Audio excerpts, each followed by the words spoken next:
Hi, welcome back guys. This is your friend, Parallel Deku. Back with another fanfiction. This is the movie of What If Bakugou Fell for Deku? Now before starting, please give this video a like. And subscribe to the channel if you want more videos like this. Now let's get into the fanfic. Katsuki is only completely certain of one thing and one thing only. Casseroles were utter bullshit. They weren't even real dishes. They were just a bunch of other regular dishes layered all together to create a terrible hodgepodge of God's caloric mistake. Topped with cheese if you were so lucky. Thus, when he's proudly presented with one on the very afternoon he moves into his precious new hellscape, he's not the least bit impressed. The woman beams at him as soon as he opens the door. She's slight in frame, Katsuki easily towers over her figure, yet there's something incredibly powerful about that petite body, a strangely cursed energy. She was Caucasian, but tanned to the high heavens and in her early 40s, most likely. The cookie-cutter demographic of the area that Katsuki now, reluctantly, resided in. Well, hi there, new neighbor. My name is Susan Summers. She drawls, I am head of the neighborhood committee around here. On behalf of all of us in the council, I would love to welcome you to Magnolia Springs. She had one of those haircuts. Yes, those ones. The ones that struck fear into the hearts of every retail employee. Dark brown tinted with a blonde that was just unnatural enough to look pale white. The sight brought an uncomfortable shiver to Katsuki's spine. It takes a moment of standing there for Katsuki to realize that he's actually supposed to say something to her. I'm Katsuki Bakugou, he says, gravelly and reluctant. He honestly isn't sure whether or not to hold out his hand. He just opts to scratch the back of his neck instead. He may have slightly cooled off from when he was younger, but he still wasn't the friendly type. That much was for certain. The woman blinks at him. Katsuki can see the cogs in her brain turning. What a mouthful, she laughs. It feels increasingly passive-aggressive. That's a very exotic name. Where are you from? Yes, of course. A very typical question for Katsuki. One that required a very typical answer. I've lived here all my life. Katsuki had moved from Japan when he was just a baby. He could have easily told this Susan woman that, but he just really liked to F with people. Especially people that called his name a mouthful and exotic. Susan expectedly purses her lips at the answer, impatient. She was practically tapping her toe on the concrete stoop already. Yes, but where were your parents from? Katsuki already knew that he wasn't really a fan of this woman. Oh, around. He says, relishing in watching Susan's face twitch. There was something incredibly satisfying about watching her fake happy demeanor falter. He never did grow out of being an a-hole. That sheet was genetic. Yes, but well anyway, it was fantastic to meet you, Sally, I've got a lot of shirt stuff to unpack, Sue. He looks into the sea of boxes inside. I'll see you around. He wouldn't. He'd make DMN well sure of it. It's Susan. She corrected primly. Neato. He replies, a touch facetious. Katsuki is about to, finally, close the door on her when she places a heavily manicured hand out to stop him, her curiosity quite obviously piqued. And who is this little one? She glances toward the floorboards, barely peeking through the crack in the door that Katsuki had yet to shut. Following her line of vision, he spies the object of her attention. Of course. Oh, that's Katsum I'm Katsumi. The object interrupts as loud and as sprightly as ever. Katsuki immediately frowns at the level of noise.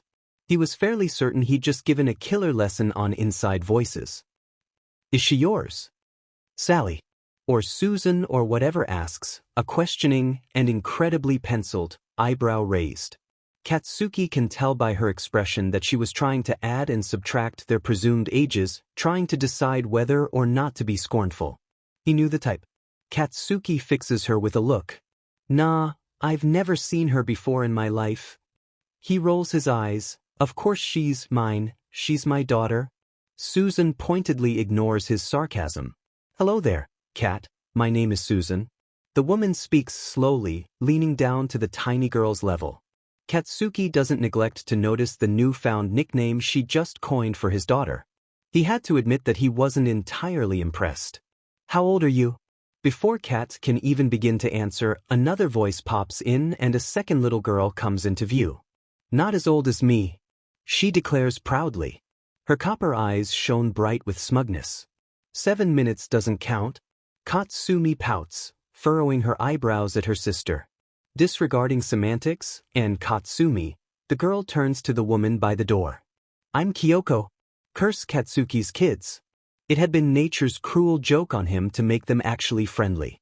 He wanted nothing more than to be rid of this woman. God, it would be nice to actually get sheet done today so he could spend the rest of his weekend doing F-all. But no, instead, well, he was here, having one too many conversations with a neighbor he'll probably be moving away from soon anyway. Kyoko pokes her tongue out at Katsumi. Katsuki is too fed up with the situation to scold her.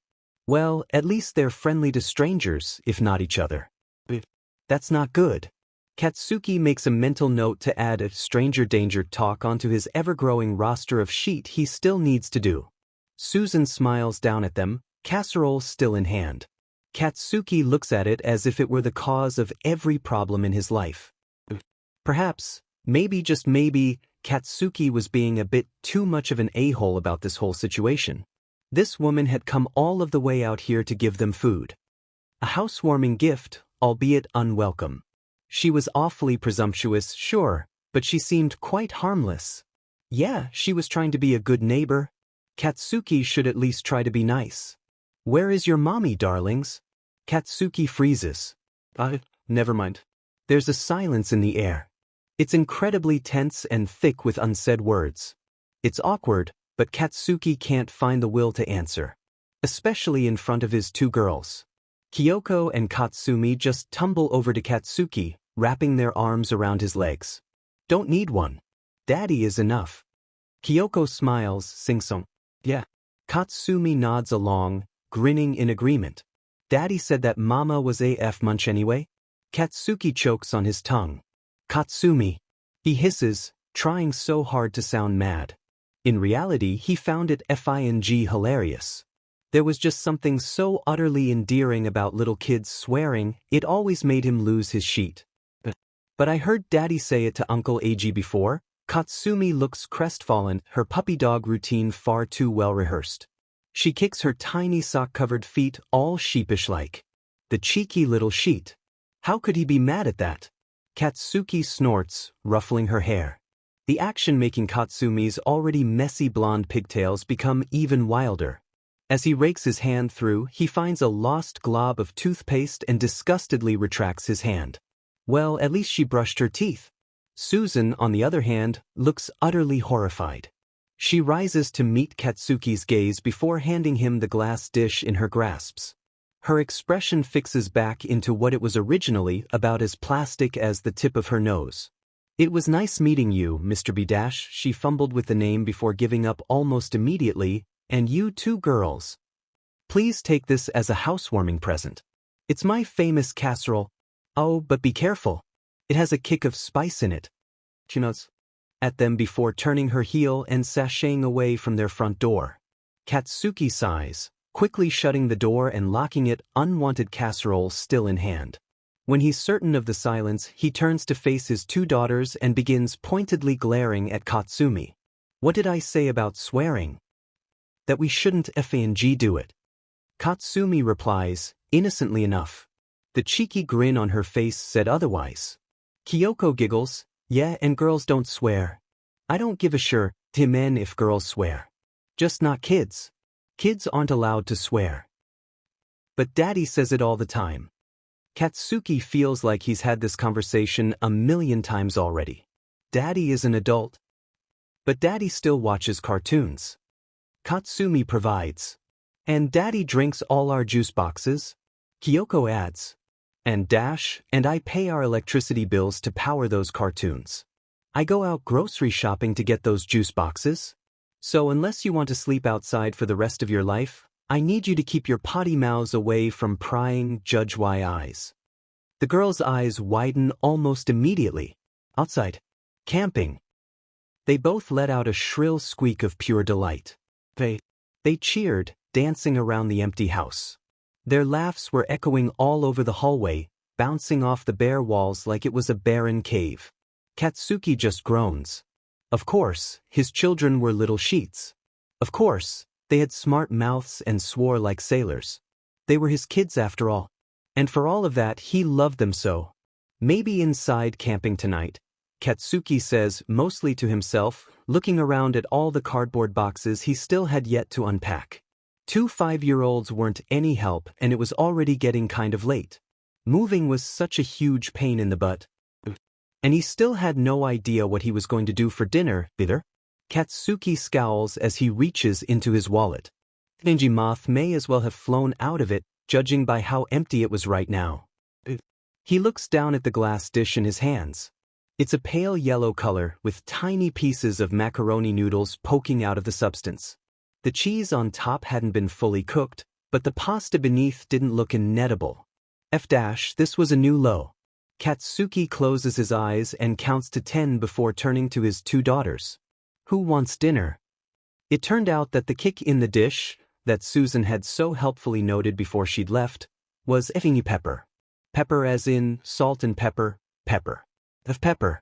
Katsuki rests his head on the makeshift table, a large conglomerate of cardboard boxes piled together. This tastes like Play-Doh, Daddy? Kyoko looks forlornly at the plate in front of her. She's picking at a clump of noodles with her SpongeBob fork. Katsuki's voice is barely a murmur. God, I wish it was Play-Doh. It would have more flavor. Whoever the F thought it would be a good idea to mow their lawn at 6 in the morning was going to receive divine punishment. They would face the wrath of Bakugou Katsuki, the not-so-friendly new neighborhood shithead. The sound was so incredibly jarring, no matter how much he tried to ignore it. The distant thrumming of the engine of the mower sounded more like screws in a blender to him at that moment than anything else. It sounded like it was coming from his right, the neighbor beside him, perhaps. Katsuki cranes his neck to the side to ascertain his theory. Yep, definitely from the right. This a-hole was his new mortal enemy. Right after Susan.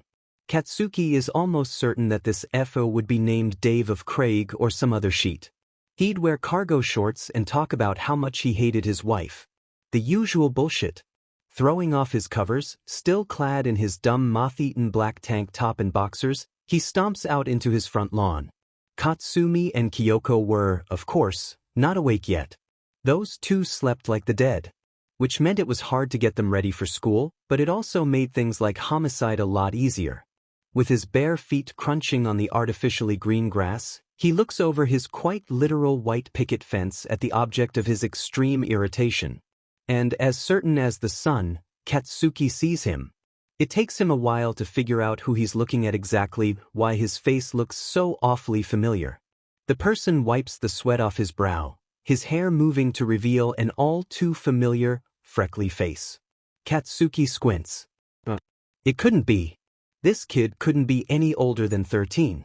Despite Deku's seemingly chronic baby face, it had never been this extreme. No, it couldn't. But this kid looked exactly like Deku. Were they related? Or was this just mere coincidence? A sibling? Katsuki never recalled Deku having a dad, and it certainly took 2 to tango. The universe, having heard his inner mental struggle, decided to shine a light on his confusion at that moment. Almost out of nowhere, a man that Katsuki is now almost completely sure actually is Izuku Midoriya appears from behind his standard-issue off-white paneled house, carrying a pot of some kind of yellow flower. Tulips, maybe. Katsuki had no FNG clue. He looked older, taller, and way stronger. There was a dulled aspect to his shining smile, and his hair wasn't quite as long as it used to be. He was all grown up. Katsuki hadn't seen him since he was 14, probably. A couple of states up from here, they'd attended the same middle school. All those years ago, he had tormented the hell out of him. Katsuki frowns. The kid stops the mower in response to seeing Katsuki and moves to look at the older version of himself. Hey Dad, this pervert won't stop staring at me. He points at Katsuki and all of a sudden Deku is looking his way. Recognition ignites in his brain like an explosion, and now he's extremely certain that it is him. Mostly because that recognition soon turns to an expression of fear. And then, unexpectedly, one of subdued anger. That was new. Katsuki had so much he wanted to say. I really am sorry for being such a d-bag in school. I actually wanted to stay friends with you. My horrible treatment of you is one of my biggest regrets. Instead what comes out is, what the F are you doing here, Deku? The only difference between Katsuki thinking he was the sheet or just straight up sheet was a surprisingly fine line. As someone with an ego inflated to the size of a hot air balloon, it was almost amusing how a simple pinprick could send it spiraling. If he managed to cook an omelette without suddenly deciding he'd make scrambled eggs instead, he was a god amongst men. Whereas if he forgot to pack his daughters some form of fruit with their lunch, he was all but ready to jump off a pier. He was just so used to being perfect that he could hardly handle failure. And now, as he meets Deku face to face for the first time in more than a decade, Katsuki is reminded of his biggest failure to this day. Now, don't get him wrong. Katsuki, to some degree, still thinks Deku is pretty sheet. But that pretty part was what always got him. He may have been pathetic and weak and way too hopeful for someone so downtrodden. But no matter how much Katsuki tried, he couldn't get that BSTRD's shitty freckles out of his mind. Even after all this time. It worked for a while when he found the busier parts in life. Raising 2 kids on his lonesome wasn't exactly lazy work. It kept him on his toes just enough to keep his mind from wandering. But as Katsuki grew older and wiser, he came to realize that no, in this instance. He was straight up sheet to Deku. Was an angry middle school kid that took out his issues on someone else. He took advantage of Deku's kindness and vulnerability because perhaps that's what he envied of him. Atoning for that would take a lot more than stomaching a shitty casserole. Deku is looking at him now like Katsuki looked at Susan's pasta. With wary distaste. Kaken, is that really you? Who the F else would it be? Damn it, Katsuki. The other nods, needing no other proof to Katsuki's identity. Deku's frown now seems as if it were set in stone. I guess it's been a long time. There's something strange about the way this new Deku conducts himself. There's less of a spring in his step as he walks. He's the same but different. Katsuki makes a non-committal noise of affirmation, not trusting his tongue. You know this pervert? The boy beside Deku asks. I'm not a pervert. Katsuki snaps back, holding his tongue from calling the kid a little sheet. He doubts Deku would appreciate him calling his son that. The kid had called him Dad, so that would have to be it. Katsuki squints his eyes. If his approximation was correct, Deku must have had him fresh out of high school. Maybe even before. Unless he was just a really fing big 7-year-old. Izumi, this is Kaken, Deku informs, gesturing to Katsuki, who, he now noticed, was still in pajamas. He was my dash, he pauses, clearing his throat. My what? Fing, spit it out Deku. Katsuki grits his teeth, growing impatient. He folds his arms and bites his tongue. The only thing keeping him from interrupting being his thundering heart. He'd take anything right now.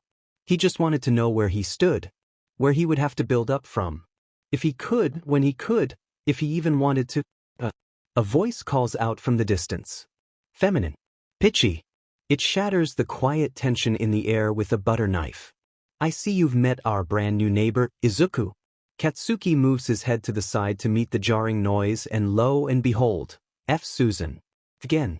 And not only her. She was joined by 3 other women too. They all wear fitness gear, each article of clothing including some form of animal print on them. From their shiny white shoes to their sun visors. They were the 4 horse Karens of the apocalypse. Katsuki is about to tell them to eat some kale-flavored sheet and F off, but Deku had already begun speaking. Oh, good morning, ladies. He says cordially, an ingenuine smile on his face. God, Katsuki had never seen Deku with a fake smile. Life must have really done a number on him. His smiles before were always so real, so full of life. Not that Katsuki had been the subject to one of them for the longest of times. Susan smiles, her eyelash extensions fluttering in the morning sun like an ugly pigeon taking flight. I just knew you two would get on well together. Deku and Katsuki look at each other. But, 'cause we're both Asian. Katsuki asks, giving her the stink eye. If he had pockets right now, he'd be shoving his hands in them. Delinquent style. Sometimes he must remind himself that he's a 30-year-old man with a house, a mortgage, 2 kids, and a job. Susan's eyes widened in mild fear. Heavens. Of course not, it's because you're both single dads. She trails off. Anyway, how was my casserole? Did you and your little girls enjoy it? Katsuki looks at the woman. Yes. It was great. He tells her, a bit spicy for my liking though. Just what did you put in it? She either doesn't realize he's being fresh with her or is choosing to ignore it. Susan smiles and puts her hand up as if to stage whisper. My secret ingredient is a pinch of pepper. Katsuki meets her eyes with the most neutral expression he can muster, all the while his insides churned with discontent. Or perhaps that it was the partially digested casserole. Either way it burned. Did you need something? Katsuki asks her, taking a deep breath. In through the nose, out through the mouth. He really didn't want to start shit with the Power Walk posse. He'd watched enough reality TV to know these women were trouble. Susan claps her hands together. Yes. I saw you out here and wanted to introduce you to some more of your neighbors. She gestures to the women beside her. Each of them were slightly different yet the same in some strange way. Was it like when couples started to dress like each other when they'd been together for an extended period of time? Katsuki had no clue and wasn't looking to find out. Susan gestures to the one on the furthest right's brown hair, pearl necklace. She was probably the most normal-looking of the bunch. This is Marianne. Susan moves on to the next woman, long blonde hair and a scowl that could rival Katsuki's own. This is Helen, and this dash, finally, she slides over to the last woman, whom of which had weird bangs and rhinestone sunglasses. Is Sandra. Cool, Katsuki said, trying his best to keep the disinterest from his tone. Nice to meet you, Mandy, Helga Dash and Sasuke. I'm Katsuki. He didn't even try on that last one. You'd better believe it. The 4 women look back at him, stunned and offended. When Katsuki glances over, the guy looks like he's about to keel over and die. His face has gone red from holding in his laughter and he has tears welling in his eyes. That, at the very least, was a win in his books. The 4 horse Karens of the apocalypse do that strange huff thing where they sound like they're injured but are really just showing their distaste and offense. They glare at Katsuki like he'd just treated a fast food employee with respect or something. Deku finally composes himself enough to attempt to brush off the tension. Sorry, he's bad with names? Sasuke, Sandra. Was it Sandra Dash? Shrivels her nose at him. What even is a Sasuke? Katsuki blinks at her. Sasuke. He's really cool. Deku looks like he's about to FNG pass out again. Is something the matter, Izuku? One of the ladies picks up on his strange expression almost instantaneously. They turn their piercing gazes on him and Deku straightens right up, like a misbehaving student catching the eye of the principal. A niggling in Katsuki's eye tells him that this isn't the first time Izuku has been under their scrutiny. And nothing, just thinking about how fun the neighborhood barbecue is going to be this afternoon. Deku smiles, now looking like he wants to hide in his nicely manicured hedges. Susan replied, the tense moment forgotten for now. She looks at Katsuki. You really should come meet the rest of the neighbors this afternoon. You know, since you probably won't want to speak to them anywhere else. That actually sounded like a good idea. 2 birds, 1 stone, hold the F up. Was Susan throwing shade? Was Susan, the Susan, about to try the Bakugou Katsuki? No FING way. Now, Katsuki could do many things in this instance.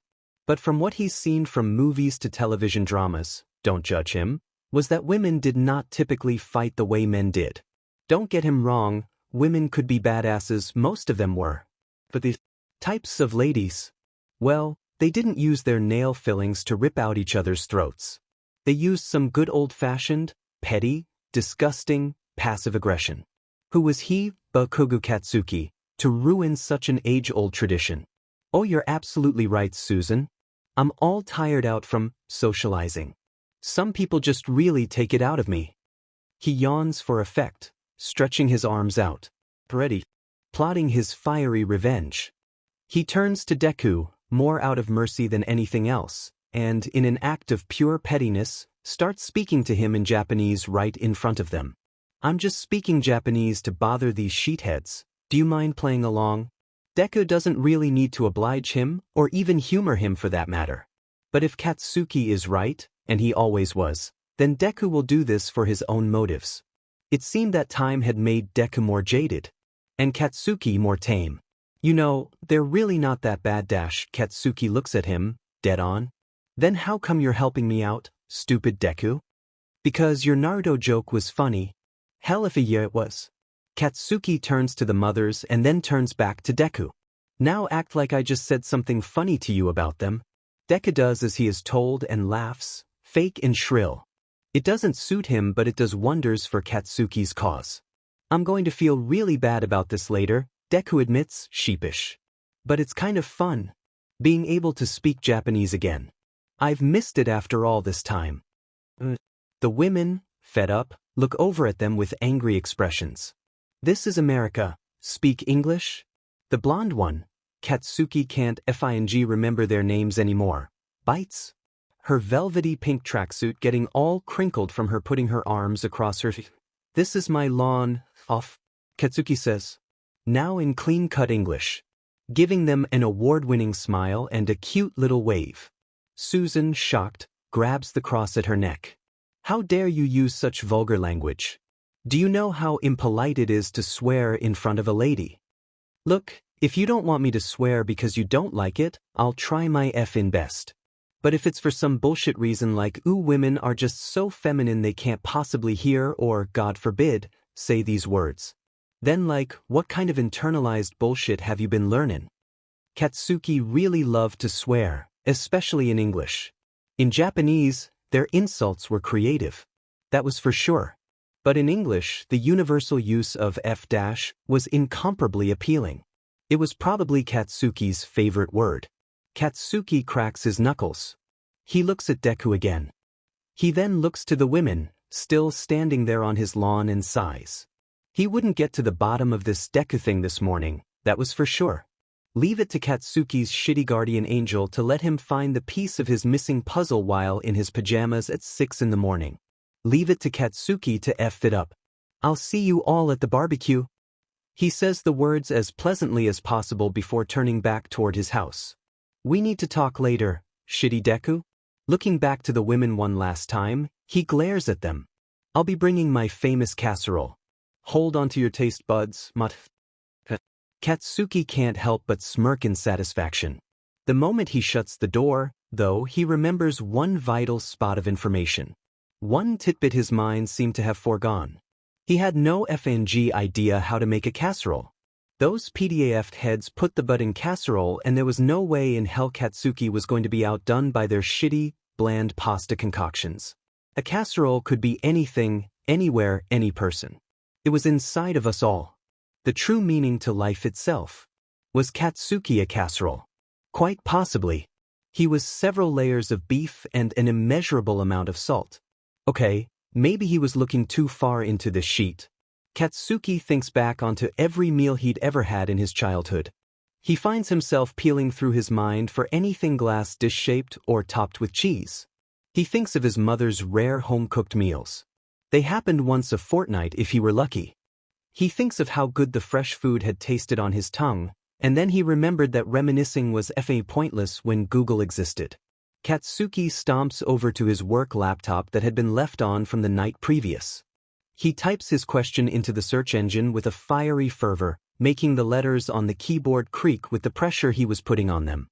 His conversation with those mothers had really gotten to him more than it should have.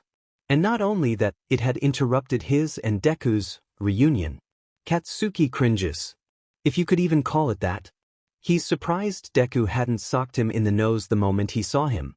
Then again, it had been quite some time since they'd last seen each other. And Deku had always been stupidly forgiving. That just made it worse, honestly. Though Deku's apprehension toward him was very much so warranted. Katsuki couldn't help but want for more of an intense reaction. He wanted Deku to feel something strong for him. No HMO. For him to just give in and joke with him like that, it felt almost wrong. After all they've been through, it shouldn't be that easy. Especially for Deku. Katsuki grits his teeth, his nose scrunching in angered confusion when he hears a knock at the door. "Go the F home, Susan," he shouts, not even trying to keep his voice down. Katsumi and Kyoko needed to get their buttes out of bed soon anyway. "It's not Susan," an unexpected voice replies, muffled through the wood of the door. "Go the F home, Deku," Katsuki growls, somehow looking terrifying while scrolling through BuzzFeed articles. He was busy. He'd deal with these shitty feelings later. "Let me in, Kaken." That was another thing about Deku that had always set Katsuki off. His resilience. Despite all of Katsuki's attempts to break him, he'd never relented. Katsuki sighs, slumping over to the doorknob to meet the eyes of a very determined Deku. "What do you want?" Katsuki sneers. "I have to bake up a dish that kicks butt?" Deku pushes past his arms, letting himself into the living room without even asking. Bold. A lot bolder than he'd expect from Deku. Well, the Deku of the past. Katsuki would almost be impressed if it didn't PSS him off. "I'm going to help you show these people up, Kaken," Deku says, quietly turning to the other with a fierce glare in his eyes. "I don't need your help." Deku doesn't look deterred. "I'm sorry, Kaken, but I don't care. This isn't about you." Katsuki tilts his head. He says, more confused than angry now. He peers closer at Deku and notices how upset he looks. Something about that watery expression makes Katsuki's insides curl. "What the F did they say to you?" Deku remains silent. He looks at the floor. Katsuki steps closer, trying to scare the answer out of him. It may have worked when they were 14, but it does F all now. They're nearly the same height now. Deku doesn't even flinch. "Deku," Katsuki growls. "It wasn't about me, Kaken," Deku admits, looking downturned. "Then who the F was it about?" Katsuki insides sizzle with another heaping of rage, seasoned lightly with some oregano. "Not F pepper. Take note, Susan." "Then why are you upset?" Deku sniffles. "They were mocking how you're a single father and well, I'm one too. They said it right in front of me without even thinking about how I'd feel about it. It wasn't even that, Kaken, I just feel bad because all the stuff they said was too cruel. Even after our behavior." "Stuff like what?" Deku scratches his neck, sheepish. Like he shouldn't be saying anything at all. "If I tell you, will you let me help?" Sneaky little sheet. Katsuki, consumed by curiosity, nods. He's already counting in his head how many trash cans he'll have to kick over before the day ends. Deku says the words gingerly, like he's talking. "Someone down from a building. They said that you mustn't be taking care of your daughters properly if they keep running their mouths like street urchins." "Is that so?" In the kitchen, there was complete and utter silence. Deku looks on in mild horror when Katsuki doesn't immediately erupt into metaphorical flames. Now, Katsuki being angry is nothing unusual. But Katsuki being quietly angry was FNG absurd. And boy was it terrifying. Deku flinches, looking almost as if he was regretting his decision. "Weiss, bring me my Pinterest board." And really, did Deku have any reason to refuse? After a trip to Deku's pantry, and a stop by his FING veggie garden, because of course he had one of those. They end up cooking an old curry rice gratin recipe that Deku had found in the midst of the 5th page of recipes on some website. Pinterest had F all. If Katsuki had wanted a FING lasagna wrapped in twine, he would have asked for it. It smelled absolutely divine when they shoved it in the oven. Katsuki is still abnormally quiet and calm as he slumps on the counter. "Hey Deku." Deku jumps. Katsuki hadn't said a word when they had been cooking together. Nothing more than the bare minimum needed. This anger of his had been a quietly simmering one, and it was being brought to a boil very slowly. "Yeah, Kaken. Why are you helping me out?" It makes Deku do a double take. The lack of swearing, the softness in his voice. It's so unlike the Katsuki he knows that he's not fully sure he's not just imagining it. Deku shrugs. "Because us dads have to stick together." "But after all that shit I did to you, are you not mad?" Deku laughs, "Mad." He smiles, his cute freckles sticking out even more through his dimples. "I am furious, Kaken. Now it's Katsuki's turn to be afraid." Then how come Deku has this strange expression on his face? Half happy, half desperate. Because after living here for 3 years, I'd honestly rather be back to when you used to torment me than have to listen to these people talk about how putting plastic Swiss cheese singles on hamburger patties is adventurous. Katsuki can't help but snort. That sounded like something he would say. Jesus FNG Christ, Deku, who hurt you? Deku very calmly moves toward the sink, daintily washing up his hands. A lot of people, Kaken. It's made me who I am today.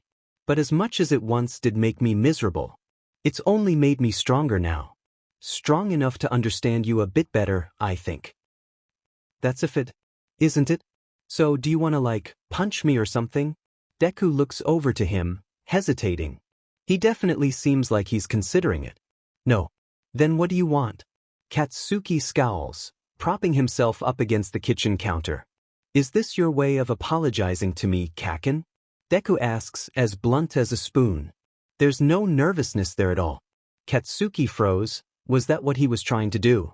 Well, in his mind that was his intention, but when his mouth had started moving he had no idea what was going on. I guess. Katsuki looks at his bare feet now, a scowl on his face. So you really don't want to get even with me? Deku's expression eases into something more akin to sheepish. I see little. A huge part of me doesn't want to admit it, but I really would love to curse you out. Middle school was rough for me. You made my life a living hell. Katsuki huffs. He pushes down the deep-seated guilt for now, his curiosity getting the better of him once more. I don't think I've ever heard you swear before. I think it gives the words more power if you use them infrequently. Well, use all the F-in power you want, Deku. Curse me out. Roast me like a chicken. I can't promise I won't get mad, but if that's what makes us a little more even, do it. Deku, apprehensive, looks at the ground. You better not hit me, Kaken. Katsuki brushes him off. Please, what are you going to call me? A silly Billy. Deku just started crying because a bunch of a-holes said mean things about a person you don't even like. Deku takes a deep breath, still looking troubled. I'm sorry, Kaken, but I really want us to talk again. And if this is what it takes, well, I'll try my best. Katsuki, in his heart, knows that this isn't going to make up for years and years of torment. But if it made Deku feel a little bit better, well, it was worth a try. Because despite his utterly rude and unapologetic demeanor, Bakugou Katsuki did feel guilt sometimes. And he definitely felt regret toward Deku how they'd ended up. It had taken him a while to realize that. Bakugou Katsuki wasn't exactly a nice person, but he probably should know how to say sorry by now. Deku smiles at him. Thanks, Kaken. Katsuki motions him to go forth. Effin out with it. Deku takes a deep breath. Katsuki is expecting a few stuttered insults, perhaps a few finger points. But instead, well, Kaken, what the F is up with your hair? You look like FANG blonde Sonic the Hedgehog, but the only problem is that Sonic the Hedgehog has way cooler shoes than you. I saw you at a park back in middle school with FN Crocs on. Kaken, what the F was wrong with you? Not to mention your shitty emo attitude, like seriously. My Chemical Romance broke up years ago and you're still trying to join the Black Parade. Wow. Do you still wear stuff from Hot Topic? I don't like people who bullshit. Kaken, you're a grown-up man now and I can see your Pokemon boxers. You say you're making up for what happened when we were kids, but you've called me shitty Deku like 8 times since this morning. I know you're emotionally constipated and you always just look like you're plain old constipated, but you haven't even said sorry for being a trick but beach in middle school. Deku says it in such quiet precision that it's like he's practiced it for years. Katsuki, dumbfounded, just looks at him. The oven dings, signaling that his casserole was ready. Deku goes red and crumbles to the ground. Oh my god. That was so mean. I'm so sorry, Kaken. Katsuki stares wide-eyed and looks to the ground. Silently, he wonders just why the F that had turned him on. When Katsuki finally recovers from the absolute obliteration of his sense of self, he sort of just stands there, unable to say anything. Deku lays on his linoleum floor, crumpled, as if he was the one that had just gotten in hung out to dry. You've had that one in the drafts for a while, huh, Deku? Is what Katsuki finally grunts out. He looks down at Deku with an ugly scowl. The other looks up at him, dazed. Only about half of my life. He scowls, that long. Why the F didn't it rhyme then? Deku just snorts then, gathering himself up from the ground. He dusts off his dorky blue jeans with a few pats and meets Katsuki's eyes. That's another weird thing about their reunion. For the longest time, Katsuki couldn't remember ever seeing Deku meet anyone's eyes. Deku smiles up at him, blowing a stray curl out of his line of sight. So, he says awkwardly, bouncing on the ball of his feet. Deku holds out a hand for Kaken to shake, an uneasy look in his eyes. We good? Katsuki rakes a hand through his unruly blonde hair. Wondering just what the F had happened to his ego to him in general. Deku flinches at the motion, stiffening up. Anticipation coursing through his veins. Katsuki takes Deku's hand reluctantly. He'd gone too diamond soft. Since when did Katsuki make good on his promises? Especially when they weren't even pinky promises. Thought you were going to hit me. The handshake lasts a bit too long for it to be considered normal. The two of them are both kind of just standing in the middle of Katsuki's kitchen, awkwardly holding each other's hands and staring. Fing gay. Katsuki should say something. Anything. God, this is fing weird. Should he say sorry? Should he say thank you? It should be something. Anything. Sorry, that I didn't say sorry. Thanks for giving me another chance. I can't wait to piss in Susan's shitty pink lemonade. Oh, for F's sake.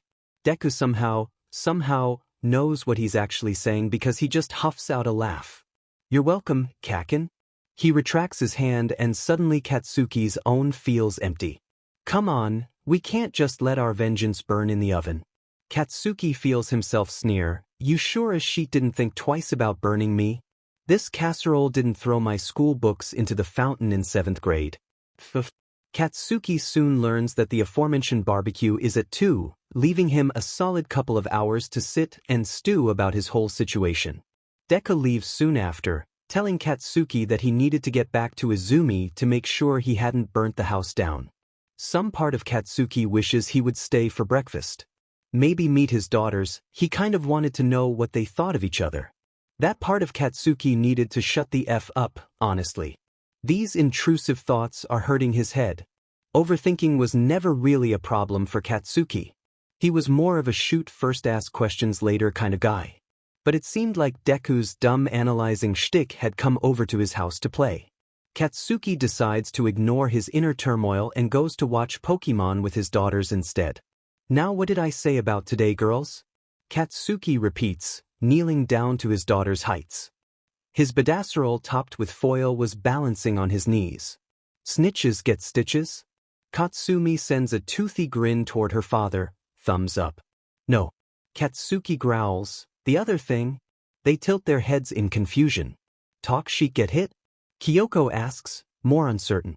Her little head tilting sideways in question. No. Katsuki repeats patiently, sighing as he rubbed his hand on his face. Kyoko puts her hand up again, like she was in a classroom. Yes, Kyoko. It's not gay if it's in a three-way. Jesus if dash. Who even told you that?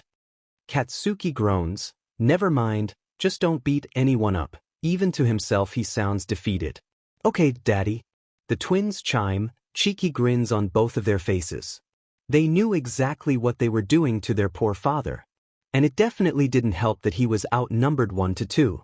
It's much to Katsuki's chagrin that Deku hasn't arrived by the time he successfully followed the scent of generic frozen beef patties to Susan's backyard.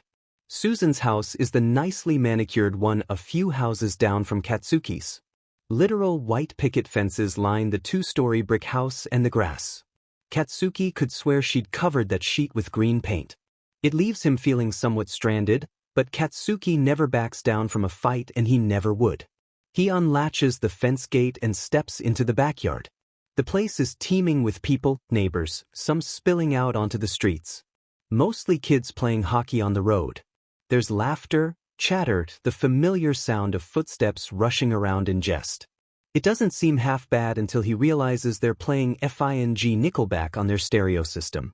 Katsuki scowls, his spiteful characteristic battling his fight or flight response. If they started playing Keith Urban, he was seriously gonna lose his sheet. Katsuki. Girls. The devil herself materializes before him in animal print pumps holding a martini. Susan, who looks absolutely enthralled to see him, approaches primly, strutting over to him with fervor. Her heavily Botoxed face covered with a large pair of sunglasses. Hello, little darlings. She grins down at Kyoko and Katsumi. Hello, Miss Susan. They say in unison. Ah, what lovely little girls. She coos as he lies. All the other little girls are having a tea party out the front. Did you want to join them? Nah, we're gonna go play hockey. Kyoko dismisses, grabbing onto Katsumi and darting out toward the other kids around the cul-de-sac.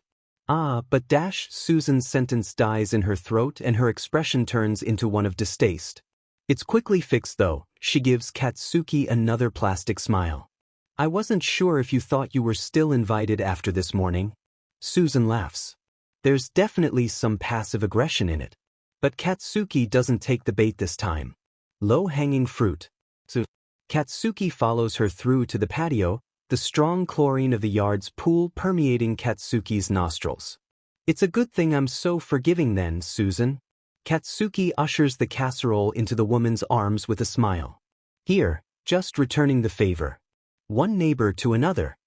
Susan accepts the dish with grace, turning the foil up to peer in. Looking in, her face curls in distaste. What is this? She was being petty. As expected. Still angry about this morning and not managing to hide it well enough. Katsuki had come prepared. He feels the familiar simmer of anger in the pit of his stomach. A teenage Kakin would have already burnt this beach to a crisp. Oh, you probably haven't seen one of these before. It's a casserole with cheese cooked all the way through on top. Good day, Susan. Katsuki turns his back on the woman and moves to get a sheet ton of food to make this entire circumstance bearable until Deku gets here. It's not too long before he's in another conversation. Not of his own volition, of course. This time it's two men, both wearing polo shirts and khaki shorts, cans of beer in their artificially tanned hands.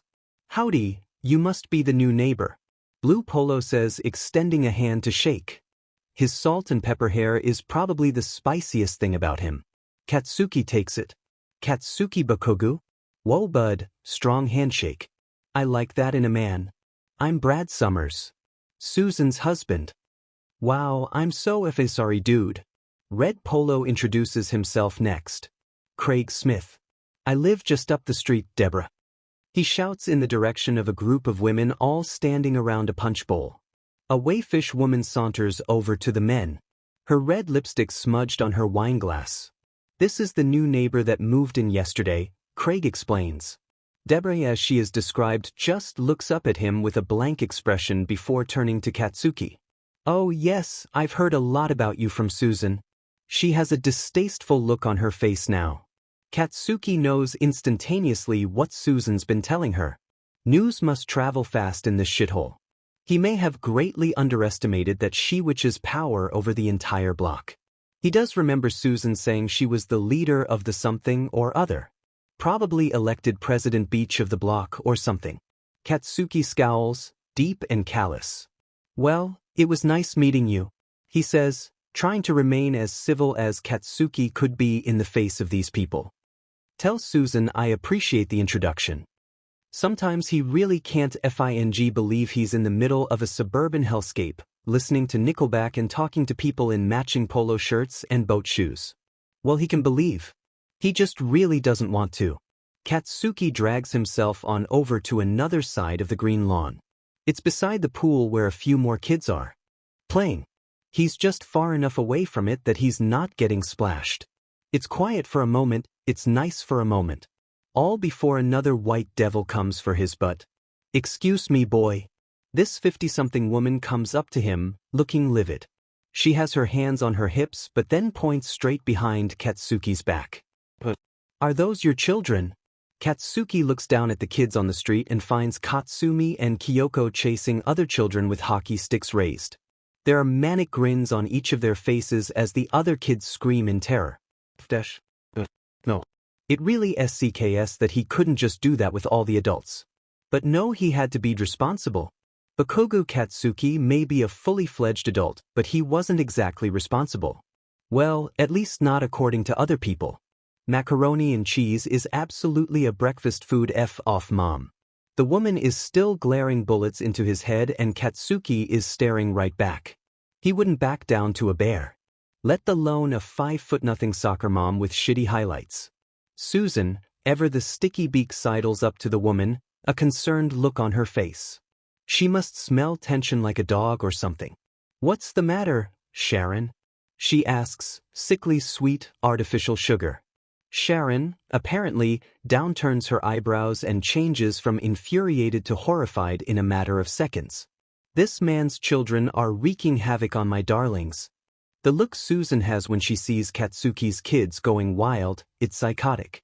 Like she'd been waiting for this to happen the entire time. Waiting for one of them to mess up enough so she could finally speak her shitty mind and not be judged. So Katsuki could be the one in the wrong. Oh, she was evil. When she decides she hates someone, she goes ham. No mercy. "Well, I suppose that's to be expected," she says in front of Katsuki. A huff of a laugh in her voice as she sipped on her glass. That was her first mistake. No mother and a bore for a father. Nature and nurture are equally as terrible. Don't blame their poor hearts. They had no chance. Katsuki usually employs a warning system for his children. He counts down from 3. He waits. He's more patient than he ever was as an angry child. And that's good. But now, well, Katsuki doesn't even give a shit about politeness, second chances, letting stuff go.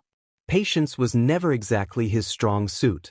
Katsuki, in a moment of pure impulse, pushes Susan into her own pool. Fully clothed, margarita in hand. And it's the best decision he made that day. The cacophonous sound of the water splashing on the edges as she falls in is music to Katsuki's ears. Unlike the actual music, which has now such to the familiar beats of YMC.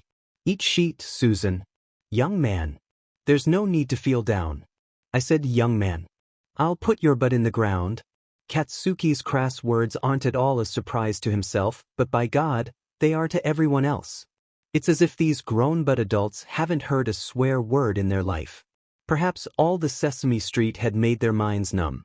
"If you insult my little sheets in front of me, I'm not going to be cool with you." Katsuki bites, arms crossed as he looks at the now very soaked, very set-off Susan. There's not an inch of shame or remorse on her face. Her dark mascara runs down her cheeks like edgy emo tears. He wonders if she got her shitty attitude on sale at Hot Topic alongside it. "Kaken, what are you doing?" Deku's sudden appearance has people turning head, like a brave hero challenging a beast. He's the only one that's actually approached Katsuki thus far. He's the only one with enough ball to do it. Even Susan's husband, who Katsuki knew full well had seen him push his wife into the pool, was hiding. "Stay out of this, Deku." Katsuki snaps, crossing his arms. "I have the situation under control." Clearly. Deku stares at him for a solid minute, then just frowns at him, unimpressed. The soft sizzle of hamburgers on a grill, the gradual smell of them burning. The building's second chorus of YMCA. Katsuki feels like he's about to astral project into another reality. This couldn't be his life. Izumi appears meekly from behind his father, looking down upon the scene at the pool. A modest container of egg salad in his hand. His dark eyes shine with barely contained amusement when he sees Susan. "Holy shit!" the young Midoriya exclaims, thoroughly impressed. "Izumi." Deku scolds, "Buskill, what did I say about swearing?" "But Dad-Izuku?" Susan practically shrieks, still waiting fully clothed in the pool. Utterly enraged that the attention wasn't on her again. Her plastic smile had been wiped off her face. All that's there now is a harsh scowl. "You said that Mr. Bakugou was your friend. Perhaps you could help him see that he's the one in the wrong." Deku looks at Susan, pursing his lips. Then he looks at Katsuki. "What did you do?" Susie over here just so happened to insult my kids in front of me, alongside like every single parent ever. Not exactly my cup of tea, I'm more of a coffee drinker." Deku looks dubious, but the expression on his face says that he believes Katsuki. Katsuki may be hundreds of different negative things, but he isn't a liar. If anything, he was brutally honest. If you don't talk some sense into your new neighbor, Izumi isn't invited to Hunter's birthday party next Friday? Susan pouts, like a precocious child still sitting deep in water. She looks ridiculous. At this point, her expensive clothes were completely tarnished by the chlorine of her unhealthily blue pool. Izuku looks taken aback. Now she was threatening him. How petty was this woman? Never mind, he didn't want to know. Deku's expression turns uncertain. He didn't want to bring Izumi into this. He didn't want to have his son suffer over adult matters. He'd already grown up too much for a 12-year-old. That kid was downright senile at times. Conflicted, Deku pauses. Katsuki curses, guilty. That had been a low blow. He feels somewhat responsible. Somewhat. Okay, he feels entirely responsible. Izumi, having not said anything after being scolded, steps in front of his father. Almost defensively. He looks Susan in the eye and places a hand on his hip. Hunter is AD anyway. He says, impartially, as if he were simply stating the weather. Let's go. Deku, almost as if he was about to admonish his son again for swearing, thinks better of himself. He sighs and then turns on his sneakers. Back out the gate, away from the barbecue, and presumably back to his house. His shoulders are slumped, but not in defeat. More in a tired, resigned kind of way. One that reminded Katsuki of parents that finally gave in to their kids shrieking for McDonald's. As if he wasn't one of those parents. Katsuki thinks he may like that kid Izumi. He certainly was an interesting one. But he couldn't be outdone. Bakugou Katsuki never loses.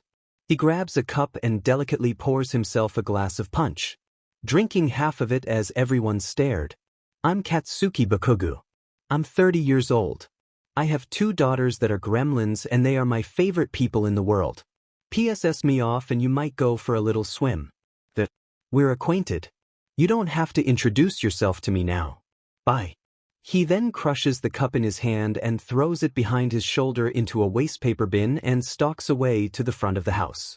He really wants to fist pump in the air because that trash toss was FING appealing, but he resists the urge. Picking up both of his daughters in each arm, he huffs all the way back to the house. Katsumi and Kyoko whine the entire time. When Katsuki gets back, Deku and Izumi are waiting on the steps of his house. He doesn't see them at first because he's in the middle of telling off his daughters. Look, kids, I love you, but you need to understand that you can't try and kill the neighborhood kids just because they said that King Kong could beat Godzilla in a fight. Even if they are wrong. He lectures, his BLD still pumping from the sheet storm that had just erupted. He was trying to keep his cool in front of Kyoko and Katsumi, but he really wanted to punch something. He lets them down and grabs both of their arms so he can look them in the eye when he crouches down. I want you both to go to your room and think up an apology. And then, when you go to your new school, you have to say sorry to all those kids you chased. Kyoko nods glumly, Katsumi sniffles, petulant. They both nod in unison. Huh, suckers, kids have to say sorry. Katsuki doesn't have to do shit. He's a responsible man with a job and a car, yes. They pass the 2 Midoriyas without a glance and Katsuki is left alone with them. In their defense, Godzilla would definitely beat King Kong. Deku comments from the stairs. You think I don't know that? Katsuki sighs, his kneel soon rising to a stand. He moves his way to his neighbors.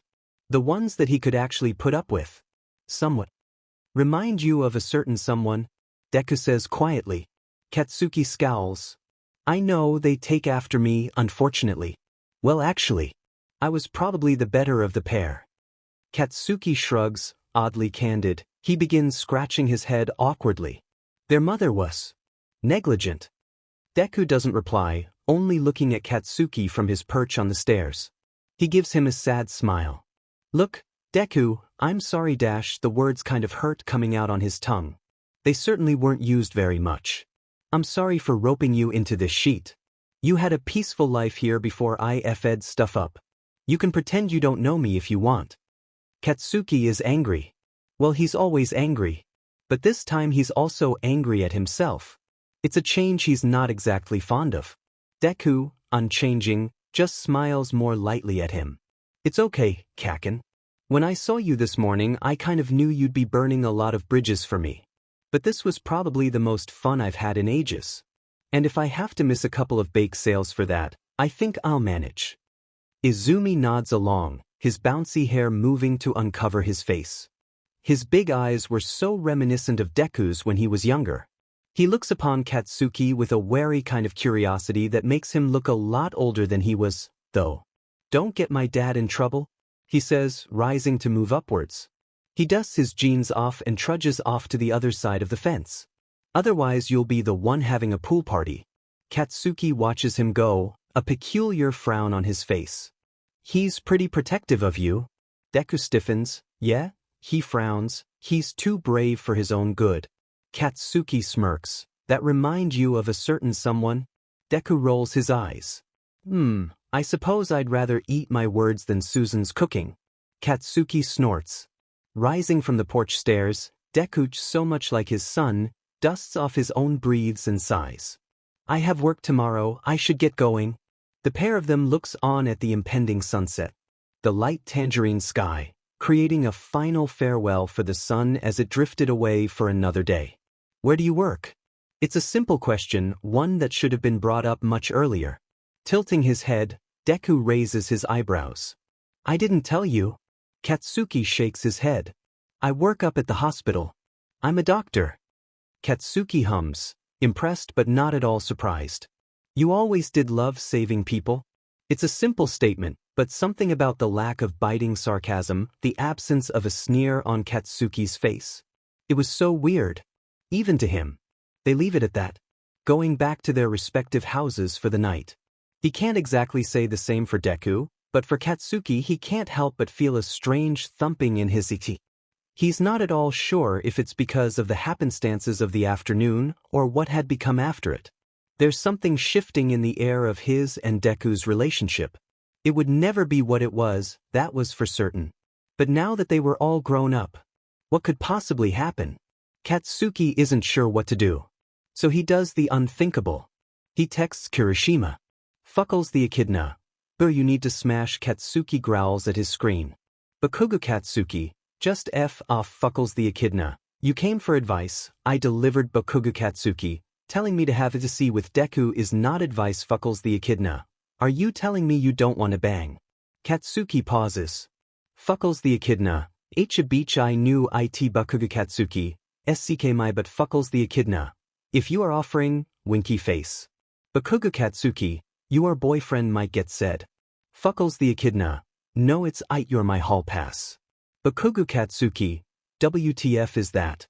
Fuckles the echidna, Denki and I both have a person that if given the chance, could bang without the other getting mad at each other, or mine BB, love. Bakugou Katsuki, Hage. Fuckles the echidna, speaking of gate how about you F. Deku. Bakugou Katsuki, no. Fuckles the echidna, yes. Bakugou Katsuki, I just saw him again plus we didn't exactly part on the best terms. Fuckles the echidna, buy him flowers and then F. him. Bakugou Katsuki, you are so shit at advice. Fuckles the echidna, what?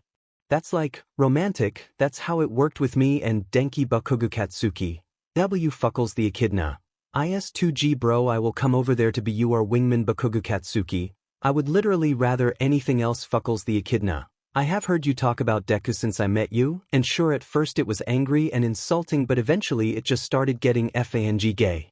Bakugou Katsuki, it was not. Fuckles the echidna, I have been waiting for this dramatic reunion. It'll be dmed if I can't see it. Bakugou Katsuki, do not. Fuckles the echidna has added shitty Pikachu to the chat. Fuckles the echidna, Denki we're going to Bakugous tomorrow. Shitty Pikachu? F yeah. Fuckles the echidna, more like Furzum, invite Deku. Shitty Pikachu, the Deku. Fuckles the echidna, why shitty Pikachu, bo you need to smash. Fuckles the echidna, shitty Pikachu, a. Bakugou Katsuki, I fng hate both of you. Hey gang what the hap is fucking. Kirishima who, the manly man-loving son of a beach kicks open Katsuki's front door with a great fervor. There's a large bag of sour cream potato chips tucked into his side and a can of soda in his hands. It's day 3 of the Bakugou family's new abode and despite having all of their shit out of those flimsy cardboard boxes, the place is still an absolute mess. An organized mess, but a mess nevertheless. The wooden floorboards at the entry are a little scuffed from the shuffling of furniture but they shine neatly when the sun hits them. Katsuki, upon seeing them from the first time, nodded in approval. Floorboards were bitchin'. Uncle Eiji.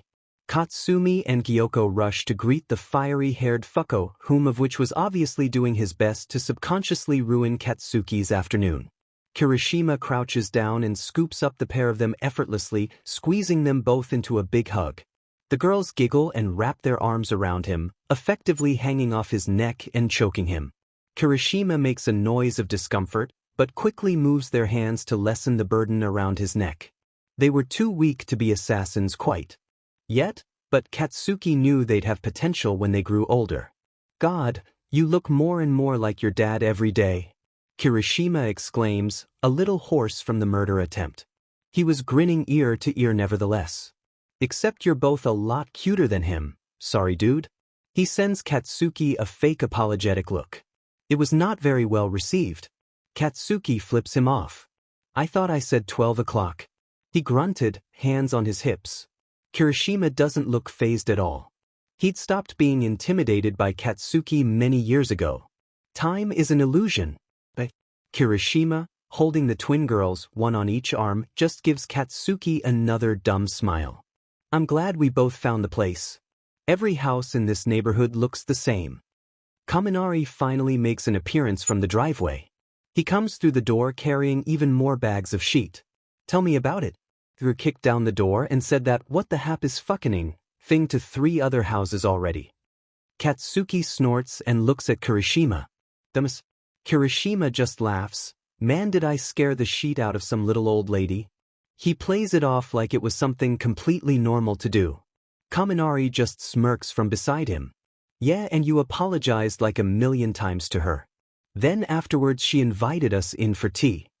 So that's why you're so late? Katsuki asks, already feeling like he knew the answer.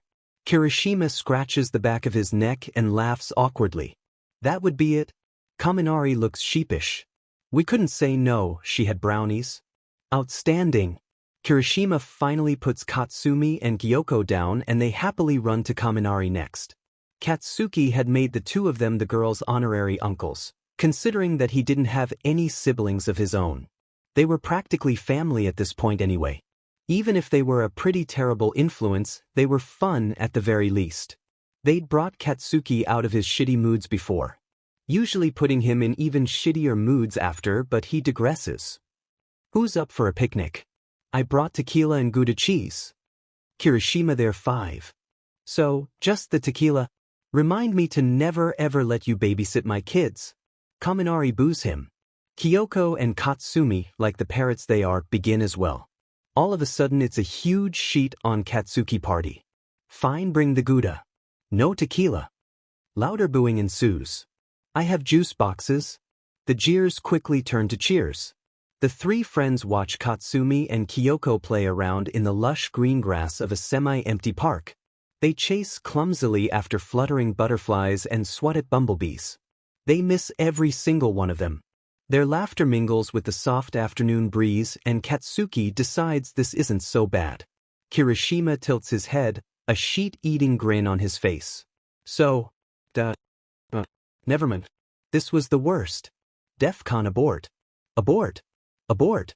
Don't FNG say it like that. It's not like we're an item or anything. Katsuki sneers, taking a flimsy water cracker and biting down on it roughly. I don't even want to date that nerd. Kaminari snorts as he's about to take a sip of his orange juice. Katsuki's surprised it doesn't come out of his nose. You don't. Do I have to play the message, bro? Katsuki's BLD turns to ice. Why the F do you still have that? He'd forgotten about that. He'd wanted to forget all about that. Kaminari's already running out of his grasps, an experienced little sheet. He's already flicking through his phone. The wicked giggle erupting from him as he prances around the argyle blanket he once lay on. He finally finds what he wants and turns the volume on max. The find, a 9-year-old answering machine message Katsuki had left on his phone when he had been intoxicated. Okay, he'd been absolutely shit-faced. Kaminari and Kirishima had never let him get away with it. It was recorded evidence that Katsuki was the worst drunk out there. Katsuki tries to sweep his legs but fails. Don't you effing dare dash. Kaminarii you beach where are you? Kirishima is having a sick dance battle with this weed dealer in the bathroom. I'm going to kill you. The message continues. Kaminari mimicking the words to a T. His lip sync ability could rival a drag queen's. God, your FNG boyfriend just dabbed so hard he pulled his shoulder. Africa by Toto plays loudly in the background. There's the sound of a scuffle in the background and then some more shouting. I've never thought you guys were more perfect for each other than right now. Yes, Katsuki was the worst drunk. Because he was every kind of drunk. He was angry, sad, excitable he was unpredictable and it was hell. Well, hell for everyone else watching on. Katsuki never remembered sheet. The Katsuki on the phone message sniffles slightly. I need me a freak like that? Katsuki, admitting defeat, just flops onto the ground face down. He tries to groan out the sound of his past self being the worst. It would be over soon. Kirishima joins his boyfriend on the lip syncing of their favorite inside joke. Finding what you have is like finding a hay in a needle stack. Impossible. There's inklings of more commotion, and from what the noise can glean, it's Katsuki dramatically sliding against the tiling on the bathroom wall. You remember that shithead in middle school that I told you I liked? Katsuki wants to MC tonight. I bullied him so much but he was always so nice. Like he always gave everyone a second chance. And me, he gave me so many F-in chances to be good but I was being a fuckhead. I never realized I was a fuckhead. I still am a fuckhead. But man did that boy have pretty eyes. I wish I could see him again. I swear, if I find him, I'm gonna dab so hard to Africa by Toto that I pull my shoulder too. He's like one of the only people that never gave up on me. Kaminari still has the grin on his face. So tell me, did you dab when you saw him? I am going to skin you and wear you as a coat. Hot. Katsuki bangs his head on the floor. The grass making soft thumping sounds each time. It leaves little granules of dirt on his forehead. Okay fine. Katsuki cries, snapping back to reality. Oop, there goes gravity. He pouts at his two shitty friends. I like Deku. Always have. Seeing him again didn't change that. Kirishima and Kaminari high-five so hard that the firm snap of skin on skin sends echoes about the park. Katsuki puts his face in his hands. I can't believe you kept that message. Kaminari snorts at him. Please, this message was my ringtone for like 2 years. Every time I hear Africa by Toto now I lose my sheet. Kirishima interjects. Now that was true friendship. Kaminari and Kirishima continue laughing as the sun slowly begins to go down. Kyoko and Katsuki continue to play, blissfully unaware of the situation. Katsuki sits in his pile of face dirt and suffers. He suffers and he reflects. He thinks about the fact that he's finally, soberly, admitted out loud that he still has feelings for Deku, something that had been subconsciously apparent for a horrendously long time. 3. FING. This. And his life as he'd known it had been nuked in the microwave. This was going to get interesting. Once the laughter finally dies down to something a little more manageable, the three of them just sit beside each other, watching Katsuki's daughters. Still playing, unaware, in the lush green grass. They loved going outside. Katsuki suspects that it's because they'd been in dingy little apartments for most of their lives. This was the first time Katsuki had ever been moved to a location in which there was an actual neighborhood. Nickelback infested or not. Being in his line of work, it meant that there was a lot of change, not a lot of permanence, and he hopes to God that he doesn't have to stay here for too much longer. Despite Deku's reappearance, nothing could compare with everyone else's dumb but sheet faces. But he supposes the parks were nice. Kaminari soon grows restless with the comfortable silence and jumps up to go play with Katsumi and Kyoko, scooping them both up and running away as their soft giggles mingled with the atmospheric air. Kaminari never could sit quietly. Even back in school he'd flick RBB bands at people during class just to stay amused. You ever think when you were 17 that your life would turn out like this? An oddly serious question, coming from Kirishima of all people. He looks forward, a warm expression on his face. In high school, I was getting high and beating people up. I literally only thought about Big Macs and jacking off. Katsuki says crassly, honestly. Then quart, so no? It's pretty different. First off, I never really wanted kids. Kirishima hums from beside him, thoughtful, watching the trio in front of him tumble around on the ground. But do you regret it at all? Katsuki huffs at the question, a frown on his face. No, I just wish. I wish I could have waited to have them with someone I actually gave a shit about. Someone that gave a shit about them. Katsuki's absence of tact or any true collectedness with words really limited his vocabulary sometimes. He feels himself grow frustrated with his lack of eloquence and fists a hand through his hair. Kirishima's jaw sets uncomfortably, knowing it was a bit of a sensitive subject to bring up. Kyoko and Katsumi's mother had always been a bit of a sensitive subject. He isn't quite sure what to say. He's not used to anything so serious. He's used to jokes, drinking, laughing. Kirishima scratches his neck, sheepish. Man, I'm no good with this real stuff. But just know that, I think you made the right choice. Those little girls are going to grow up knowing that they're loved. Even if it's hard sometimes, that's something you've given to them. Something that Kirishima pauses, she probably wouldn't have given them. Katsuki scowls, but on the inside he feels warm. Kirishima's oddly meaningful sentiments resting nicely in his miss me with that emotional sheet. After years of being around Katsuki, Kirishima just knows that with those words, he'd gotten through to his friend. It returns the ever-present smile on his face. He stands, cracking his knuckles. Now with that out of the way, I think we should pay a little visit to this Deku that you've been moping about for all these years. Beach what? Katsuki blunders, incredulous. Why the sudden change of topic? Moment over. There's no FING way you're meeting him. We're barely FNG friends. FNG friends. Haha bro, they usually call that friends with benefits. Katsuki scowls, a tinge of pink creeping into the tips of his ears. You can't see him. No FNG way. Oh, I just gave you the most heartfelt speech of a lifetime. I think they're FAs. Kirishima stretches out his limbs, a refreshed groan coming from his mouth. I want to meet the dude you've been screaming about since high school. I want to meet your meme king, the Bert to your Ernie, the Joey to your Chandler. Joey and Chandler weren't gay. First of all, I respect that you didn't even say anything about Bert and Ernie being gay. I'm happy it was that obvious to everyone. Second of all, they so were. Even my shitty little preteen self could see that. When I was 13, I wrote a fanfiction where they went to Hogwarts and Joey got sorted into Hufflepuff, and Chandler was a Slytherin. So they were separated for most of the time.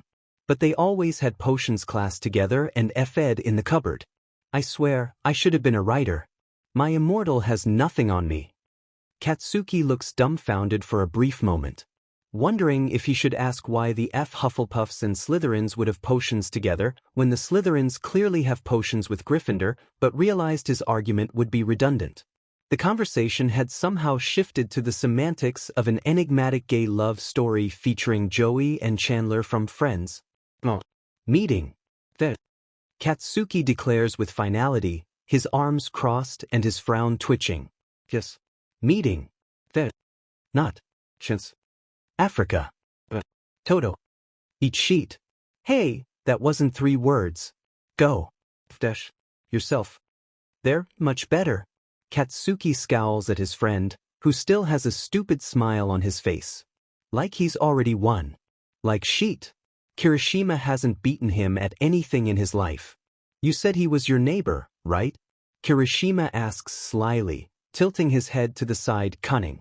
Katsuki remains neutral, neither nodding nor shaking his head. Playing into his game was not an option that would end favorably. It never was. Kirishima smirks. Like rapid fire, his head shoots to Kaminari and the girls. Then back to Katsuki. Denki. Plan C, watch the girls. And like that, Fuckles the enchilada vacates the premises with such extreme speed that he just neumes out in a blur of red. The little sheet just FNG books it in the direction of Katsuki's and by approximation, Deku's house. Katsuki isn't aware of Kirishima's motive. Was he just planning to knock on the man's door? Hey, I'm Bakugou's friend, he wants to eat your butt, sheet. That was probably exactly what he was going to do. Katsuki has a few seconds of wondering what the F was going on before he soon curses loudly and runs after him. There would be nary but eating in Magnolia Springs tonight. Kirishima is already about 50 meters ahead of him, laughing all the way down the street. The sun has just begun to go down and the street lights are flicking on, blinking like they'd been awoken from sleep. He had a great momentum going on. Kirishima makes a noise of obnoxious pride as he sprints down the road. He turns back to Katsuki, jogging backwards now, cocky. They meet each other's eyes, Katsuki seeing only red, blind with determination. And then the effer just dabs at him. Kirishima runs full speed backwards and holds his dumbass pose. Backwards, without seeing where he was heading. Arm extended, still psing himself with laughter. Katsuki suddenly slows. Not in defeat, but in victory. He doesn't shout to look out. Karma was ABITCH. Kirishima, still FNG dabbing, runs backwards into a mailbox and it takes him the F out. He goes down like a pile of bricks, falling down on the ground with the most glorious thump and groan. Katsuki watches the whole thing in slow motion.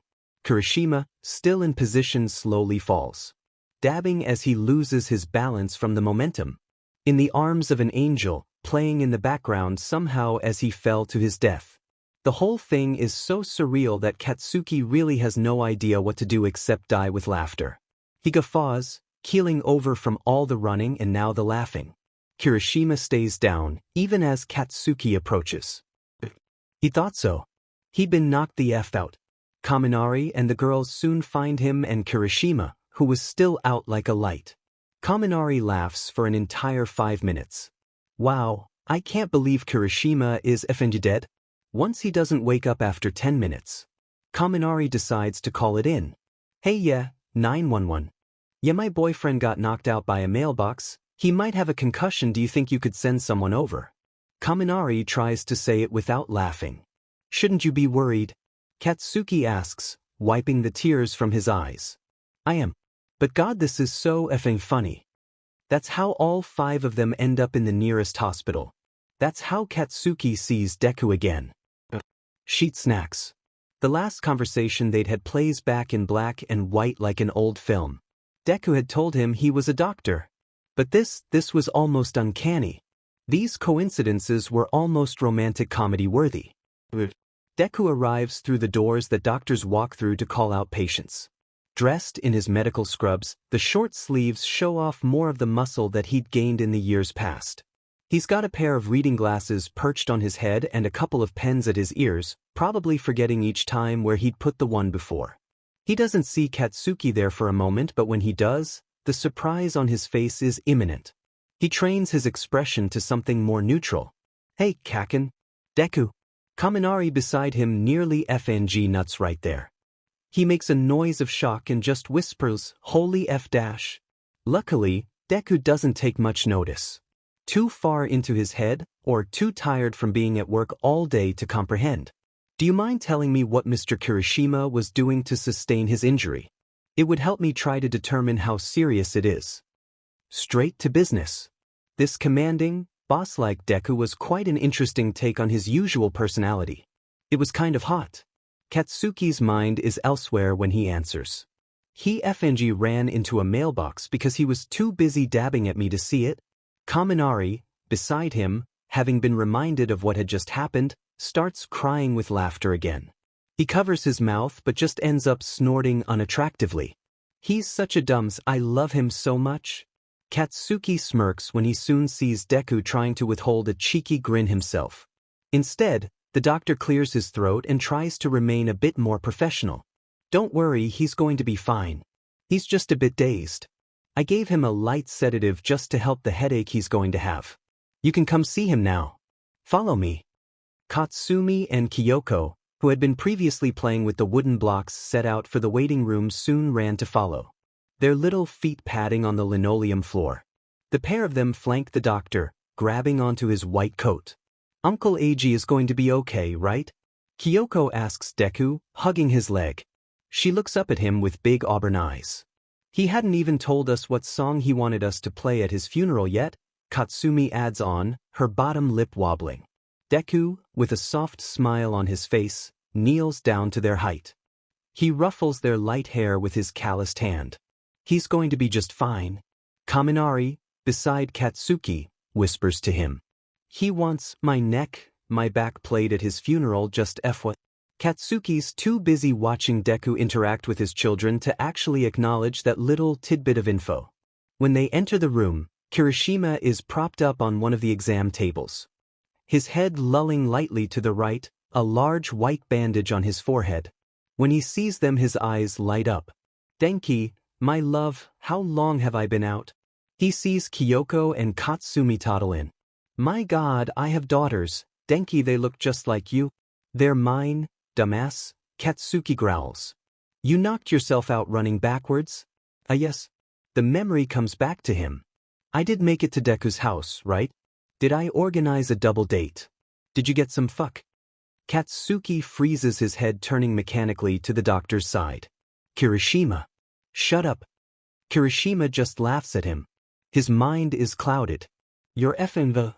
Katsuki puts his face in his hands. Listen, Deku, don't take whatever he's saying to heart. He's a sheethead. It's the first time he actually looks at Deku since he's gotten in here. The doctor's cheeks are flushed a little red and he looks as if he'd been mumbling to himself just moments prior. Oh. No, of course not.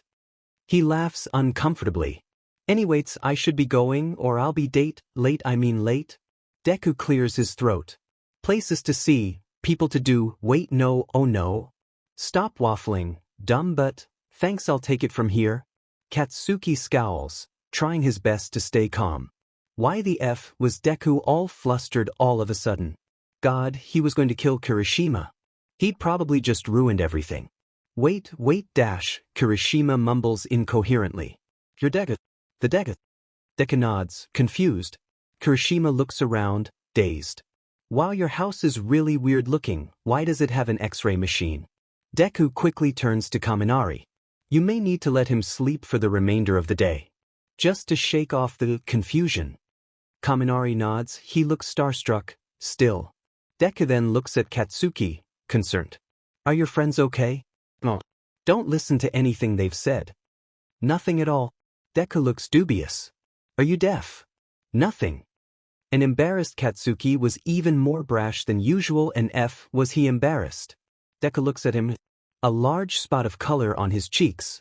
It was like even he was embarrassed to be saying what he was planning to say. So no double date? He pouts, disappointment evident in his tone, wiggling one of the pens he'd had in his curls at Katsuki before turning to leave the room. Guess I'll be going then. He makes it until they can't see him again before collapsing into a puddle and dying. Katsuki just stares at the door as he leaves. He feels like he's astral projecting into the sun. His soul has left his body. Was Deku just flirting with him?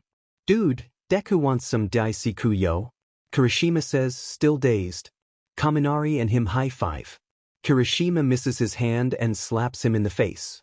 After the tragic dabbing incident, circa 2018, colorized, Katsuki reluctantly suggests that Kaminari and Kirishima stay the night at his house. It's not something Katsuki exactly wants to do, but the power of friendship and all that shit.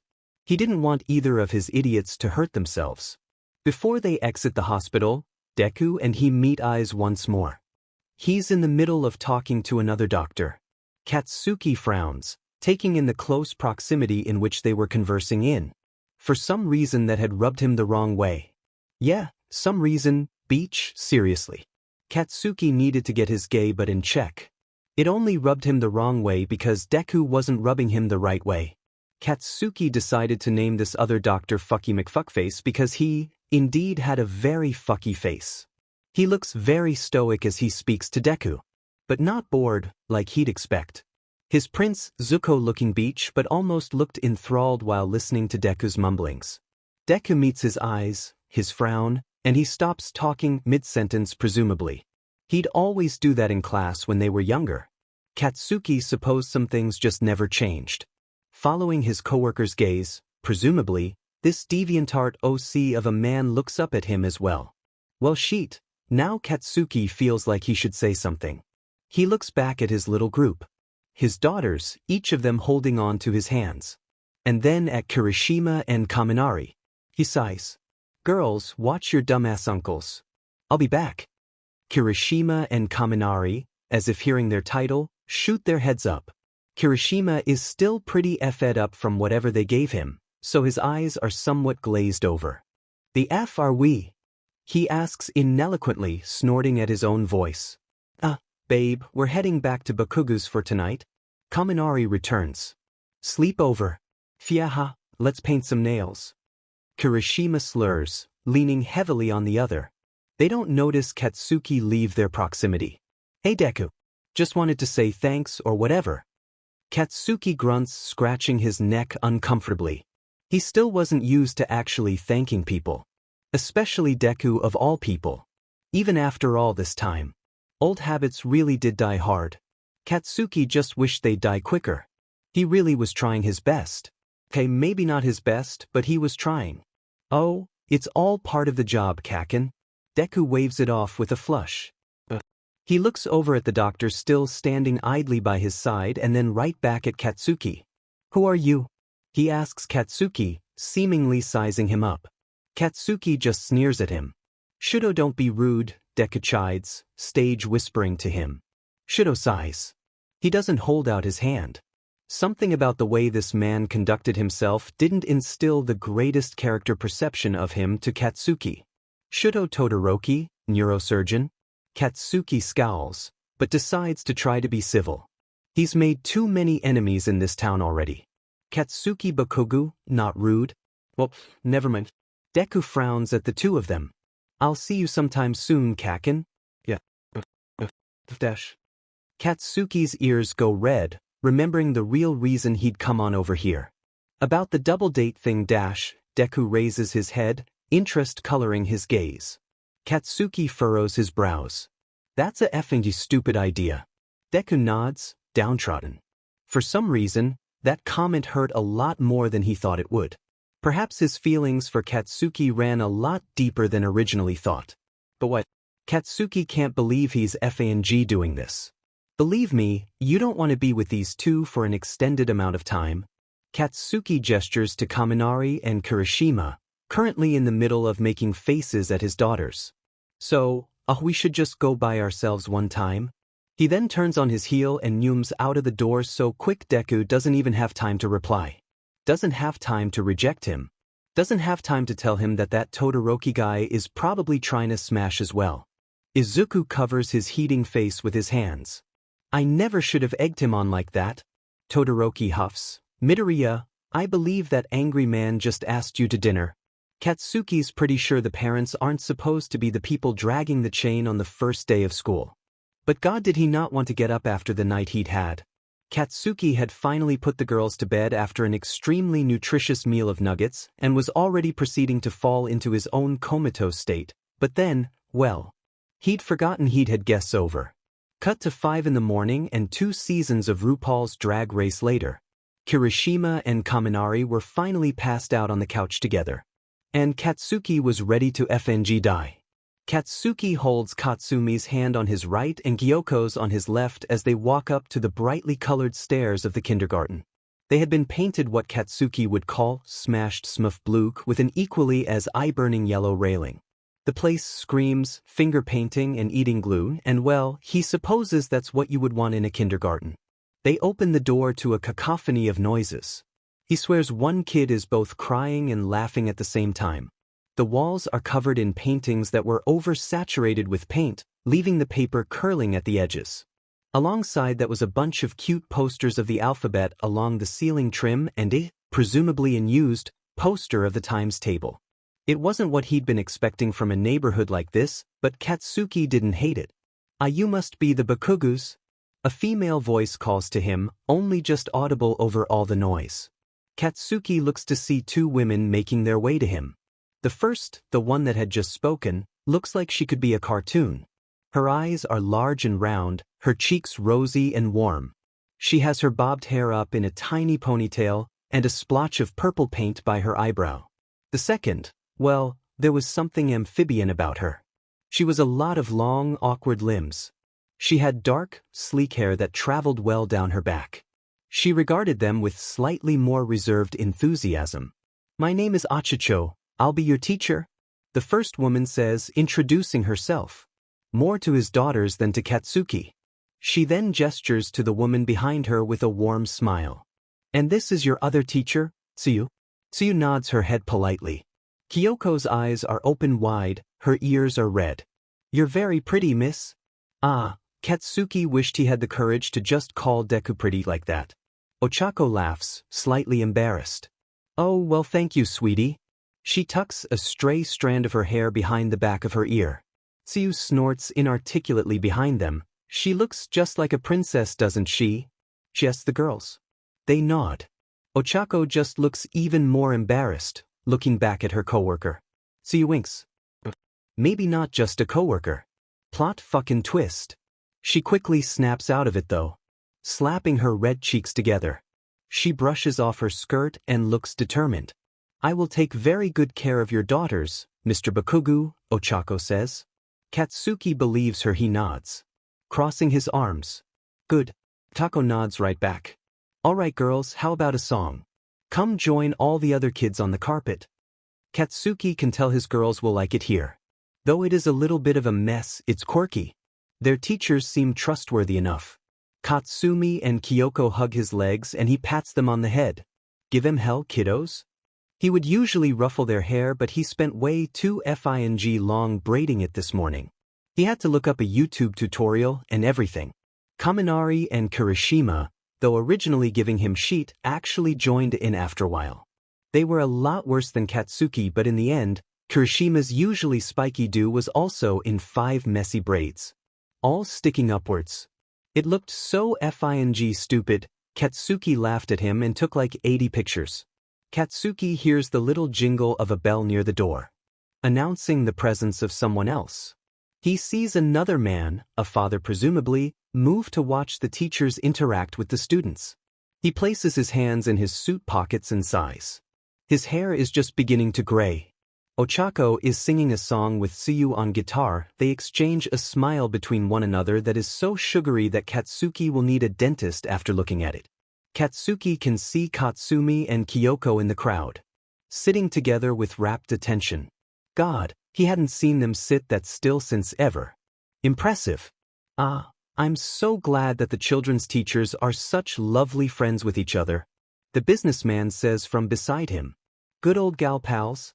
Katsuki stretches, moving toward the door. His job was done. They're lesbians, Harold. Katsuki closed the sticker-covered door behind him. There was a small pang in his issy now as he looked at his 2 empty hands. He was gonna miss those little sheets today. He gets in his car only to find a barrage of texts from Kaminari. "Shitty Pikachu, guess who was asking for you this morning?" "Shitty Pikachu, you are boo winky face." "Shitty Pikachu, I told him you were just out buying condoms." "Shitty Pikachu, XL size." "You're welcome, Shitty Pikachu, I also gave him your number." "Shitty Pikachu, you are double welcome, smiley face." Bakugou Katsuki, get fed. Shitty Pikachu, let us both be good asai, or at least with his daughters absent at school, he could murder their favorite uncles without them knowing. He could bury them in Susan's shitty hydrangeas and frame her. It was perfect. Just as Katsuki was plotting the tragic homicide of his friends, he gets a text from an unknown number. 00XXXXXXXX. "Hey Kaken, it's Deku, smiley face." 00XXXXXXXX. "I can't do dinner but breakfast sounds nice, smiley face." Besides finding the fact that Deku added smiley faces to all his sentences incredibly, annoyingly, endearing, Katsuki is unable to process much else. Did he just land a date with Deku? That boy was too forgiving for his own good. Bakugou Katsuki, Nito, I'll swing by your house now. Bakugou Katsuki. Smiley face. Perhaps the HMO side of his friends could wait a little longer. Bakugou Katsuki changed -00XXXXXXXX's nickname to Deku. Love knows no limits, including speed limits. Katsuki is roaring down the road toward both his and Deku's houses because for some godforsaken reason, that shithead actually agreed to go on a date with him. He doesn't want to give him time to change his mind. And Katsuki was giddy. The Bakugou Katsuki. Giddy. About seeing Deku. If his middle school self saw him now, he'd be at a loss for words. He'd be at a loss for words because Katsuki would have knocked that effer out. Not today, Satan. Katsuki had changed for the better. Katsuki grips his steering wheel. Beach, if you try and cut me off again, I'll take your turn signal and shove it so far up your butt that your eyes will flash when you turn a corner. Okay, maybe he was changing for the better. Present tense. Scowling, Katsuki wonders idly if he should go to his house first to change. But no, his dumbass friends would be there. There was no way in frosty cold hell that he would admit to the fact that he somehow managed to land a date with the object of his furious affections. Straight to Deku's then. Katsuki is Tokyo drifting along the neighborhood at this point. Along the way he may have accidentally driven over some of Susan's gardenias in her front yard. Oops. What a shame Susan wasn't there as well. Deku is waiting out the front of his house for him. He was like some teenager waiting for their mother to pick them up from soccer practice. It's kind of hilarious. He's fiddling with his hands, and it looks like he's muttering to himself. Perhaps giving himself a pep talk. He's even wearing a nice sweater with a collar and everything. Even those insane red sneakers he'd been wearing since they were in middle school were replaced by some dressier shoes. When he sees Katsuki's car, his head shoots up and he gives a nervous kind of smile. A dorky wave replaces his fidgeting and he shuffles over to him. Katsuki quickly scrambles to get out of the car. Deku looks at him quizzically. "Kaken, what are you doing?" His hand is already on the passenger side door. Katsuki just grimaces, hands in his pockets. "I was gonna open your shitty effin' door for you," he mumbles, kicking the gravel road at his feet. Deku flushes and he too looks at his shoes. "That's pretty gay, Kaken," he teases, the most embarrassed smile on his face. Katsuki purses his lips. No sheet. He speeds to the other side of the car and opens the door anyway. "Your chariot awaits, Deku." Deku puts a hand on his chin. "Are your tires flaming?" He points at the inconspicuous smoke softly fanning out of the wheels of Katsuki's car. "No." Deku, shrugging his shoulders, shifts the bag in his hands to the side before hopping into the passenger seat of Katsuki's car. This was actually happening. What the F dash? Katsuki still can't believe it. Deku turns his head to the back seat of the car. "Katsumi and Kyoko off at school?" "Yes." Katsuki nods. It was their first day back today. He frowns, tensing his shoulders a little more. Katsuki was still trying not to look at Deku. It would make the situation that more surreal to him, if he was being honest. And they'd probably FING crash. "You miss them already, don't you?" Deku has a cute little smile on his face as he settles into the Altich seats of Katsuki's car. "They remind me so much of you when you were younger," he confides, looking out the window. And God, was that an insult or just a simple observation? Katsuki was a terror at their age, but he supposes that his daughters are as well. "Yeah, those kids got just about everything of me. Right down to my crazy weird hair." Katsuki twiddles a strand of his blonde mop for good measure.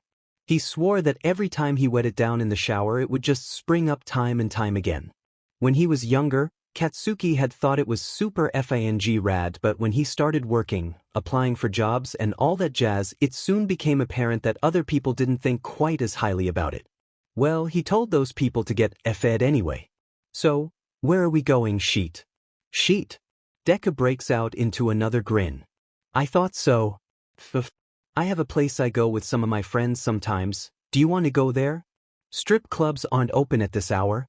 Katsuki smirks. Deku flushes, "And you would know that because..." They both smile. Deku's was unguarded and wide and Katsuki's was a little more hidden. Nevertheless, it was nice to see Deku smiling like he used to again. Perhaps he just caught him at a bad day when he'd first seen him. Or maybe he'd been way too shocked to see Katsuki to really react. Or maybe it was just the mere presence of Susan. Yeah, that sounded about right. "No STRP CLB breakfast? Fine." Katsuki gives in, faking disappointment. He takes a left according to Deku gesture. "But you'll have to warn me if this is some vegan bullshit. My butt needs bacon and coffee this early." Kaken, it's nearly midday. Get if it? Deku, as usual, doesn't take it personally. Instead opting to look at Katsuki's face. It's not vegan, I swear. Izumi approved. Well sheet, if Izumi approved it? Katsuki says, half serious, half sarcastic. That kid seems like a bacon boy. Deku sighs, I wish you were wrong. The cafe that Deku takes him to looks like a hipster's wet dream. It has navy blue shutters decorating the windows looking out onto the streets. There were mismatched chairs decorating the recycled wooden tables. The whole joint looked like it was owned by some dude named Oregano that wore flannel and thought showering was a choice. I know what it looks like, Deku says, forewarningly, only mildly placating Katsuki's first impression of the place. But I know the owner, he's pretty cool. Katsuki would have to take his word with a grain of salt, of course. There wasn't anything aesthetically wrong with the place, after all. It just seemed like a hotbed for nightmare people that thought they were cool for getting raw bean mochas or some sheet. Katsuki just tended to hate most people. Deku leads him inside, greeting the person at the counter with a friendly wave. Hitoshi. Hi. The man looks up at him. He looks about the same age as all the occupants in the cafe.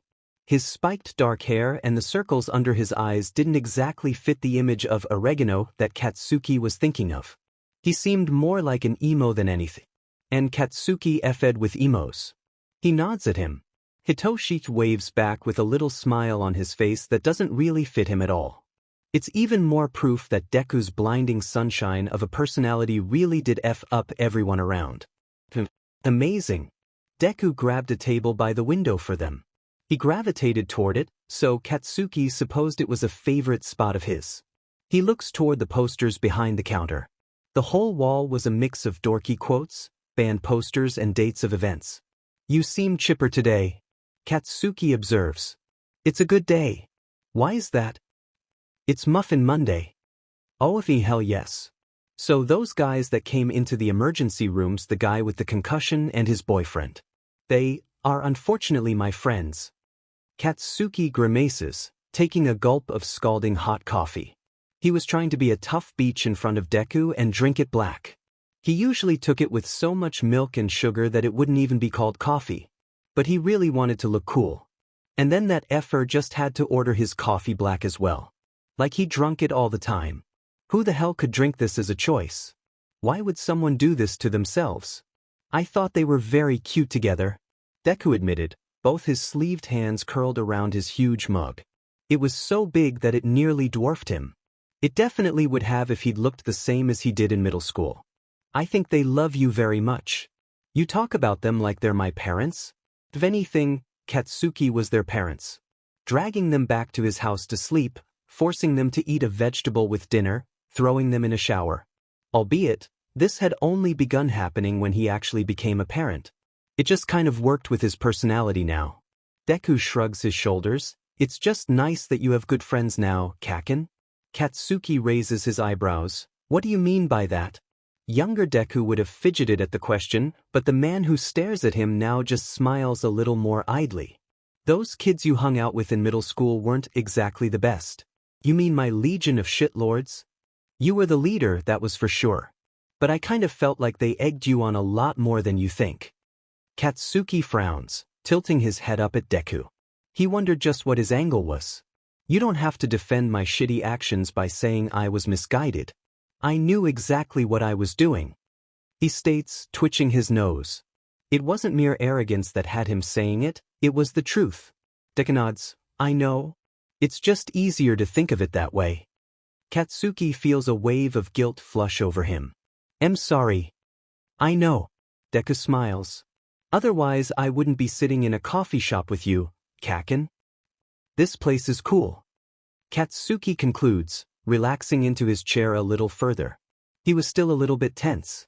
It's nice and quiet. The atmosphere of the cafe was, admittedly, rather nice. The soft music filtering in throughout the store fit nicely with the interior. The food, all in glass cases at the front, were plain looking, but as Deku had explained, more like gushed, that the owner more so focused on the flavor of things. They began talking more about what life had been like without the other for these 15 years. Katsuki noticed how Deku didn't talk about Izumi's other parent nor his lack of a spouse. He also noticed how he himself strayed away from the subject. They talked about their jobs, they talked about their friends. Their likes and dislikes, which had mostly remained the same throughout these years. They just talked. It was nice. As I was saying, if a normal person f'd Captain America, they would die because his deeds is too powerful. Katsuki takes a hearty bite of the remaining bacon on his plate. Deku narrows his eyes. I'm pretty sure super strength doesn't transfer to SXL enters. That's where you're wrong. Fucko dash, the ring of the cafe bell chimed, politely remarking the entrance of new guests. The place had been rather quiet for the past hour they'd been there. People quietly milling about, coming and going as they pleased. Only Katsuki and Deku were constants in the ever-moving world around them. As long as someone kept topping up his horribly bitter coffee, they would stay. This place looks interesting, an intrusive voice at the entrance exclaims. Katsuki feels his BLD go cold. He turns his head, praying to God that that jarring voice belonged to someone else. Nope. Katsuki groans, rolling his eyes. It's Susan, she's right here. Susan stands there, with her power walk friends, still in their matching tracksuits and New Balances. They're like sore thumbs in this stinky cafe. Like Satan in a ball pit. Maybe she won't see us. It's Katsuki and Izuku. There's a venom in her voice that is no longer hidden by a mask of false politeness. Yep, that last stunt had definitely killed that for them. Oh no, Katsuki was devastated. He turns his head, promptly ignoring her. He would not ruin this thing he had with Deku right now. He could not. Would not. Hunter's birthday party is going to be marvelous. She says to her friends, loudly enough for the whole shop to hear. Whoever misses it is going to be regretting it for the rest of their lives. The fact that she was so petty to shame a child, behind his back, in front of his parent really played into her villainous aura. Katsuki can see Deku grow uncomfortable. He begins fidgeting again. Just ignore it, Kaken. But Deku was used to callous remarks. He was used to bullies. Katsuki wasn't. He scowls, trying to remain as mild as possible. He bites his tongue and says nothing. Susan's fake eyebrows rise and her lip curls.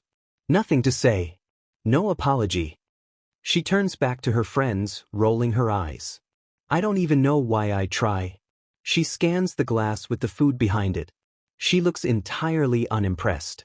Especially when she looks upon the posters adorning the walls behind the counter.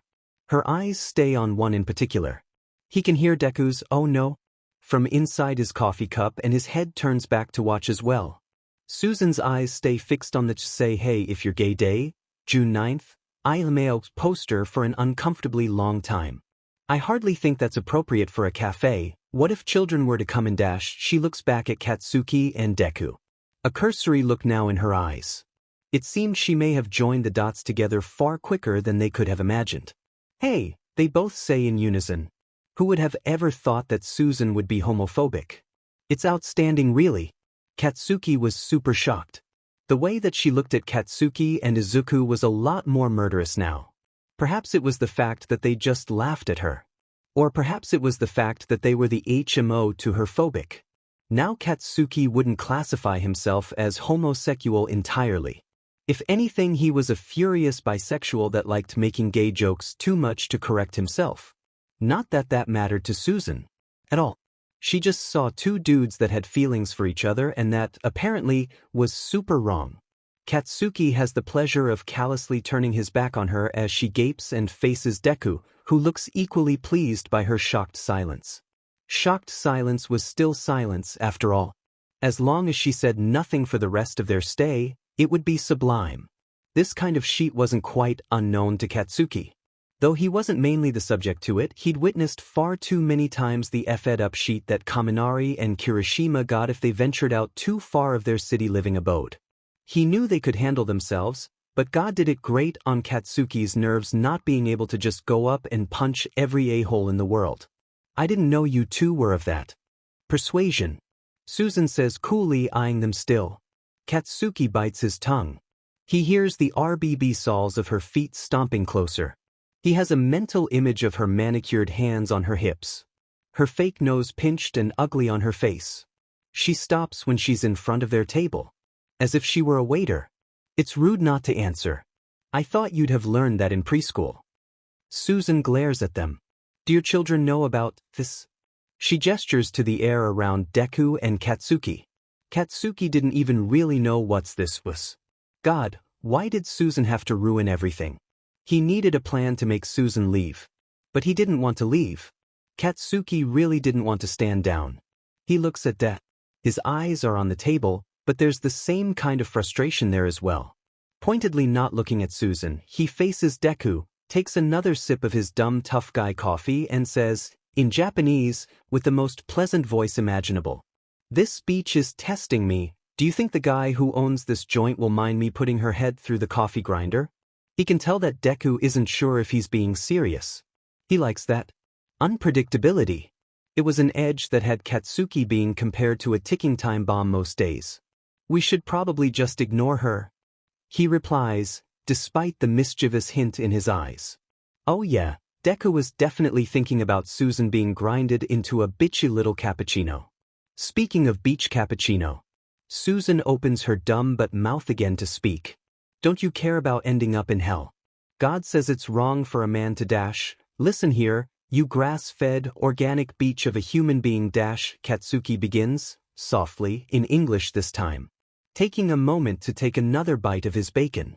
We're not bothering you, but you sure as shit are bothering us, so kindly go take your cheetah print but elsewhere.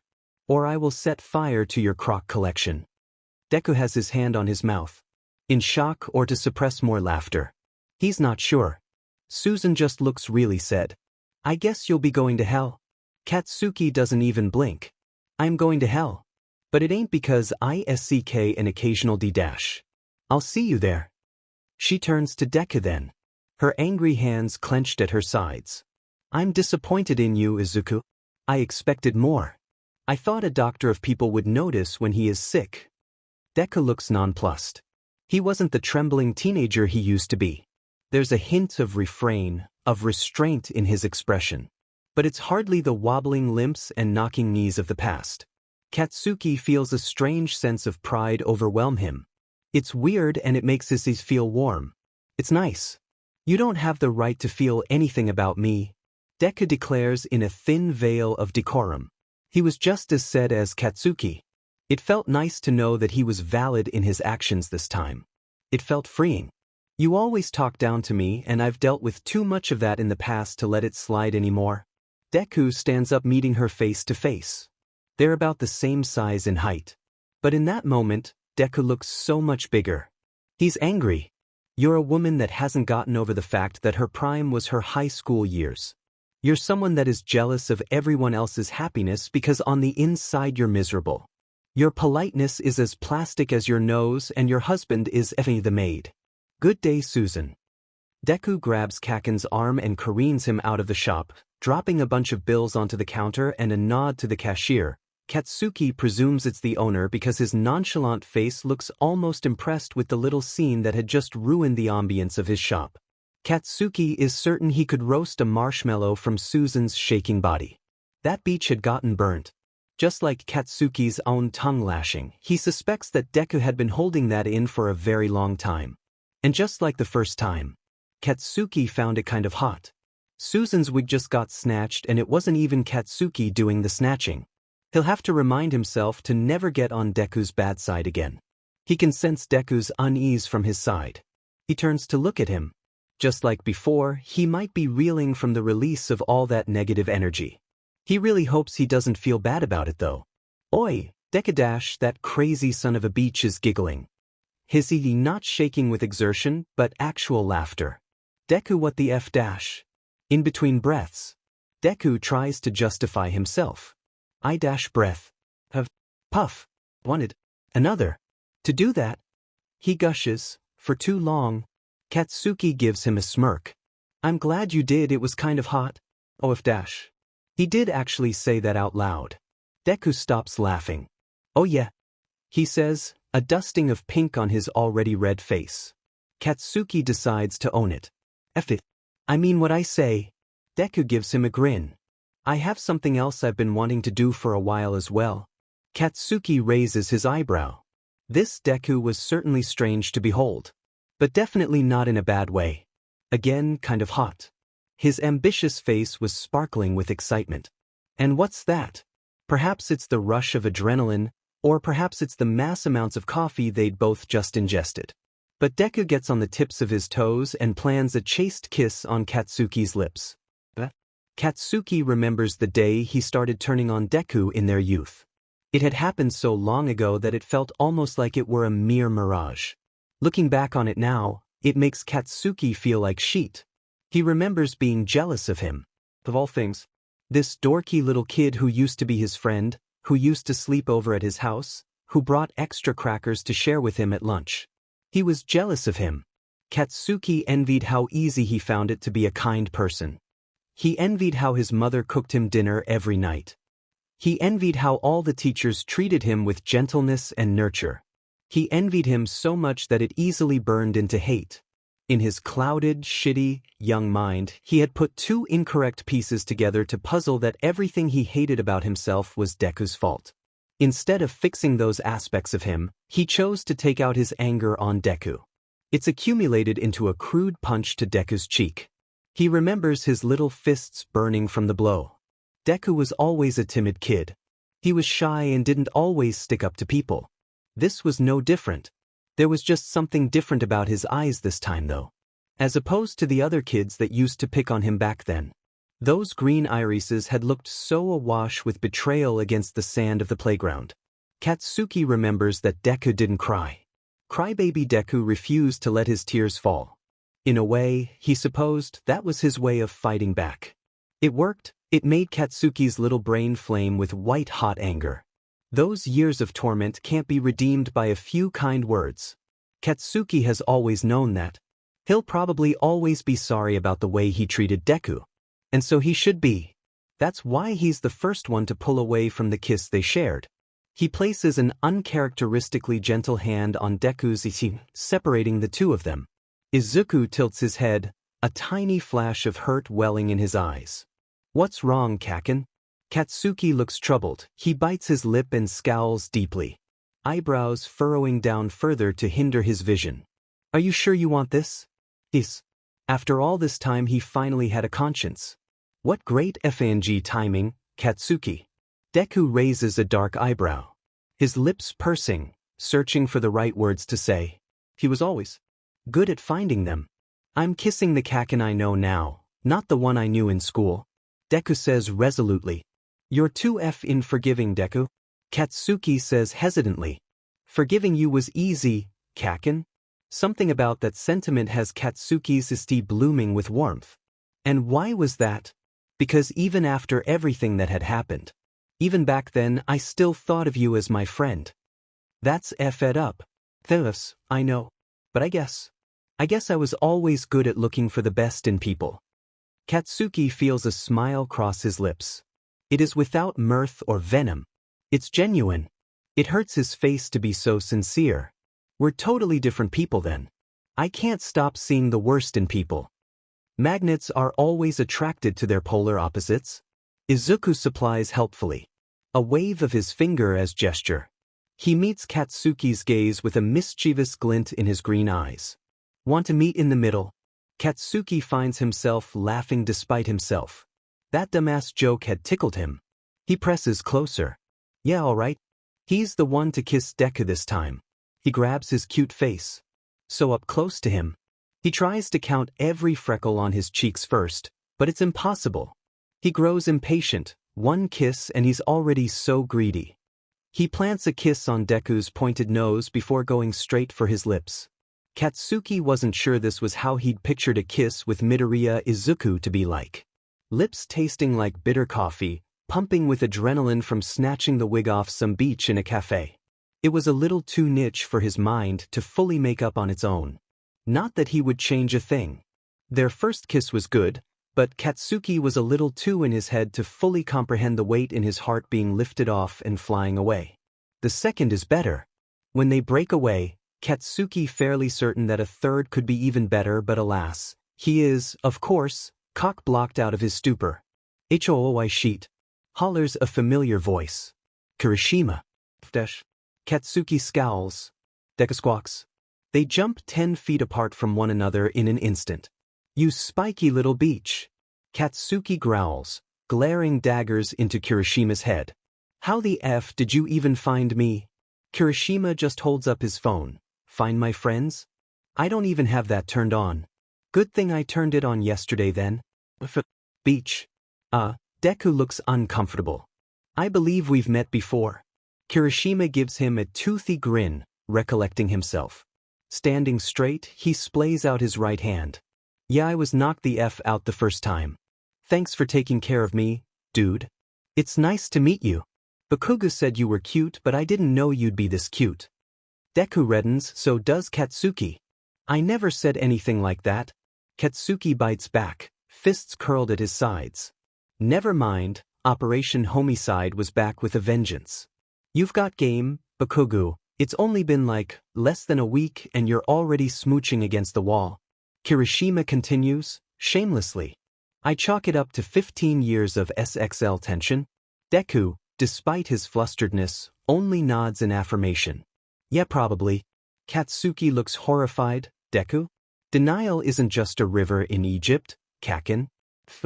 I would but you'd miss me. Deku grins, teasingly up at him. The most sheepish expression on his face. Katsuki blushes. No, I wouldn't. He hears a phone shutter from the bushes. Whipping his head that way, lightning fast he sees Kaminari pop out of the bushes. Tendrils of sticks and leaves in his hair. I got it too, he exclaims. A rare blushy boi. Kirishima laughs, triumphant. He runs over to give his boyfriend a high five. Katsuki puts a hand on his face, utterly defeated but still so goddamn happy. He turns to Deku, a side glance that wouldn't have been picked up on by anyone but him. Deku meets his gaze and gives him another soft smile. Thanks for giving me a chance. Katsuki whispers. A little too tender for his liking. It was like on the rare side of the steak scale. He kind of hated it. Thanks for calling Susan a grass-fed beach. Oh, you are so welcome, mister. Your husband is effing the maid. She's going to egg both of our houses, isn't she? Absolutely. The time passes in Magnolia Springs, slowly then all at once. Like a sauce bottle that hadn't been used in a while, like it was stuck in the pantry for a solid 2 weeks, and then someone gave it a hearty tap. Katsuki couldn't think of anything more poetic than that. Sooner than later, the Bakugou family are silently celebrating their very first month in the suburb of Magnolia Springs. It's almost as if it were a milestone, really. Like they were commemorating Katsuki's refrain from murdering some of his neighbors. One in particular, actually. Has Susan started any sheet with you? Katsuki asks Deku over coffee. They'd been meeting in the same cafe every couple of days now. It was truly an out-of-body experience for Katsuki, the fact that Deku was here and he wasn't trying to kick his butt for everything Katsuki had done to him. Not only that, but they were dating now. Katsuki turns red just thinking about that. He supposes that was one reason to celebrate moving here to this sheet-hole. He glances over at Izuku now. His hair still damp from showering in the morning. Katsuki had always taken him for a night shower person. Weird. The fact that he even thought of Deku showering at all was the real root of the problem. Deku fiddles with his hands, looking suspicious. Now that I think about it, no. He seemed confused. His eyebrows scrunching down on his forehead. They'd kissed a couple more times after the events of their first date, but nothing more than that. Not that Katsuki was complaining at all. He was more so just confused. They weren't teenagers anymore, so what was going on? He thought better than to ask. Because, well, he was Katsuki. He ain't the sharpest tool in the shed. Somebody once told me the world was gonna roll me, not to question a good thing. Deku nods in approval, taking a sip of his coffee. I suppose so. His eyes light up, remembering something important. It's Katsumi and Kyoko's first soccer game tomorrow, isn't it? Katsuki grins. It is. They're gonna destroy all those other little sheets. A little bit competitive for a kid's soccer game, Kakin? Just let me have this, Deku. Deku smiles with him, making a move over the table to grab onto his hand. His expression fades into something a little more solid. Not quite a frown, but not a grin either. Katsuki basks in the warmth of Izuku's hand on his before he speaks again. Do you think we should tell our kids about this? Deku asks, quietly, looking nervous. It was like they were back in school again. He was fascinated by the change in demeanor. Deku had become so much stronger, and yet he still lapsed into anxiety bouts just like he used to. Katsuki hadn't thought much about it. But he has a feeling this wasn't about his daughters.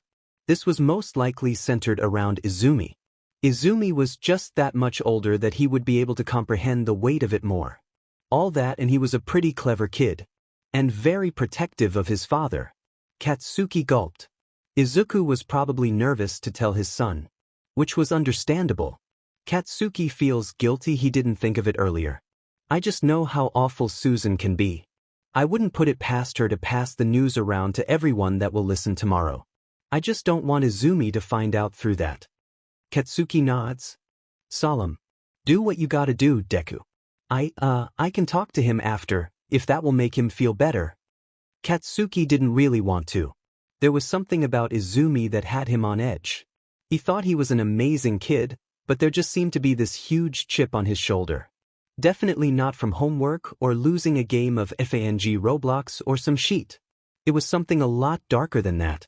Deku's eyes light up like a Christmas tree in early December.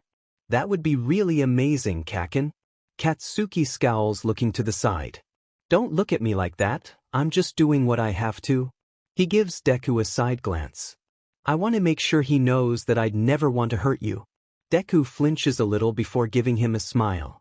There was definitely some storyline to their actions that Katsuki wasn't being let in on. Deku fiddles with his fingers. I'll do the same for Katsumi and Kyoko. I know they love their dad. Katsuki flushes with pride. His hold on Deku's hand grows a bit tighter and the tips of his ears redden just the slightest bit. You're pretty alright too, Deku. That's Katsuki language for, thank you, Deku, thank you, you're such a great person, please let me kiss you. Deku smiles at him. I know. Katsuki sputters. You're supposed to say something back. But you're not cool, Kakin. I can still see a braid in your hair that the girls must have put in your hair this morning. Deku reaches over to touch Katsuki's mess of hair. He was correct. There was, in fact, a tiny, messy braid upon his head. Deku was definitely relishing in the fact that he could now give Katsuki as much sheet as he wanted. Katsuki groans. They'd refused to get their hair done before he got his apparently. There was even a tiny pink scrunchie wedged on it at the end. He twiddles it with his thumb. Not quite willing to take it out. He doesn't want to admit to the fact that he missed having his daughters around all the time to Deku. No matter how rambunctious they were, sure they were handfuls separately and absolute terrors together, but they were his. His little monsters that he wanted to watch cartoons with. Ah, you miss them? Deku coos, the tiniest hint of mirth in his smile. It's genuine though. Katsuki rests his head on his hands. Don't you miss Izumi when he's at school? Deku looks wistful. Of course I do. But I just know that it's for the best that he's there. You know, interacting with people his age, making friends. He sighs, probably taking the PSS out of Susan's son. Katsuki smirks, just like his dad. Deku snorts, that family line is cursed. You have no idea how much I had to put up with before you came here. Why don't you enlighten me? Deku seems pretty closed off. He retracts his hand. It wouldn't make much sense if I didn't tell you the entire story. The entire story. And I don't want to talk about it, Deku says quickly, looking everywhere except at Katsuki. Katsuki leaves it at that. But the answer grates on his insides for the rest of the day. They decide to tell their kids after the game tomorrow. When Katsuki was younger, he was told he was a bit too physical to play a game like soccer. Which was a fair point, he was an a-hole with a terrible temper. But when he watched the coaches and the games on dumb feel-good movies, he couldn't help but long for a childhood with orange slices and being lifted up on the arms of teammates. Kyoko and Katsumi are dressed in their oversized jerseys that are far too big for their tiny bodies, and Katsuki just about dies. They were finally old enough to decide on an extracurricular by themselves. They'd chosen soccer. And they'd looked so cute. Girls, I need about 80 photos, hold still. Katsuki says gruffly, trying not to have a heart palpitation from the cuteness overload. He fumbles out his phone. This strange anticipation he's feeling is something so alien to him. Even after 5 years of being a father, he's still not fully sure what it is. He'd find out later it was pride. Do you want me to take some with you in them? Deku appears out of nowhere, apparating from behind him like a teleporter. Picnic basket at his shoulder and Izumi behind him, headphones in his ears. Katsuki is too startled to tell him it's fine, don't worry about it. He just nods. Because he wants to. He really does. It's one of Katsuki's favorite photos. He's knelt down in the morning dewgrass, his arms around both of his daughters. Kyoko holds a soccer ball and wears the brightest grin on her face, her left front tooth absent. Katsumi is frozen mid-giggle because Deku had taken it just after he'd said something funny. And there's Katsuki in the middle. He's wearing the team's colors, like a FNG loser, yellow and blue with another braid forgotten in his hair. This time, accented with an orange scrunchie. Compliments of his 2 daughters once more. He makes it his phone lock screen. Katsuki's too busy making sure everyone is looking at the camera that he just misses the warm look on Deku's face. Little did these poor a-holes know that this would definitely be the only good part about this game. The mere presence of the PDA mothers all crowded around the side of the soccer field has Katsuki on edge as they approach. He sees far too many bleached layered bobs and crocs to be anything but tense. Why did every woman in this neighborhood look exactly like Susan? His eyes scan each and every one of them. Okay, there were some differences. Some of their nose jobs were much worse than others. And the worst of all, Susan. Once more, here to F sheet up. He sees her shitty hair, worse than Kirisama's, doting on her oldest son, Hunter. Katsuki wonders if the rest of her Satan clan are also named after archaic professions.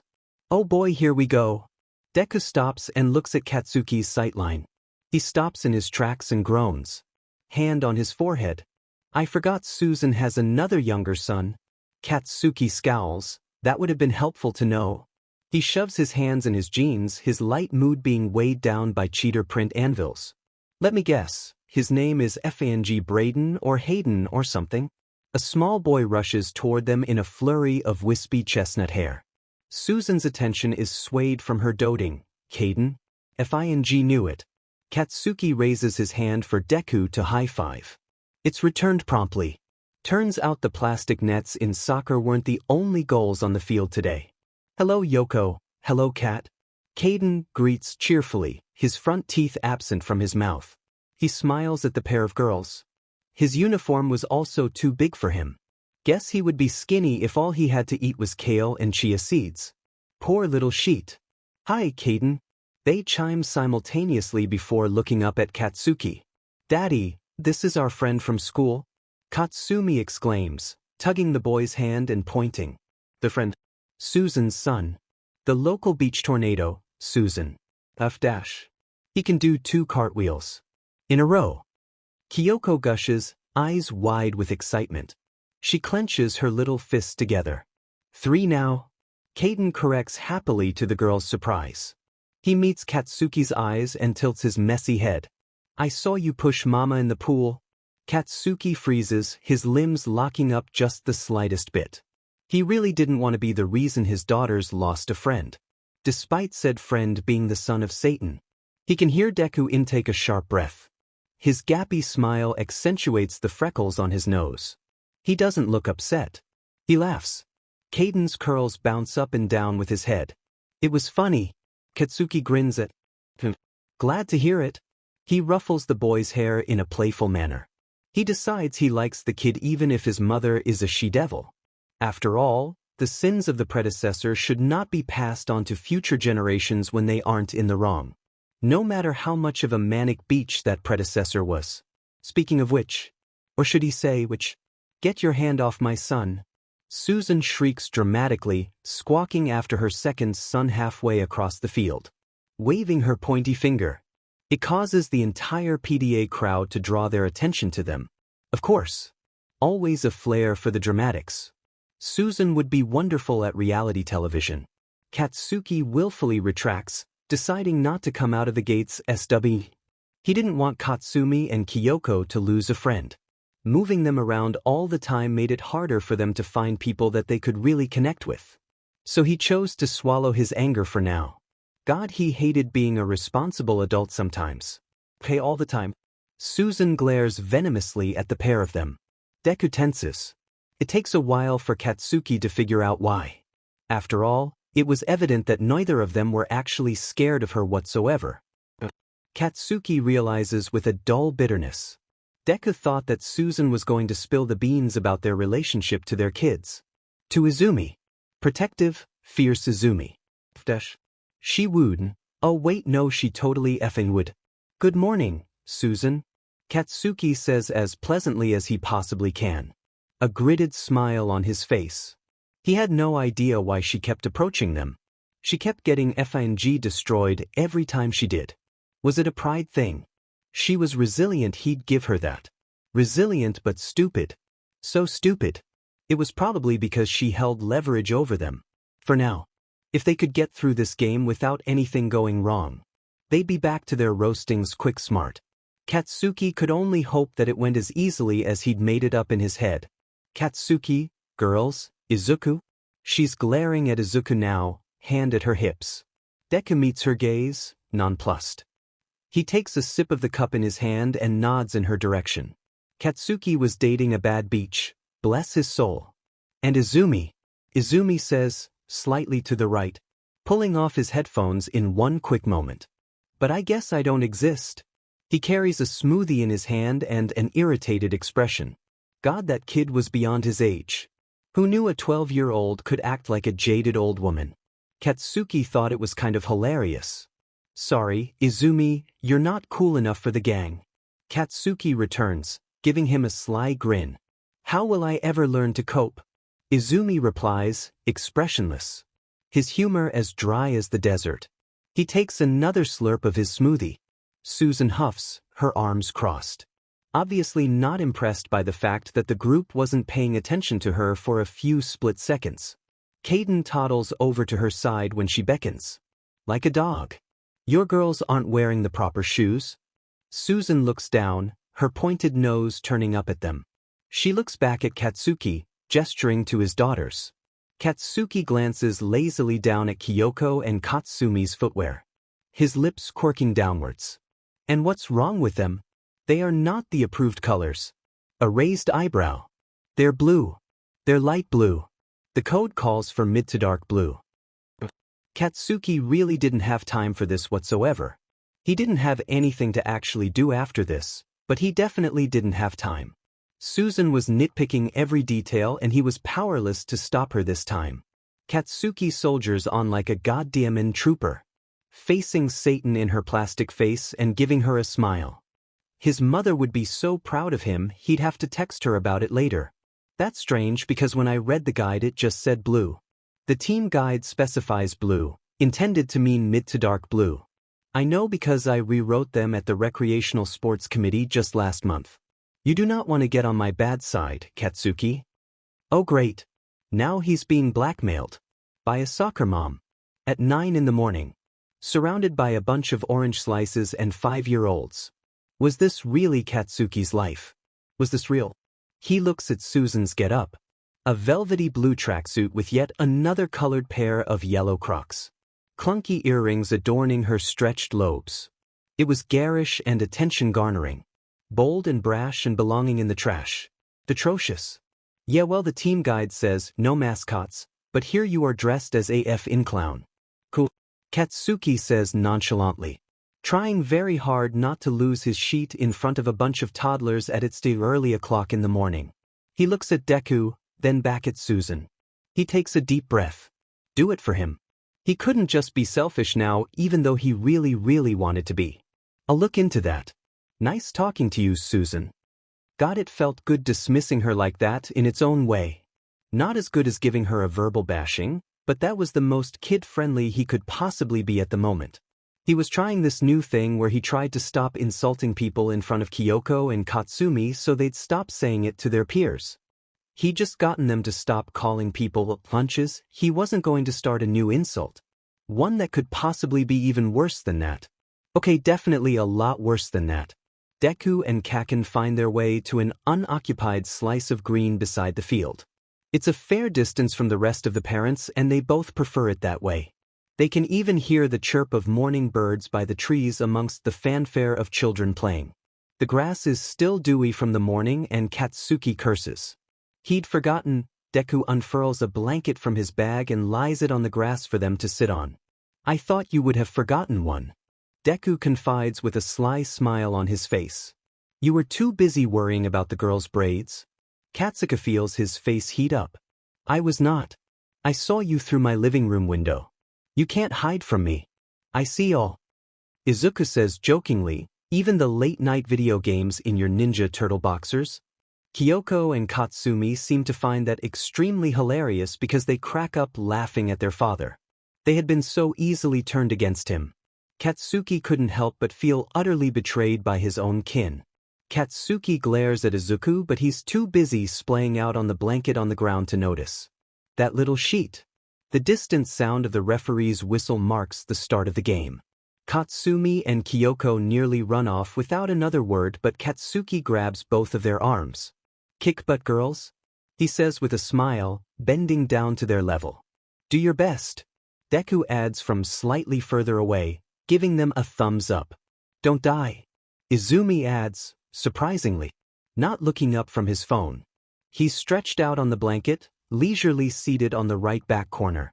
Katsumi and Kyoko shine bright with pride and anticipation before turning their backs and running toward their team. Their first real game of soccer. They were so excited.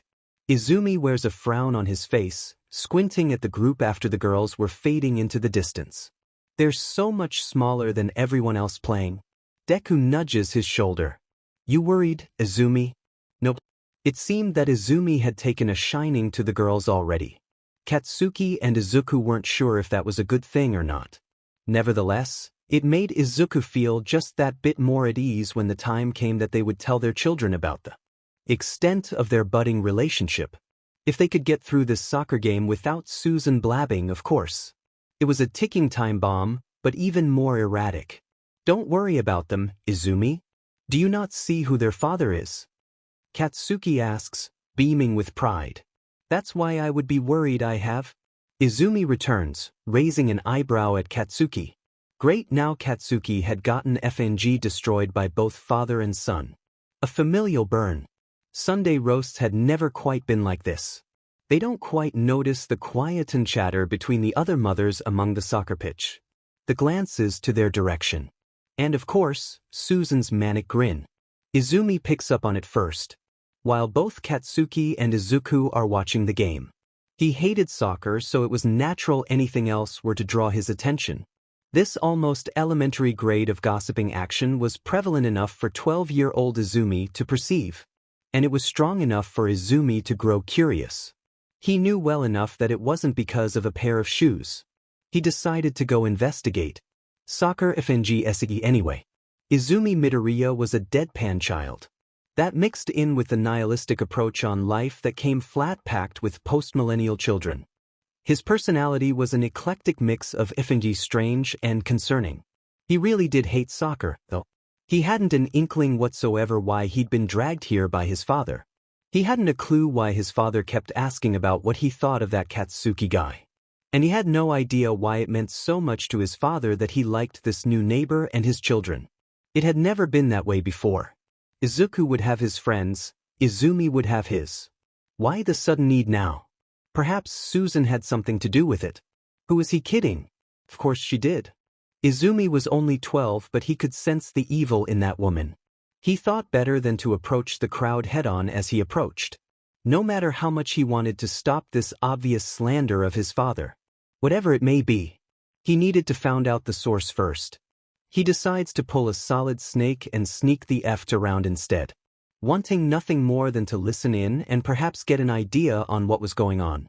Izumi is finally within earshot when she hears the polite, adult, hushed voices of a group of soccer moms gossiping. Mainly consisting of the PTA that he'd seen a few times at school assemblies. Those were the a-holes that were trying to take go-gurts out of the cafeteria. What sick FS? Izumi scowls at them. Already having a bad feeling about this. Susan, with fake concern on her face, glances over to the side of where Katsuki and Izumi's father was watching the soccer game. Izumi looks back as well. They still hadn't noticed his absence. Katsuki had a scowl on his face. Deku looked mildly enthused. Their gazes both focused on the game. They were both sitting pretty close to one another. It was a pretty small picnic blanket. Izumi shrugs it off. I just can't stand to think about those poor little girls. Susan whispered, her eyebrows drawn downwards, worrying. What would they think if they knew? Another woman peeks up. Exactly. It's fine if they choose to be that way, I suppose, but not in front of the children. It's vulgar. Izumi can't help but feel a little bit confused. Not to mention poor little Izumi. Especially because he's older. He'll understand. Susan continues, hand on her hip. Hearing his own name, Izumi can't help but try to listen harder. To try and make sense of this strange dialogue that was coming out of these terribly lipsticked mouths. The women hum in agreement. What idea will that give him? It's abuse. Not having a mother around to care for them. Izumi frowns. It wasn't as if he hadn't heard it before. People were, in general, ill-informed shitheads. But from actual adults. Instead of snot-nosed brats on the playground. He could hear them now mocking him. Izumi clenches his fist. He looks out into the soccer field.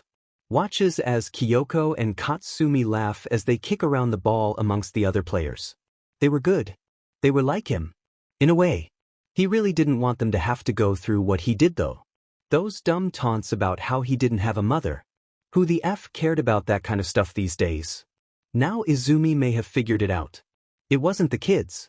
It was the adults putting the thoughts into their heads. They were the root of the problem. It was nurtured, not nature. Izumi is about to interject. But the last thing coming out of Susan's mouth has him stopping in his tracks. I saw them kissing in a public space, you know? She sneers. Out in the open for everyone to see. What if my dear Hunter or sweet Kaden saw that? She flicks her gaze to Katsuki and Izuku. Tossing her hair over her shoulder and glaring. That's just not normal. Izumi feels a strange feeling in his gut. Pressing in on his ihi and leaving him breathless. The way they sat shoulder to shoulder. All the time they spent together. His father's diligence and continual asking if Izumi was comfortable around Katsuki. They were dating. Together. Of course they were. How had he not seen it before? It makes so much more sense. How could he be such an idiot? He watches in what almost seems like proof. As Katsuki absent-mindedly brushes a stray hair out of his father's eyes. Gentle in a way that hadn't been expected from the gun's blazing personality he'd shown previous. His father reddens ever so slightly, his gaze meeting the ground as he flushed. He scratches the back of his neck. Secretly pleased. Disgusting, isn't it? Susan scowls, arms crossed. Not natural at all. Izumi's eyes flick back to the woman's words. His shock making him numb to all of it. He had no real idea what he felt now. He didn't know where fact was and opinion lay. He just knew Susan always hated people that were different. They were probably planning on telling him after the game. Izumi thinks back on the way Katsuki held back from unleashing his usual verbal sheet storm on Susan. The one he had been looking forward to all day. It's because she held something over the two of them for now. Wasn't it? Katsuki had held back because of him.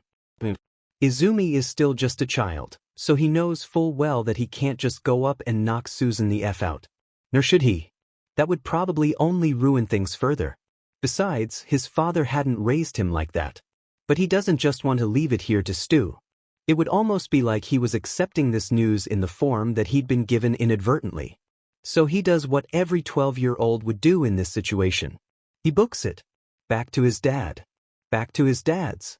His dad's boyfriend. Izumi's bugging the F out. He's distressed.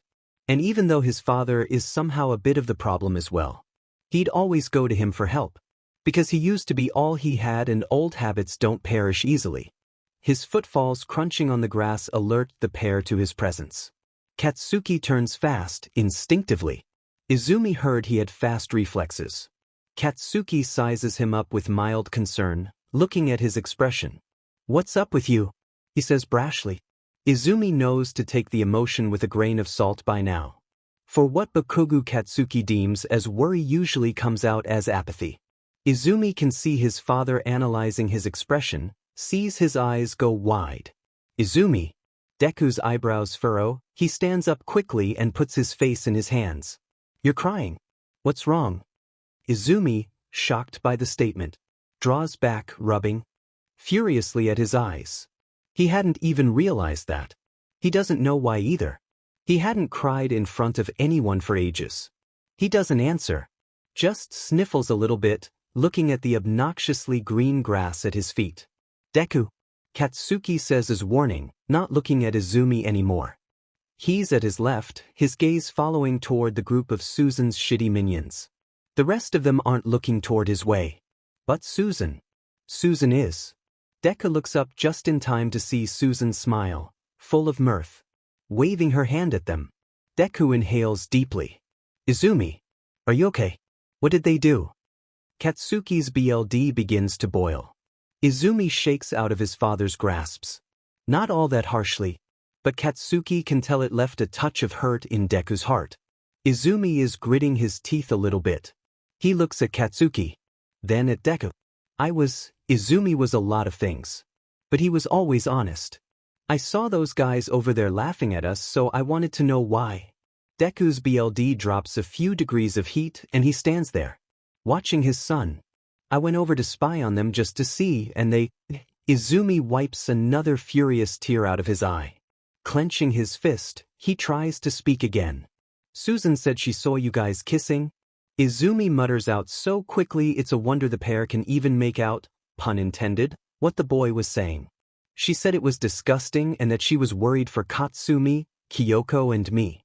She said it was abuse. Honesty may be the best policy, but it sure didn't feel that way right now. The way Izumi's father's expression turns so quickly to one of heartbreak is not one Izumi will easily forget. Even after all the years of taunts and teases, Deku had never been a man made of stone. Katsuki looks like he's about to boil over with rage as he stands there. And what do you think about us dating? Deku tries to muster up enough will in his voice to keep it even. It's difficult. I don't give a shit if you're both guys, Dad. You should definitely know that. Even considering what happened with say. He sees his father try not to flinch. I just wish I got to hear it from you, not them. Izumi points to the crowd over the other end. You shouldn't have been so scared to tell me. I'm your son. You taught me how to be a good person, not like those douchebags over there. Laughing about us, mocking you for things that haven't been taboo in ages. He turns to Katsuki. I'm not done with you. You may be scary, but you don't frighten me. If you're gonna date my dad, I want to talk to you as well. Trouble in Paradise. The trio hears a voice call. Sing-song in the way that made everyone's BLD boil. Susan. Once more. Approaching them. This time it wasn't the usual below-the-belt insults. They weren't little jabs and snips at their patience. This was outright war, and Katsuki was going to have to ask Izuku to hold him back from knocking her the F out. Or maybe Katsuki would have to do the holding back. Katsuki turns to see Deku. Come, sweet Dad. Izuku apologizes to a mannequin when he bumps into them mid-area. Looking straight up like he was going to cut a beach at this soccer game. He didn't know whether to stop him or grab some popcorn. Katsuki had seen Izuku angry before. Short bursts of courage when they were younger. Moments in which he had had the audacity to fight back a smidgen. Usually defending someone else, that idiot, never himself. It was only worth fighting if it were someone else. Apparently, another trait which had made Katsuki endlessly furious. He'd seen him irritated in front of Susan, that morning in the coffee house. He'd seen a wary kind of annoyance cross his features when he'd first seen Katsuki again. All warranted, but this was just full-blown anger.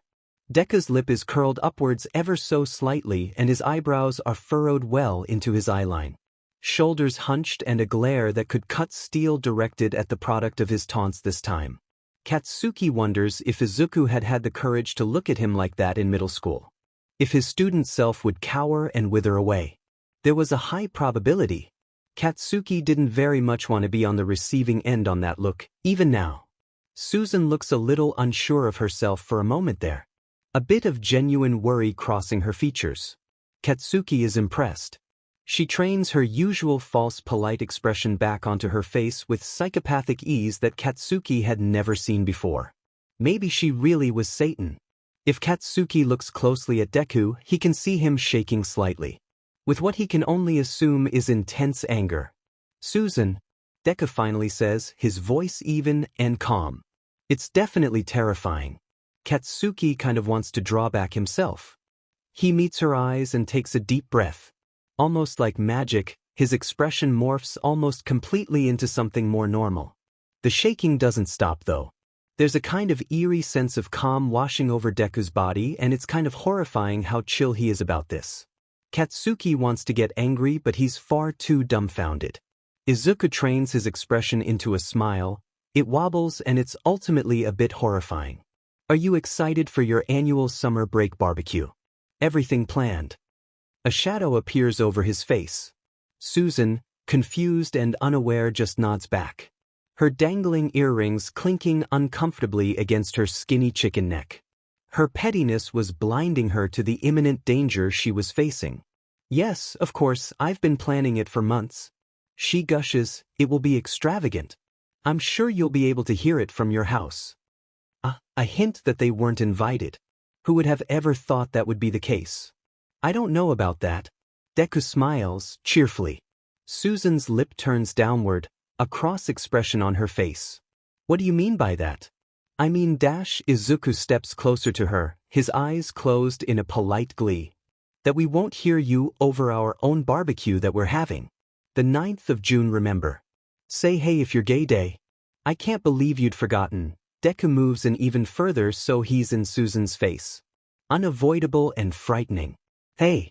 The color drains from Susan's face. Katsuki gawks at him. What the F was going on? This was surreal. It wasn't the first time today that he was wondering if this really was his life. Deku gives another little smile before stepping away.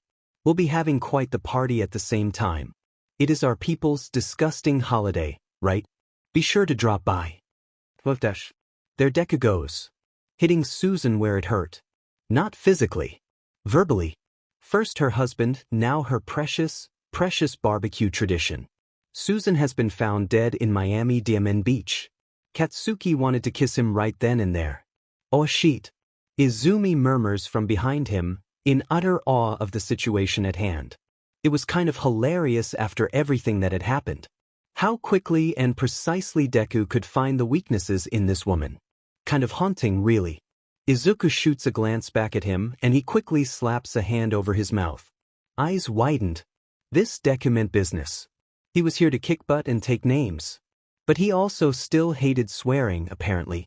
Not on his Christian Minecraft channel. A loud fanfare breaks the group out of the reverie. Katsuki snaps his head in the direction of the field just to see Kyoko pass the ball over to Katsumi, a few meters or so away from the goal.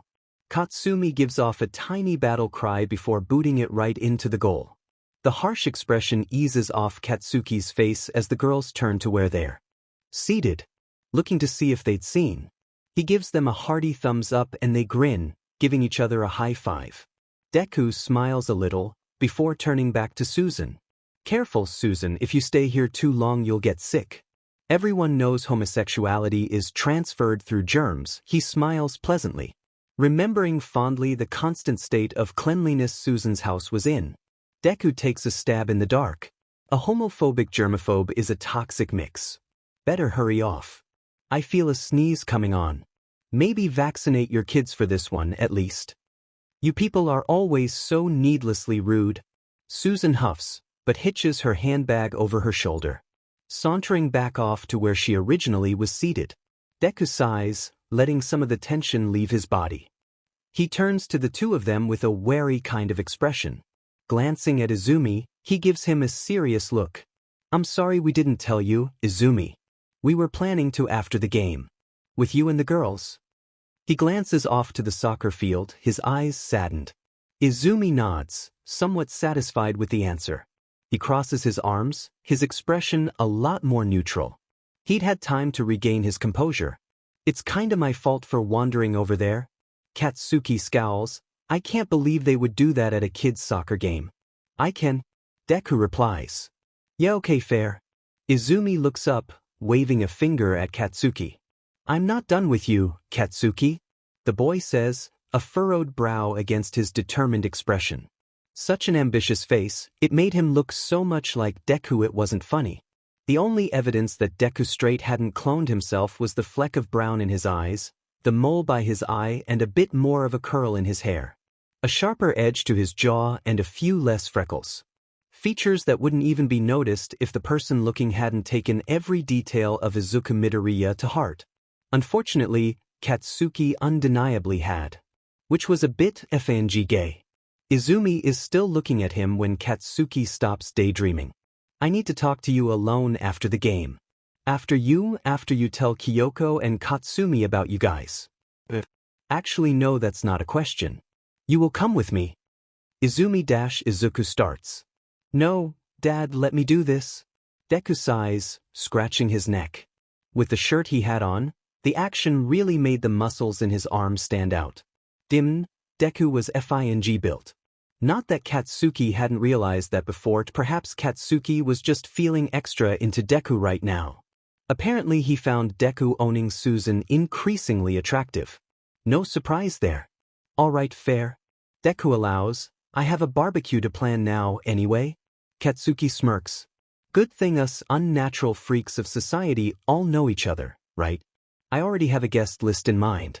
This is gonna be bitchin'. Deku nods at him, a genuine smile crossing his face as well. He looks just as determined as his son had moments ago. It most certainly ran in the family. This didn't mean Deku had fully regained his composure, Katsuki knew. There was a bit of a fracture in his friendliness that had been jaded with time. Knowing Deku, he'd be agonizing over this confrontation all night. The halftime whistle sounds and Katsuki realizes with a dull bitterness that he'd missed most of the second quarter of the game.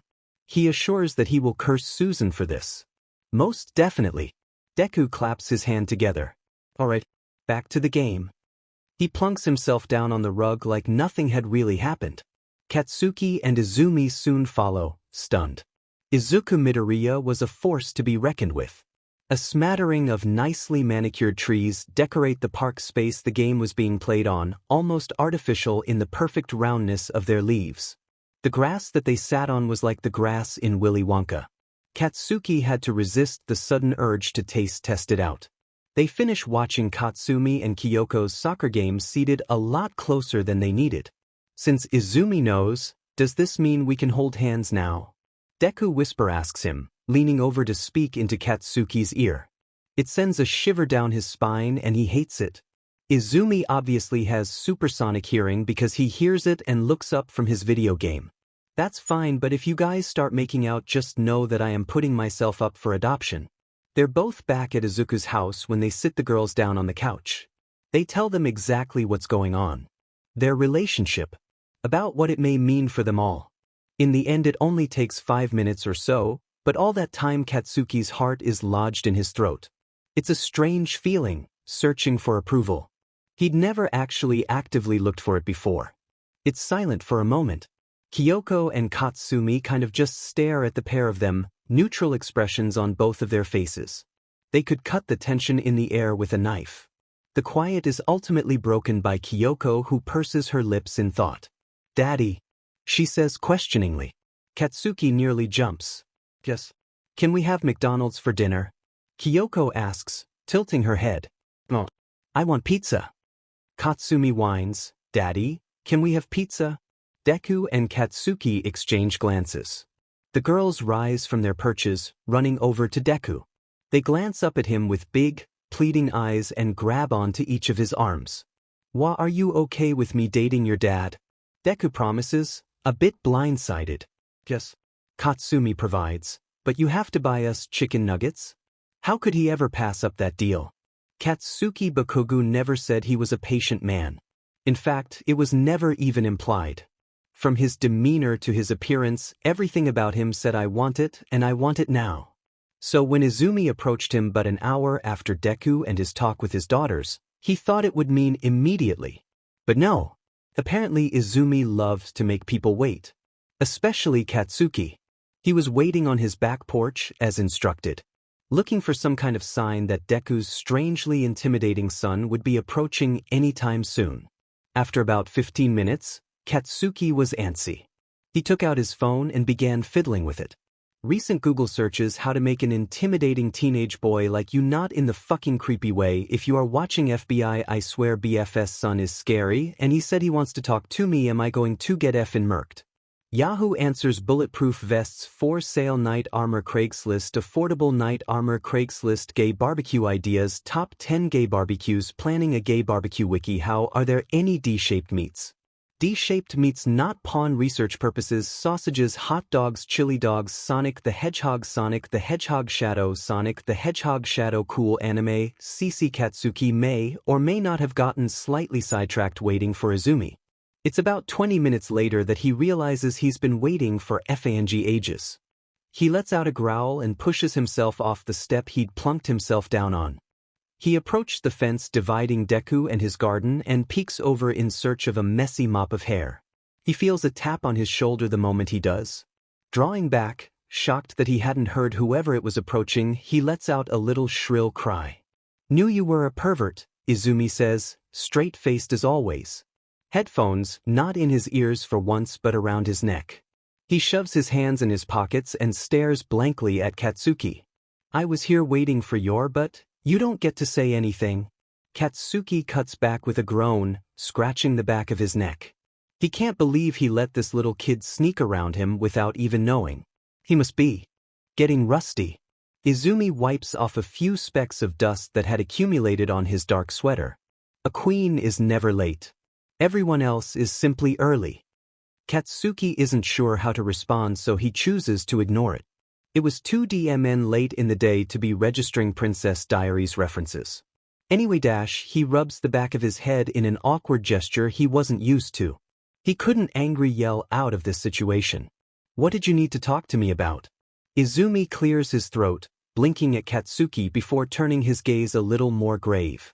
"What are your intentions with my father?" Why did this boy speak like a Victorian earl? "My intentions?" Katsuki sputters. "Yes. I don't get you. You show up out of the blue one day, in the middle of a school semester. My dad seems to know you, but he hasn't mentioned you before. Then all of a sudden you guys are dating. I can't ask Dad because he'll sugarcoat it like he always does. I know you'll give it to me straight." Maybe not completely straight. Katsuki was in a romantic relationship with the kid's father, after all. Katsuki bites his lip. He wonders idly if he should tell Izumi the whole story. The probability of it being completely accepted as in the past is highly unlikely. This kid definitely held grudges. Especially things in this essence. But lying to him didn't feel right either. "What do you want to know?" Katsuki grits out, feeling like he may regret it sooner or later. "How do you know my dad? Why doesn't he talk about you? How long do you plan on staying?" Katsuki sighs. Of course he'd ask that. If he remembered correctly, Deku had described them as friends from school. But, well, that wasn't all that correct. "That is a complicated question. Don't give me that. I came to you so you just tell me." Izumi, like his father, wanted to get straight to the point. Deku at this age, however, had a lot less of a backbone if Katsuki remembered correctly, and he did. "I've known Deku since I was about 6 years old. Our mothers were old buddies. We went to the same school up until the end of middle school, where he moved. We were friends. We used to go out adventuring together in the park by his house.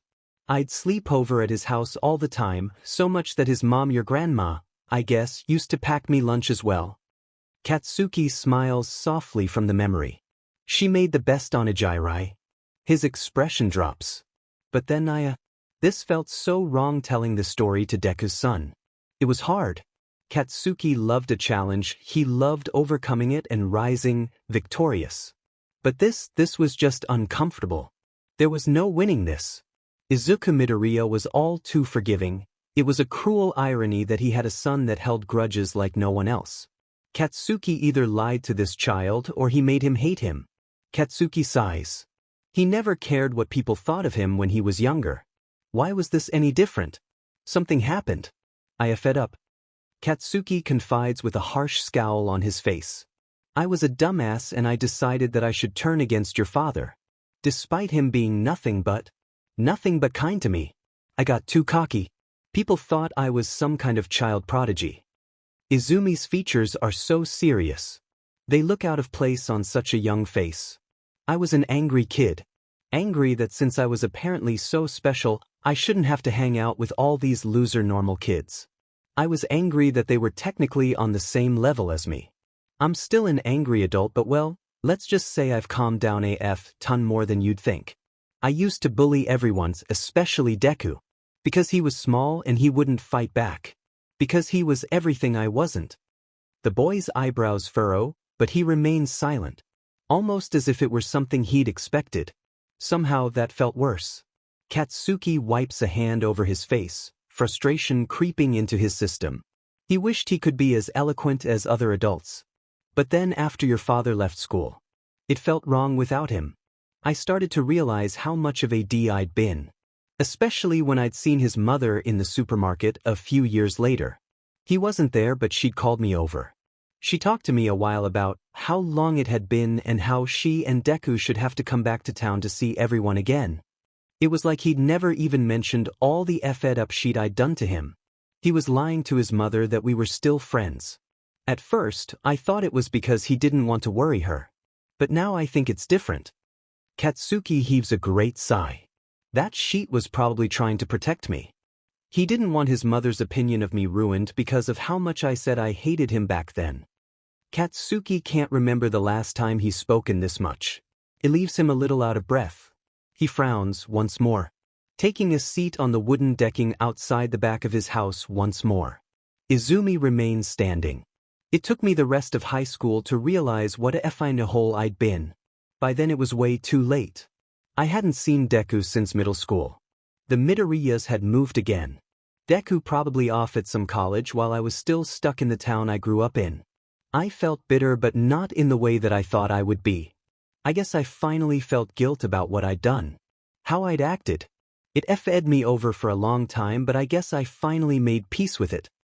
Katsuki waits for a reply, but all his speech is met with is a stony, tense silence. It's awful. He'd never been one to fill quiet with needless words. But now he felt inclined. I care about your father, Izumi. I hope you believe me when I say that. That whatever happened in the past it's not forgotten, but it's forgiven. Is that what you were going to say? Izumi finally speaks. He looks far from pleased. Which was fair, Katsuki supposed.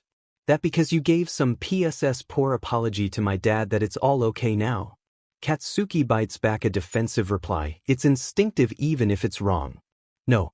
He grits out, meeting Izumi's eyes. I don't think I'll be able to make it up to Deku. And I know that if things were vice versa, I wouldn't forgive them. I would hold it over them forever and hate them. But Deku is different. He's actually a good person. He cares about people too much usually. He's kind and forgiving so much so that it's idiotic. He lets people into his life that don't deserve to be there, and for that, I think I'll be indebted to him forever. What used to grate on Katsuki's nerves about Izuku Midoriya, he only found admirable now. His insistence on trying to help everyone, his determination on doing so. His silent stubbornness that he could never beat out of him. He was a fighter through, and Katsuki thinks he loves him for it. You're right. He's too good. Izumi allows with a sigh. He lets people in that have wronged him too many times. Katsuki raises an eyebrow. My other father. Izumi grits out like the word was poison against his tongue. He wasn't the nicest man in the world. I hate him so much more than Susan. Because I knew Dad actually loved him at one point or another. He clenches his fist, his mouth a shaking line. I'm not going to give you our shitty tragic backstory. That's not what I'm here for. I'm here for you to answer the question that you still haven't answered. What are your intentions with my father? Such strange words coming from such a young soul. Katsuki wants to draw back in shock if he were any less accustomed to the way Izumi conducted himself. His intentions. That sounded more like a question coming from a parent, not a child. Katsuki puzzles over the words and thinks back to all the instances in which Izumi insisted on defending Deku when it wasn't necessary. Then there's Izumi's other father, undoubtedly an a-hole from what he'd heard.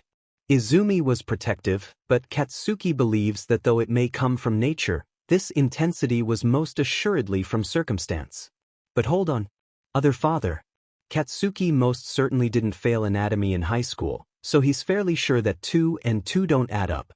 God, this just filled him with more and more questions than the ones being answered. My intentions are to, Katsuki fights with his words, trying to figure out just what to say to this kid. My intentions are to make him happy. He settles with, ineloquent and brashly outed.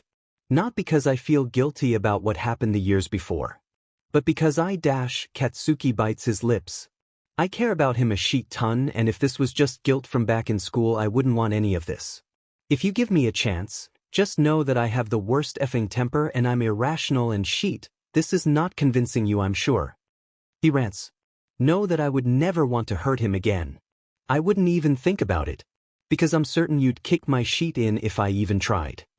Izumi nods at him. His arms are crossed and he isn't smiling, but that isn't anything straying from the norm. The sun is finally beginning to set on the garbage town of Magnolia Springs, and it makes the darkest strands of Izumi's hair glow like molten stars against the orange. It gives him a halo when it should give him horns. His lips finally twitch into a shitty smirk. Wow, you are really gay for my dad. Why yes. Izumi approaches him, sighing like he'd seen some serious shit on Xbox Live or something. Plunking inelegantly down beside him with a huff. He doesn't look at Katsuki, he just keeps his gaze fixed on the horizon line, slowly sinking into the abyss of night. If my dad forgives you for everything, I can't really not do that. Izumi confides, hiking his legs up to hug them around his arms. But just know that if you make him cry I will end you. Katsuki scowls, but Deku cries all the FING time. I saw him getting teary this morning over haups. That cloud in the sky over there looks like a rabbit. Kakin, oh my god. Izumi lets out a rush of air through his nose. It's the closest thing to a laugh Katsuki has heard come from the kid. Better watch out then. He moves to get up, presumably to go back to his own house in time for dinner. Wait. Katsuki stops him. Izumi looks back, a questioning brow raised. Your other father. When you called him an a-hole, what did you mean? He knew he shouldn't pry. He definitely shouldn't ask Izumi about it. But he was so curious. He needed to know. There was no way Izumi was adopted. He looked exactly like Izuku. Perhaps if he knew more about the guy he'd be able to glean an outcome. I meant he was an a-hole, Izumi says simply. If I had been older back then, the skin around his fists go pure white from the strain. I would have beaten the shit out of him. He should stop pressing, this was really shitty, Katsuki knew that. But he had to know. Did he ever hit you? Izumi glares back at him. He didn't. Dad always protected me. So that's why. Izumi looks at Katsuki. As if he could never really know the happenstances surrounding the middle part of his father's life. There's a burning voice in Katsuki's mind telling him, perhaps he never will, but he shakes it away with a scowl. Do you ever wonder why my dad only really wears long-sleeved shirts? Izumi questions, eyeing Katsuki with a certain wiseness that was so beyond him. Katsuki can't help but shake his head, because no, he hadn't even thought about why Deku favored sweaters even on the warmer days. He couldn't say he'd even considered the possibility of there being a deeper reason to it. There's a huge scar there. On his right forearm. Izumi draws a long line on his own arm, going up from his wrist to halfway to his shoulder. He looks at Katsuki, a fierce expression on his young face. He got that because of something I did ages before we moved to this dumb town. He says with finality. I really don't give a f if you want to date my dad. I don't give a f about Susan. I just need to know you won't hurt him like Say did. Say. Ask him. I told you too much already. Izumi's already turned his back. He's just begun reaching for his headphones when he turns his head to look at Katsuki again. My dad is stubborn.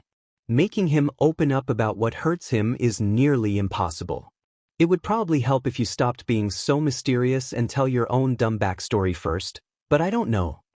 Izumi frowns and kicks the dirt underneath his feet. His eyes downcast. Silence once more. Katsuki finds it grating.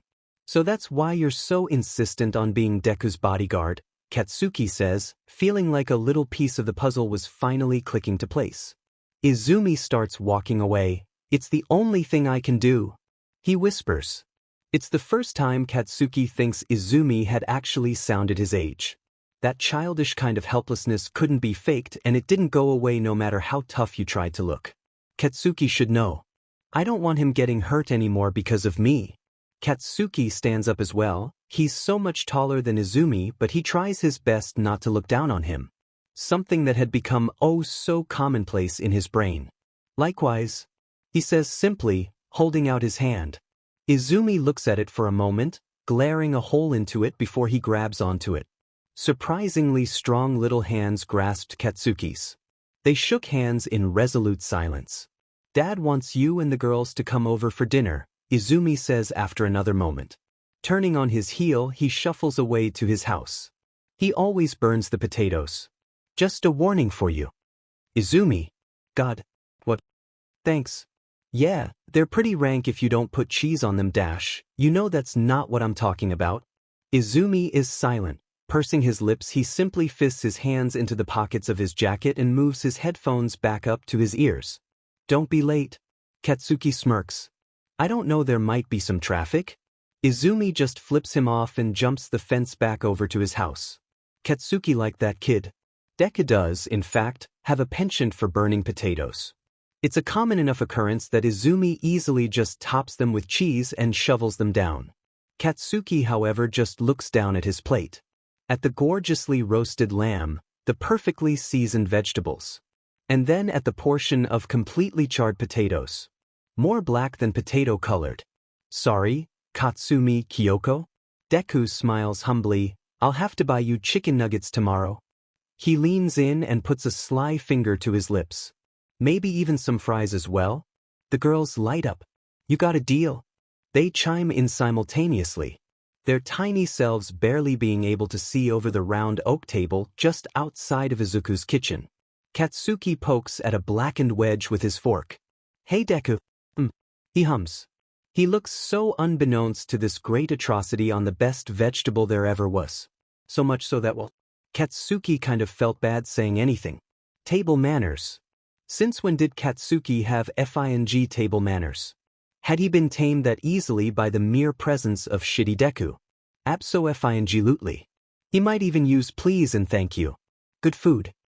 He says brashly, gesturing amongst the table. It's awkward and it doesn't suit him at all. So much so that his strange gesturing has him knocking over one of the salt shakers. The sound of it thumping on the tablecloth is the sound of failure. Deku gives him a humble smile. Thanks, Kaken. He rights the shaker up neatly with a quick movement. He looks down at his own plate. I think I undercooked the potatoes though. Katsuki cannot for the life of him figure out if he's joking or not. His expression says no, but his words say yes. He doesn't want him to laser glare him like he did with Susan, so he changes the subject. So, girls, how was your first soccer game? Katsumi and Kyoko had been playing with their food the entire time, looked up at their father with a wide gaze. Katsuki had had to force them out of their jerseys that afternoon. Even after they had been caked with mud, they had all but refused to take them off. Bitchin'. Kyoko states with a resoluteness to it that made the entire situation that much more confusing. Her hands in small fists, she gives her best toothy smile. Kyoko? Katsuki scolds, where did you even learn that? Both the girls instantly point at Izumi, who was ever so silently trying to hide his potato-eating smirk from the rest of the table. Snitches. He murmurs, looking the twins' way with a strange kind of look on his face. It was almost as if, God forbid, he was enjoying himself. It couldn't be. If it wasn't evident enough by the rampant pointing, Katsumi states it for herself. Izumi Niken taught us some fun words since Daddy wouldn't say any anymore. She pouts at the last part, her chubby cheeks growing pinched with indignation. Ah yes, how dare Katsuki not say F every second of the day. It was their favorite pastime. Katsuki's also, if he was being honest. Wait, hold on, Izumi. Niken. Katsuki lets the words wash over his mouth with a weird feeling in his stomach. He looks over at Deku and sees what he can only assume is the same expression on his face. He teaches the girls the most Japanese their kid brains could handle, yet he was still surprised they knew, though. Made sense, Katsuki supposed. English-dubbed Pokemon was not allowed in his house. Even Izumi looks surprised. But he hides it a lot better. Simply putting more food into his mouth, more delicately this time. Like he was actually eating it. It doesn't last for long, because he decides to change the subject. Was that a flush on his face? Katsuki, did you name your daughters after yourself? Katsuki is still mildly dazed, so he chokes out, kinda, with a little less fierceness than he usually would. It makes him grumble as he takes a bite of meat from his fork. That's not very creative. Izumi chides, obviously looking for a rise out of him. Katsumi and Kyoko. You just added some extra syllables. The little sheet was having a lot more fun than he ought to be. Katsuki can tell with his expression. He was smug. Smug enough to be blind. Katsuki smirks. Your name is Izumi, des. You really think your dad did anything different than what I did? Izumi pales. Sheet? Izumi. Deku scolds, furrowing his eyebrows. He then looks at Katsuki. I thought well and hard about what to name Izumi, thank you very much. Bullshit dash, Katsuki cuts himself off. Baloney. Katsuki really had to go a little less Wolf of Wall Street into a little more Sesame Street. Deku shakes his head, clearing it of a jumble of mumbles undoubtedly. We need to talk about the barbecue we're planning. Barbecue? Katsumi and Kyoko cry happily. Barbecue, Izumi replies, less enthusiastic. Having known the circumstances of the barbecue, it was easy to say that Katsuki felt about the same way. Except just more enraged. Yeah, definitely more enraged, not to mention exceptionally spiteful in a way that only Katsuki could get. Deku, however. Deku was hard to pick up on how he was feeling exactly. Well, it was until, I already have a music playlist set up. He states with an almost sinister smile. But this just got interesting. What about a guest list? Katsuki asks through a bite of vegetables. Roasted to perfection and beautifully seasoned. Katsuki could not figure the potatoes the F out. He places his fork down on the pretty plate that his food was on. Deku really had his sheet together. He had matching plates, cutlery, and a table that didn't have crayon marks on it. It was like being in FNG Palace. I have plenty of people at work I could invite, Deku says thoughtfully, placing his finger on his chin thoughtfully. Going into his mumbly list mode. Then there's Kirishima-kun and Kaminari-kun, oh, and Uraraka and Tsu. You've met them, right? He starts counting on his hands.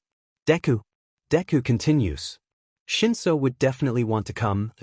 I think Ida is back from Tokyo, not to mention Deku.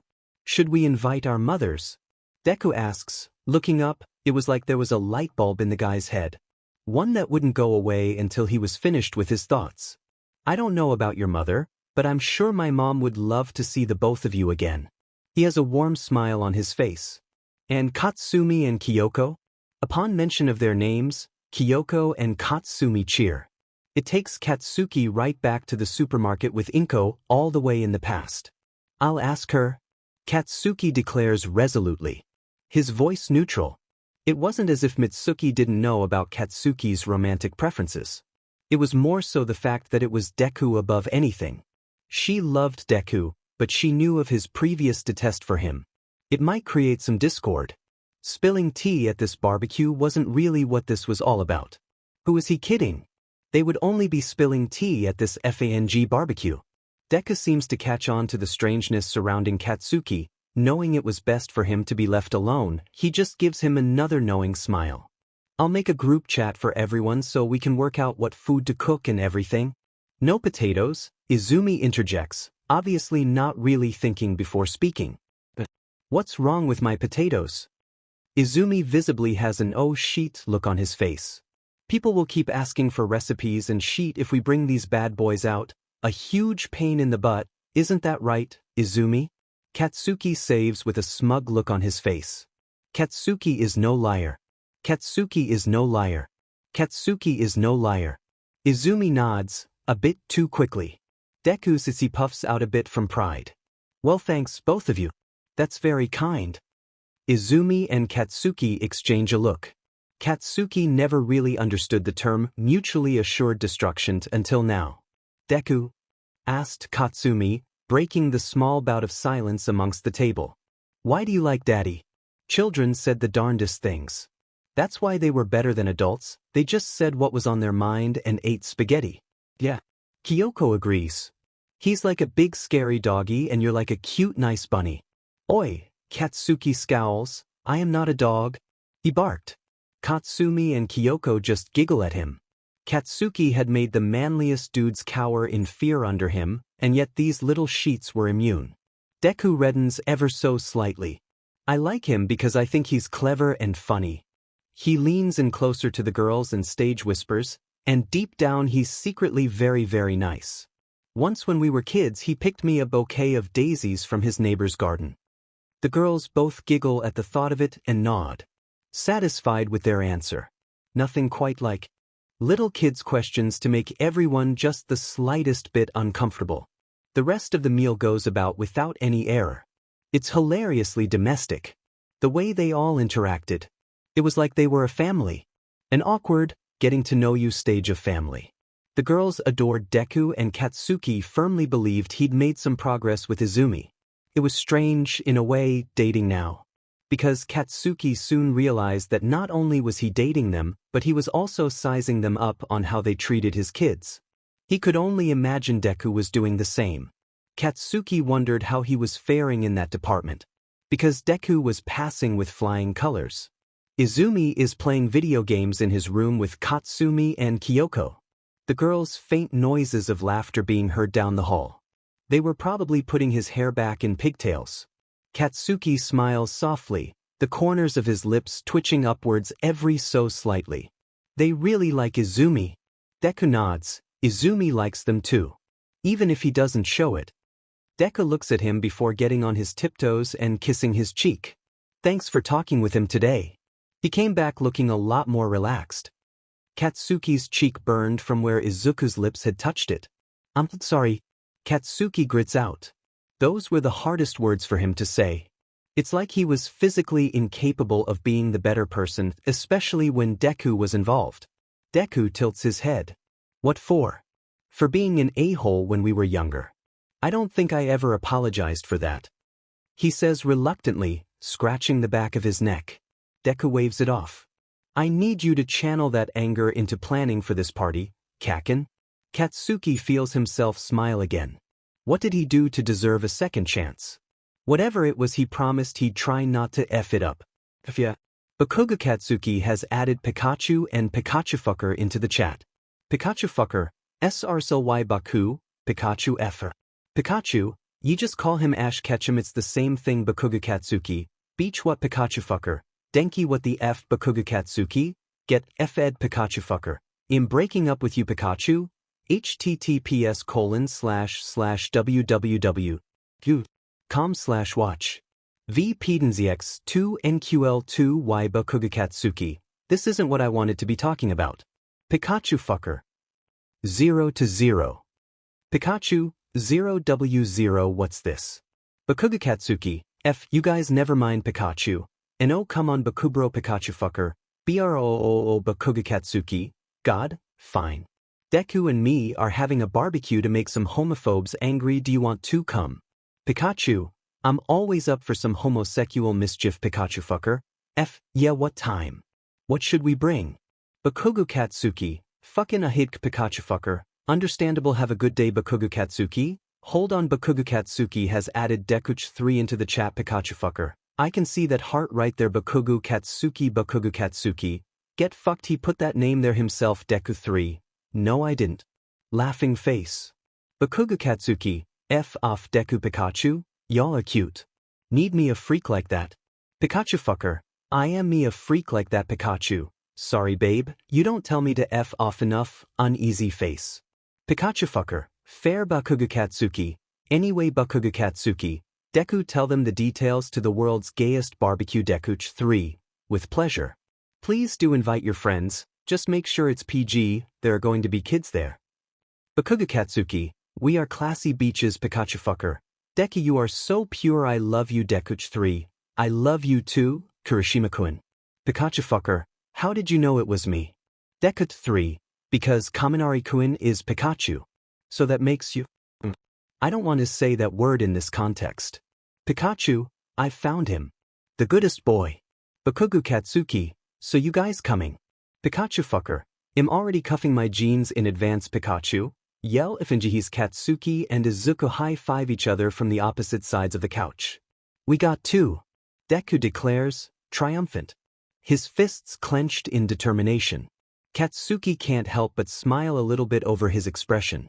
The shine Izuku got to his eyes when he was like this never changed.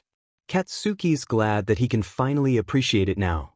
He looks to Deku. He's wearing another bunchy sweater with sleeves long enough to cover the knuckles of his hands. But as he moves his arms, it slips and slides up his forearm. Just as Izumi had said, there is a scar there. It's vertical and white, weathered with time. It had marred Izuku's skin so that it rose ever so slightly out of his arm. Izumi hadn't been lying to him, not that Katsuki ever thought he'd joke about something like this. Perhaps that was just wishful thinking. Deku catches Katsuki's eyes on it and flinches. His expression fading into one of quick panic. Just as he's about to pull his sleeve back down, Katsuki catches his arm. My talk with Izumi, Katsuki begins. He told me some things. Izuku's eyes don't swirl with fear anymore. Instead with more of a steely kind of reservation. Oh. Katsuki looks at Det. You don't have to tell me sheet, but he said if I told you my stupid FNG backstory you might. Kaken. Buckle up, Deku, we're laying all this sheet on the table right now. Kaken, you really don't have to dash, Deku protests, his mouth wobbling slightly in discomfort. I don't want this to be hard for you. Oh. I have to. Katsuki declares. He sighs, taking a breath to regain what little composure he held. Tonight, with everyone at the table. I saw what could be. And I want it. Izumi's words rush by in his head. It would probably help if you stopped being so mysterious and tell your own dumb backstory first, but I don't know. There was a definitive truth to Izumi's words. Even when they were younger, Deku had been secretive to things which would cause hurt for other people. You want it? Izuku retorts, tilting his head in question. The table? No, a hole. Katsuki cries in indignation. I want us to all eat together like that every night? Midoriya flushes ever so slightly. He rubs the bag of his neck and puts his hands in his lap. He looks down at the couch cushions beneath him, pointedly not at Bakugou. Oh, and I don't want any sheet left unsaid. So I'm going to tell you everything I did since you moved school. And you're going to sit your butt down and listen. I'm already sitting down. Izuku jokes weakly. Bakugou clears his throat. If you interrupt me through any of this, I will have to steal your table though. Bakugou Katsuki was, and always would be, the sheet. So why did he feel the exact opposite? First day of high school and there was a severe lack of shitty green mops of hair. It was grating and obvious. Midoriya was gone. He had left probably because of Katsuki. No. Not because of Katsuki, because that loser was weak. He couldn't take the heat so he got out of the kitchen, as simple as that. Bakugou clicks his tongue, shoveling his hands into his giant oversized pockets and sauntering into his homeroom. Maybe that freak had gone and offed himself, Katsuki had thought with a sneer. The concept made him stop in his tracks for some reason. It put a stone in his tea and a lump in his throat. What if he actually had? Bakugou wonders idly why he should even care at all. He hated that little sheet. Who would care if he suddenly stopped existing? Definitely not Katsuki. He'd be better off. Huffing as he shuffles to the back of the classroom, he spots a random extra taking a bite of onigiri right around the conglomerate of desks situated around the middle of the space. Don't worry, Katsuki-kun, I made some for you too. Izuku helped me make it up especially. He said you liked spicy crab the best. Bakugou can still hear the smile in Inko's voice when she'd handed him that homemade lunch. It had tasted so good. He scowls, kicking out the chair at the very back of the classroom by the window so he could throw himself down onto it. Shitty Deku would never kill himself. He was too much of a stubborn a-hole. Bakugou recalls his parting words at middle school graduation. Pushing Izuku against the wall, he grunted in pain. See you next year, loser. Or maybe you'll do us all a favor and take a detour off the roof of the school. He drops Deku's collar, letting him fall to the ground. Bakugou starts walking away, the rest of his posse snickering behind him. Kaken, he'd heard Izuku say. There was always a reserved kind of strength in that voice of his. Bakugou had tried ever so hard to break it. Turning, Katsuki grits his teeth. That stupid nickname made him want to kick his teeth in again. What? He'd hissed, scowling at him as a threat. Midoriya flinches back, trembling ever so slightly. He shakes out of it and meets Katsuki's eyes. Goodbye. Goodbye. Katsuki feels another sneer come up on his face as he looked at the list of students at the front of the room. His eyes scanning over every name, every homeroom. Looking. Imploring. No Izuku Midoriya. As a last resort, he WHPS out his phone. Strictly prohibited during class times, he could not possibly give even less of AF-. He searches for any teen suicides in the area, in the state, the country. His eyes scanning over articles. Was that really what goodbye had meant? Was that Izuku's plan? Was that why he'd looked so defiant that afternoon? There'd been one recently in the area. Katsuki's teeth thunders. His heart pounding against the cage of his ribs. Checking the date and counting on all the fingers of his hands, he realized it had been the day after graduation. Katsuki's pulse quickens and then slows down all at once. His phone doesn't load fast enough and his already paper-thin patience wears even further. The screen buffers even more. The website only showing a gray box where a picture should be and the headline. Bakugou growls, his typical impatience amplified tenfold. Finally, the internet caught up to Katsuki's mind and he couldn't read fast enough to see if what he feared was actually true. A girl, 18 from Southeast High jumped off a Clementine Bank headquarters building just north of. He closes the article. Not Deku. He slumps back in relief. Why did he do that? Whoa there, dude, you look like you just got put through the ringer. Rough night. It takes Katsuki a moment to actually realize that someone has the audacity to talk to him at this moment. He glares up at them with venom that will hopefully make them go away. It doesn't. The stranger keeps staring at him with an easygoing, albeit spiky smile. It's the random that had been eating the onigiri at the front of the classroom. His spiked, fiery hair making him stand out even further than his sharp teeth. There's another guy right next to him who looked even more effing weird. Blonde with a lightning strike down one of the front parts. What was he? An anime protagonist. Bakugou frowns, F off. Whoa there, tough guy. Lightning guy snarks with a sheet-eating grin on his face. He didn't seem to know what was good for him. Because Katsuki was going to kick his sheet in if he smiled like that again. Being rude isn't very manly, bro.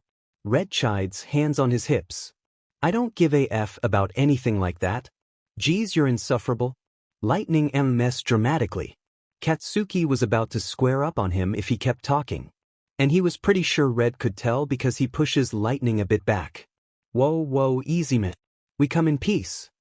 For assurance, Red puts up a peace sign and a smile. My name is Ejiro Kirishima and that's my best bud, Denki Kaminari. We noticed you looking kinda effed up and thought you might need some help. I don't need any help. Katsuki snaps. Wanting nothing more than to sleep through to recess, at least. Perhaps bury some more deep-seated questions at the back of his head. Yes, that sounded productive. They keep bothering him. Spikes and shocks, Katsuki decides to call them. He can't be F-ed to remember their names. They sit with him at lunch, even when he tells them to F off. They hold him back when he tries to fight people. They follow him everywhere, like two golden retrievers. Intent on pleasing him or some dumb sheet like that.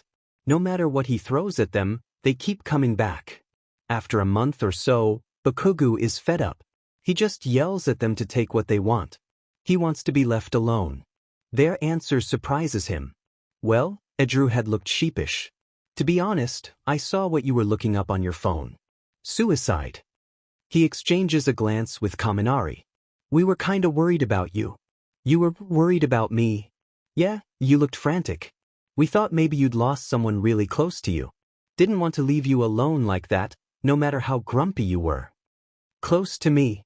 Katsuki mouths the words, for once not out of anger.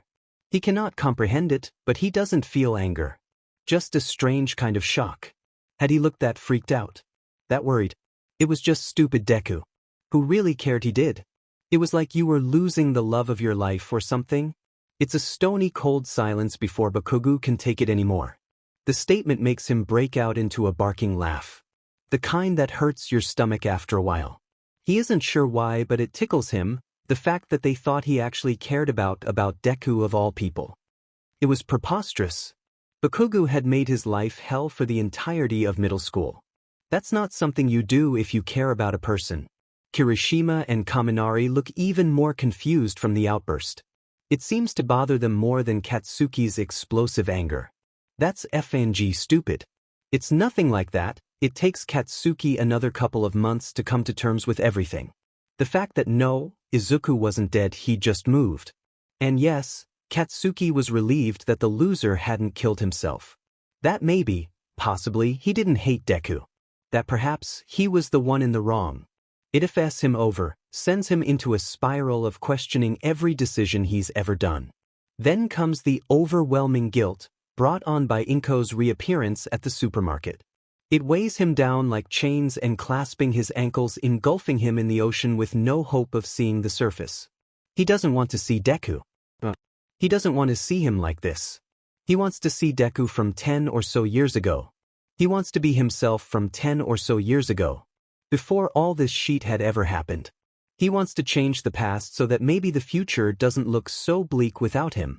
Bakugou cannot for the life of him grapple with the fact that he indeed never actually hated Izuku Midoriya. It affects him over for the longest of times. That, again, is something that must take a while to get used to. This time apart had made him realize that. As more months fly by, they turn into years. Katsuki's nearly out of high school finally. With no re-emergence of Izuku. Kirishima and Kaminari still stick with him for some reason. Anger issues, arrogance and all. They could have left him without any damage to their conscience after Bakugou's explanation to why he'd looked so disheveled that first day of school. But they don't. Their presence in his life makes him realize that he'd never actually had real friends since Deku.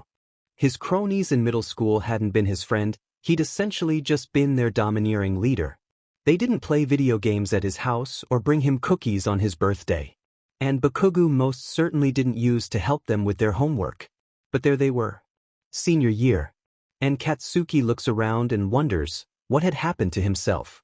He was still the same person, yet altered ever so slightly. He was still angry, he still swore like a sailor, but it was like his raging heart had finally settled down just the slightest bit. It was as if it had finally gotten closure. Graduation day, Kirishima pulls Kaminari into their first kiss in front of the entire graduating class and faculty. It's silent entirely when they're up on stage, their graduation caps falling off from the force of the embrace, until Bakugou, a surprise to even himself, stands up and starts hollering out cheers. It starts the rest of the class up as well. Clapping, applauding, happy whistles. It felt good. The best he'd felt in a while, supporting them for once instead of they him. He still remembers the expression on both their faces when they looked at each other afterwards. The world could have stopped and they wouldn't have noticed. It takes another few years to realize Katsuki might love Izuku. Until then Katsuki had always just assumed he was straight. And, well, even though he had to admit that he was still pretty into girls. There was no not admitting that he didn't think guys were just as hot. On the sexuality alignment chart, he would probably call himself a bisexual disaster. It felt about right. He was a disaster. And for all intents and purposes, he's pretty sure he's a bisexual. He keeps himself busy to keep his mind off it. This new thing about himself. He'd always been strong, physically and intellectually. He wants to work that to his advantage as he steps into the adult world. He gets a scholarship for demolition engineering because he loves blowing shit up, and he works his butt off to graduate early for no other reason than to prove it to every other effer out there that thought they were better than him. He works, and then, every couple of spare moments he has, he thinks back on his past. No matter how badly he doesn't want to. He thinks of Midoriya. His glimmering green eyes and his freckles. His heroic, self-sacrificial heart and his calculating mind. He thinks about what he might look like now. He thinks he would probably know if he hadn't been such a d-dash. It still offends him over. Sometimes he finds himself lapsing into bouts of still hating Deku. He supposed it was only natural after spending half of your life hating a person. But then Kirishima and Kaminari told him to look at it through another angle. It is his sheet up even more. The fact that he had been the bad guy. He wasn't in the right there. He was wrong. And Bakugou was never wrong. Katsuki is 24. He's alone and he can't seem to stop seeing Izuku everywhere he looks. He sees a resurgence of that dumb cartoon superhero that Izuku had obsessed over. He looks into the plastic eyes of All Might, doctor by day, hero by night, saving people around the clock, and he sees a time when Izuku had that same figurine. Onigiri is almost unbearable to look at anymore. He refuses to eat it. One time Kirishima had jokingly called him Kakin and he nearly just about lost his sheet. Deku may not have been around but he was still permeating the area around Katsuki. Like he was a ghost, haunting him. He comes across a shitty bar around near his, Edru and Denki's shared apartment. And without proper thinking, he goes in with the intent to get entirely shit-faced. Nothing quite like making the thoughts go away with alcohol. He comes across a chestnut-haired woman, sitting a few stools opposite from him. She wears a green dress that makes her eyes glow like a feline and enough makeup to just barely cover up the cute freckles on her face. She looked half Caucasian, half Eastern Asian, perhaps. Bakugou could only guess. She approaches him first, sauntering over to him with a drink in hand. She seems charming through Katsuki's blurring mind. "What's up with you?" she asks him, her eyelashes fluttering. "Everything is shit and I hate it," Katsuki replies. That is apparently good enough for her to warrant taking up a stool next to him. She doesn't smile but her eyes glint with amusement. "I'm Isabel." Katsuki. He doesn't remember much after that. He just knows that he doesn't leave alone. And he certainly doesn't wake up alone either. He doesn't feel quite as lonely anymore, but it's still there. Lingering and burning in his CC like a flame. It was like a gaping hole in his heart had been fixed by a band-aid.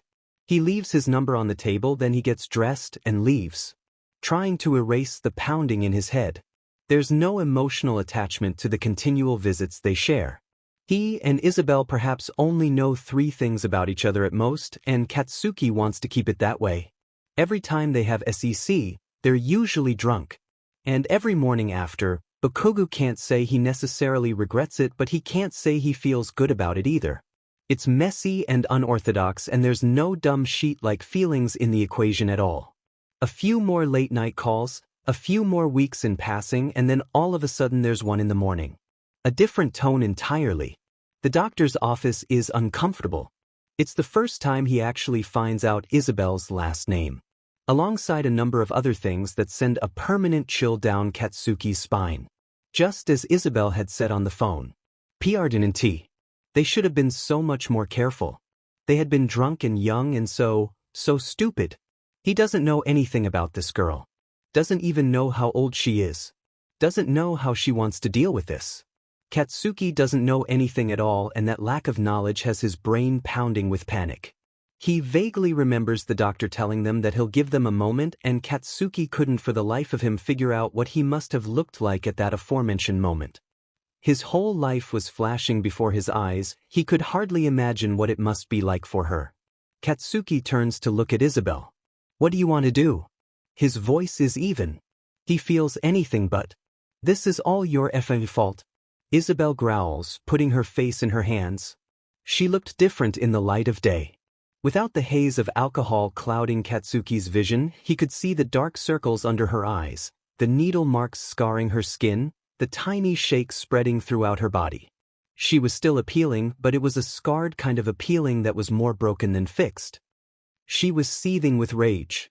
"I'm way too young to have kids," Katsuki admits first, swallowing. "What do you want to do?" He knew that whatever she chose would probably determine the rest of his life. He would respect her choice. He would have to. Respect wasn't really something that Katsuki was overly familiar with. But he'd have to learn. For real this time.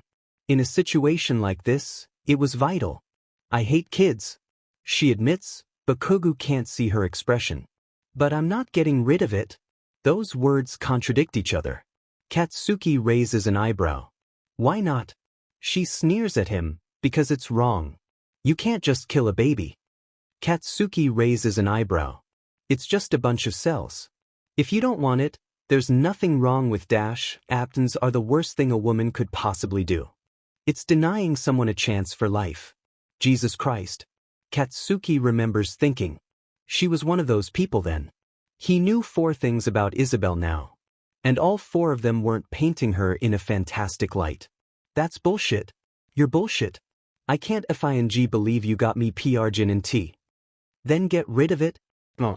It's the same as murder. It's really not.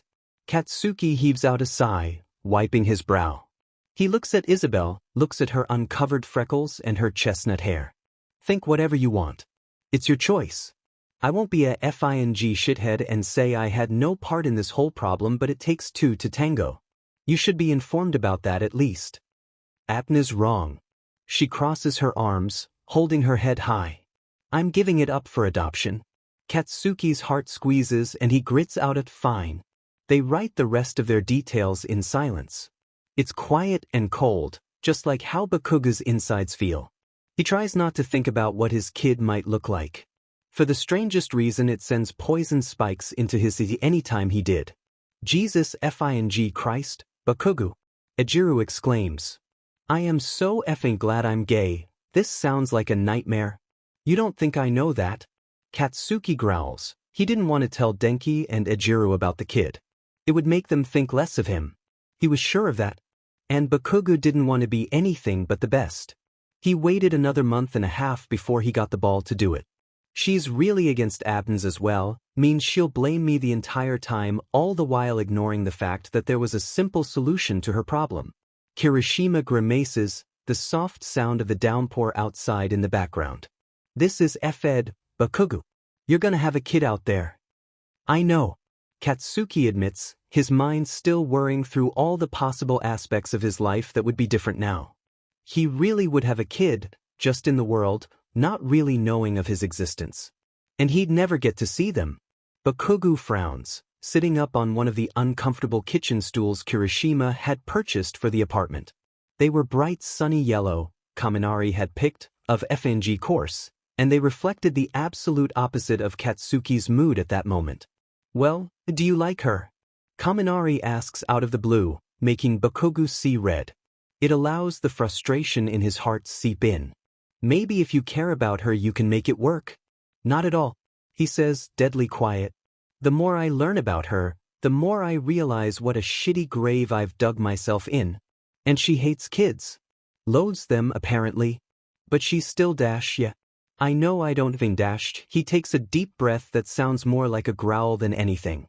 It's her choice, her body, what the F ever, but God. If she's going to give me shit for it the entire time, that's hardly fair. Kaminari and Kirishima share a glance together, one that Bakugou would never really be able to understand. Their weird telepathy thing they had together was solely theirs. It was the only real thing about them that had Katsuki feeling a little left out. To be fair, Katsuki didn't even know what he really wanted anymore. He had suggested Abton in the first place, and though Isabel had outright objected to it, the thought of it now. Once Bakugou had sat and stewed on it for a while. He was even more confused than before. He guessed at some point, once she rejected the notion, he started thinking of them as an actual kid, not just the bunch of cells that they were. Just as a lightning strike flashes against the curtains, the doorbell rings. Drew raises an eyebrow. Did anyone order a pizza? The other 2 shake their heads. Closest to the door was Bakugou. He had to answer it. That was the rule. Existential crisis regardless. He grumbled out a couple of miserable curses before stumbling on over to the entryway. Kaminari had left his dozens of pairs of sneakers on the floor again. He opens the door and is faced with Isabel. Her hair is plastered to her face, soaked to the bone, but she doesn't shiver. She's got a large red coat on with fur lining the edges, hands tucked into the pockets of it. She's chewing what Bakugou assumes is gum and is giving him the meanest look in the world. Oh, how different their dynamic used to be. Then again, it was always blurred by the wonderful effects of too much alcohol. Katsuki can't exactly say he's happy to see her. He puts his hand on his hip. What do you want? She rolls her eyes at him, pushing through the door frame into the front foyer. She doesn't bother taking her shoes off, tracking mud onto the tiles with her elter boots. Katsuki clicks his tongue. She shoves an official document-looking piece of paper in his face. You wrote your FING name on the contact papers, so I thought I'd get you myself. They won't let me do this alone without contacting you first because of it. It's FING bullshit. I can't believe you were such an idiot and put your details down as well. It means I can't do shit without you. Don't be vague, Katsuki says, trying his best to keep his voice level. It's twins, she says with utmost disdain, shuffling her bag strap down her arm with a huff. It's in the same tone in which you would state you'd run over an animal on the highway. Twins, Katsuki mumbles out, his heart dropping. Now his panic has doubled. We need to go to an adoption agency. See how much twins are worth. Isabel sticks her nose up, like he's an idiot for not realizing. I'm expecting compensation for giving away my precious children. Some establishments will do it. I want to see which. You don't even want them, though. Why should they pay you? They don't know that. I'll hand him over to some rich people that can't have kids. Easy. What if these rich people are a-holes? Shouldn't we care more if they're being nice to them, you know? Going to a good home and sheet. That's not my problem. You're an a-hole. Who says you'd be any better? You'd probably hit them if they went out of line. Katsuki bites his tongue at that. It stung a little bit. He remains silent. Hey Bakugou, what's up? He hears Kirishima's voice echo throughout the halls, his footsteps growing closer. We got guests. Kaminari adds, following suit. Katsuki curses. Idru's eyes widen and he frowns. Denki is a little later on the uptake for he's about to open his mouth. Kirishima slaps his hand over it. Kirishima, Kaminari, this is Isabel. Bakugou scowls, gesturing to the woman that was currently crossing her arms and pointedly not looking at any of them. Another Kirikami looks shared. Katsuki sneers. Evenin' Isabel. Idru greets. Pretty rainy out there. Denki continues. Isabel doesn't acknowledge them, instead opting to look at Bakugou again like she'd scraped him off of her boots. Let's go. I want to get this over with. Katsuki furrows his eyebrows. Now. He looks out at the pouring rain. Yes now, God you're an idiot. Why do you think I said now? He has to keep drumming a mantra in his head. This is her choice, Katsuki. You have to go along with it. This is her choice, her choice. It seems sometimes that his mother had hammered these values into his head.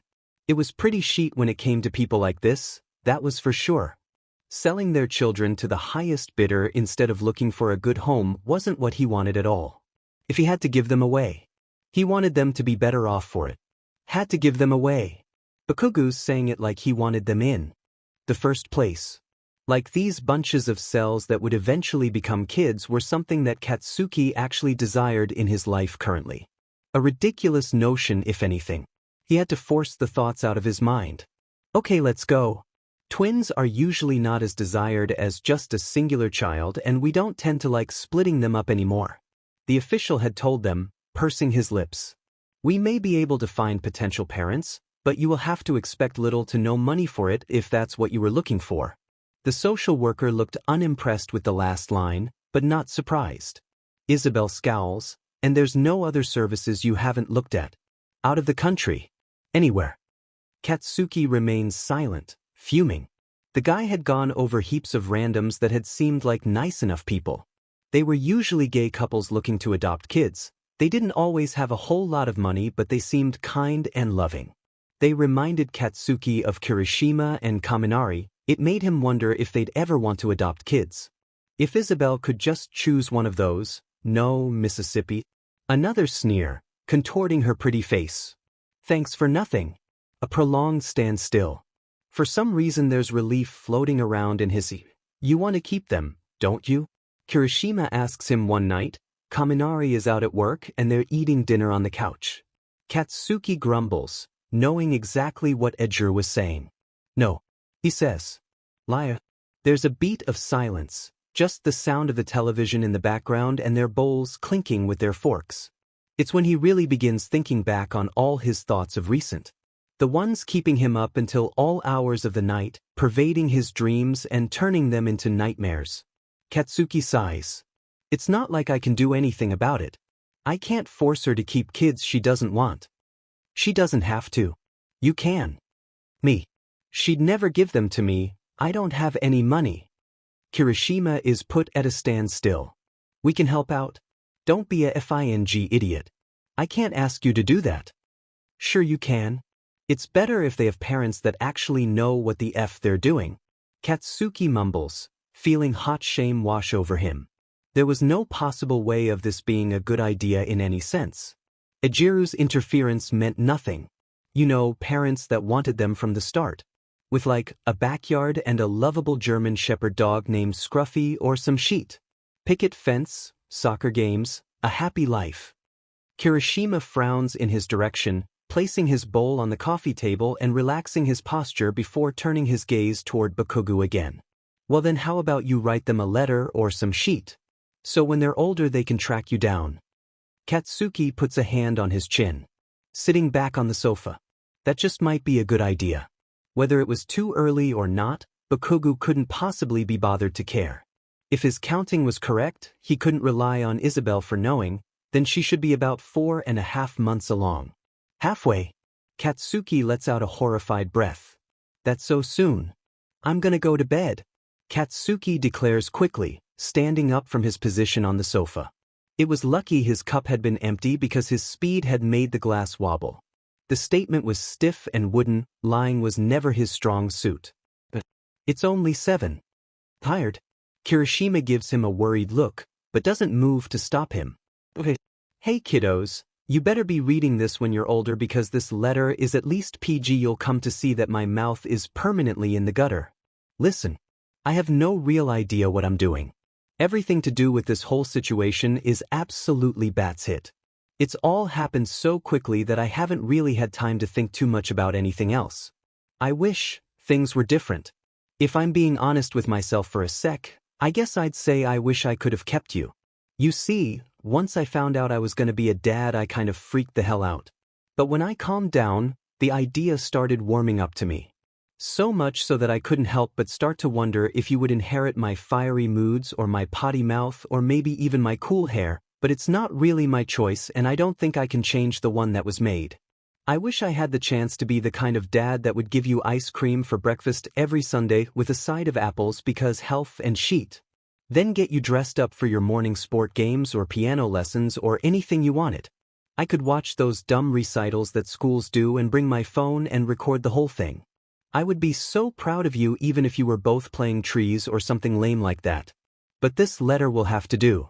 When you're old enough, I hope you come find me. I'll be waiting.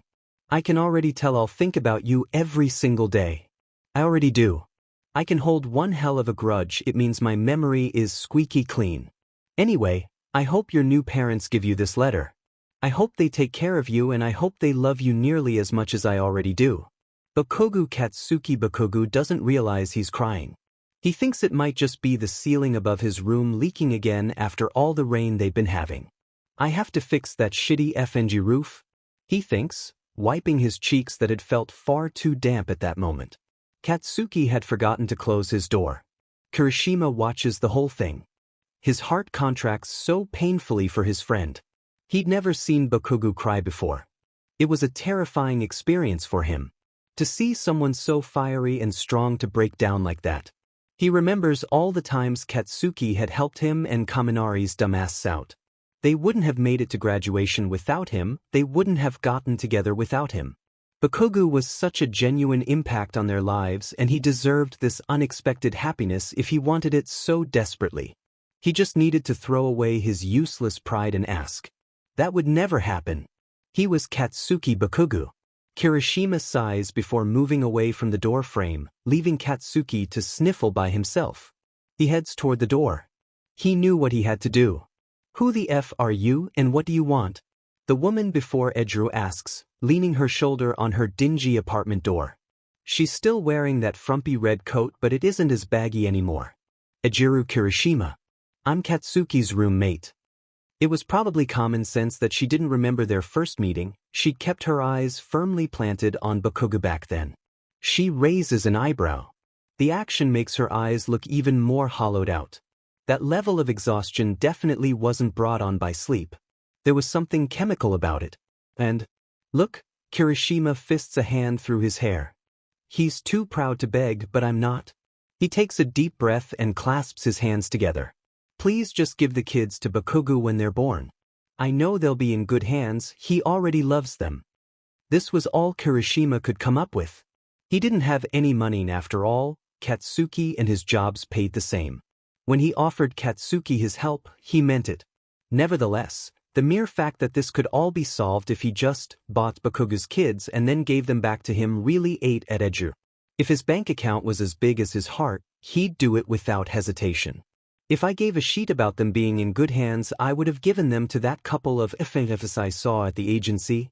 Kirishima frowns. Tries to brush past that little slur off with as much grace as possible. I get that you hate kids, but you really don't care where they end up? Without the appeal of a large sum of money, Edru was at a loss to convince her. No. She grits out. Well, if you don't care, give them to Bakugou. I want compensation. You're selling your kids to the highest bidder. Edru can't seem to comprehend the reasoning behind this woman. Did she resent her children that much? So much so that she'd sell them off to anyone. Her arms are crossed around her stomach, holding it in a vice. When you put it like that, you make it sound like I'm a bad person.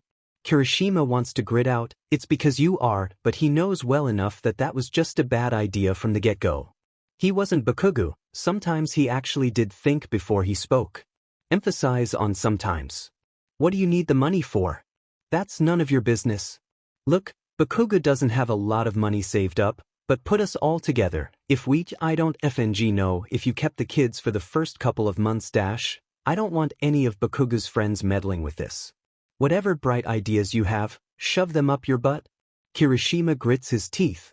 You need to at least tell Bakugou what you're doing with them. He needs closure and he's too FNG stubborn to actually ask for it. Please, at least, just call him when you decide.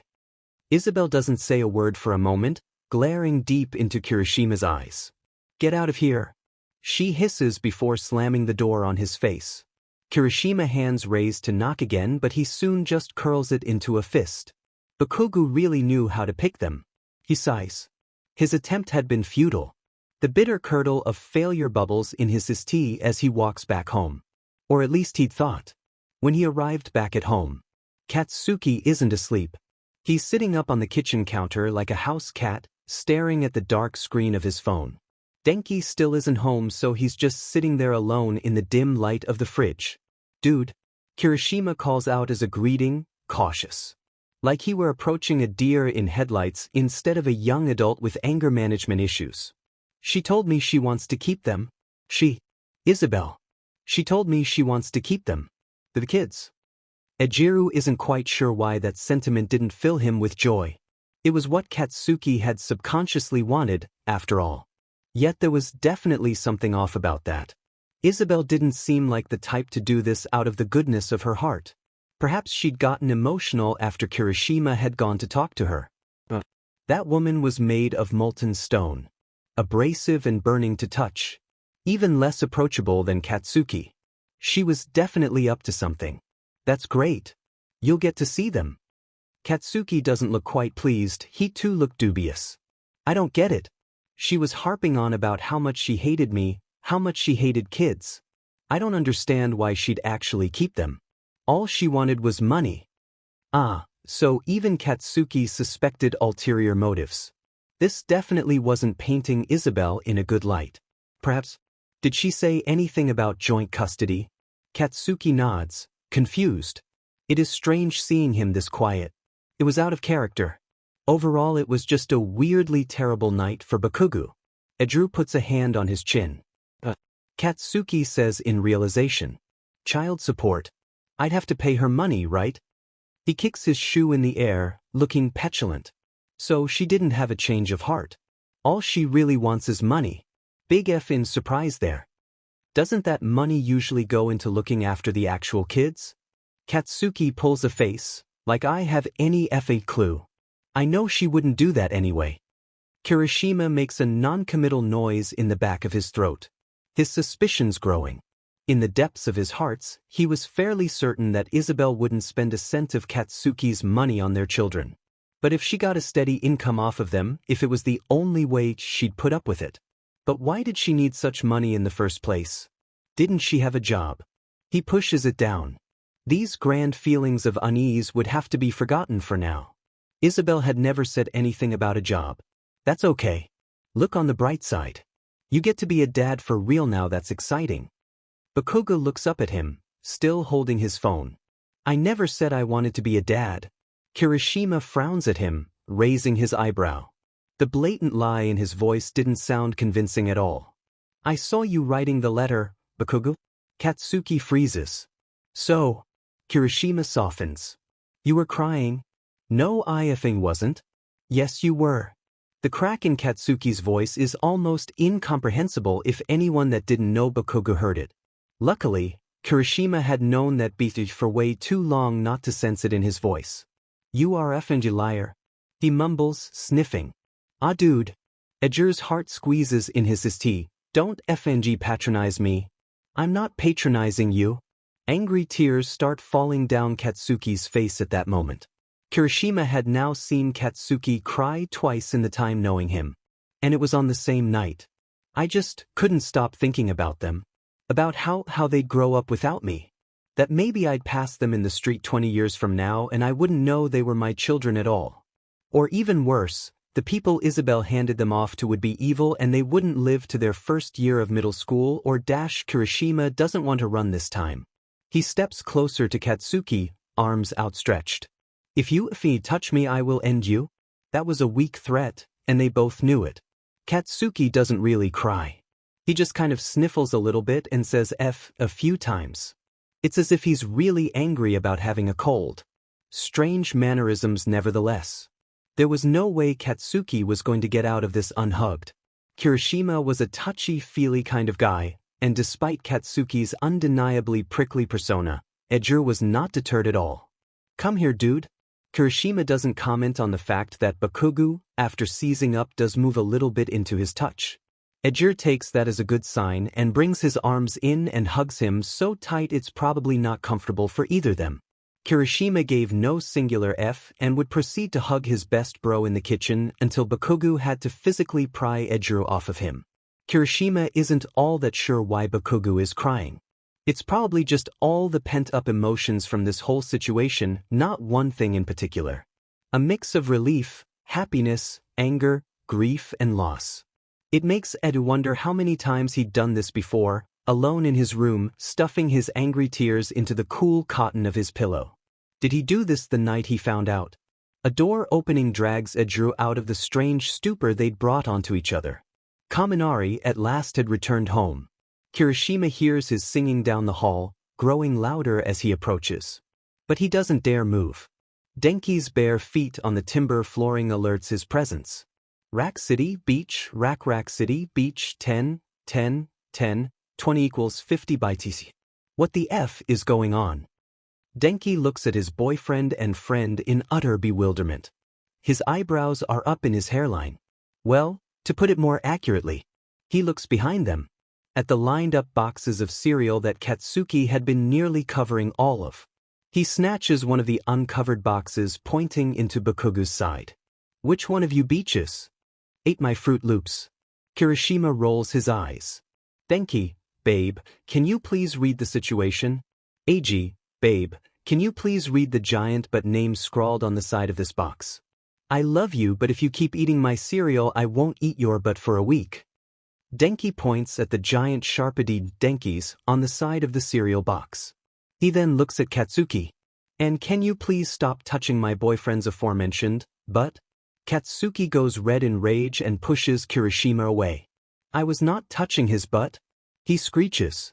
An angry Bakugou was so much better than a sad Bakugou. As Katsuki continues to throw insults at Denki, the blonde takes it all with a resigned kind of grace. He throws Kirishima a wink, as if this was entirely his plan all along. His eyes say, all according to Kikaku, but they also say, please stop him from murdering me. Whatever got Katsuki to stop crying?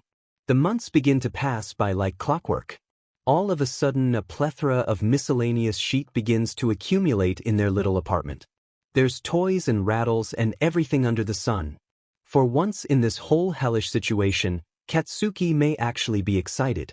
He allowed himself to be excited. Kirishima and Kaminari are forever helpful, not that Katsuki would ever tell them that. They still won't let go of teasing him about that dumb voice message. He wouldn't add fuel to that fire. They move all of their weeb sheet from the spare room to make a nursery. And by God, there was a lot of weeb sheet. Why do you even FING need a body pillow? You sleep with each other. Katsuki remembers growling at them as he hauls another box of random stuff into the lounge room. Don't act like you don't want one. Kaminari whines. Kirishima laughs at them. Who would have thunk this would be us? If me from high school saw this, he'd freak the F out. How do you think I feel? Katsuki lightly scowls. Me from high school would probably kick my sheet in. Bakugou feels the back pocket with his phone in it vibrate, indicating an incoming call. Kirishima and Kaminari watch idly as Katsuki's facial expression goes from slightly annoyed to full-on panicked in a matter of seconds. What is it, dude? Kaminari asks as he pressed end call. They're coming. God, that sounds effing ominous. Oh, fuckhead, the twins. He begins counting on his fingers. Oh sheet. It's like a week early. F sheet F dash. I didn't think Isabel would even call you. It wasn't, it was the hospital. Told them to tell me because I know Isabel wouldn't. The three of them look at each other and let out a simultaneous F dash before getting their sheet together and booking it to the hospital. They weren't allowed into the room. Isabel obviously didn't want them there. Katsuki made as little contact with her possible, just enough to make sure she knew she could ask for his help if asked. But she never asked. The one time she requested something was the reason they'd all chipped in and bought so much kid stuff. She'd outright refused to pay for anything of the sort. Nevertheless, Bakugou tried to call her at least once a week to make sure she was okay. Most of his efforts were for naught, however, as she tended to just curse him out for a minute or so before hanging up. Katsuki paced outside the door in the waiting room saying F dash, F dash, F dash, F dash over and over again as Kaminari and Kirishima watched. It takes a lot shorter time than expected, maybe a couple of hours, but it feels like an eternity to Katsuki. Bakugou goes into the nursery first, alone. There's no other parents in there. Bakugou, for all of these months, had been wondering just why he'd grown to want these children. He didn't have a definite answer.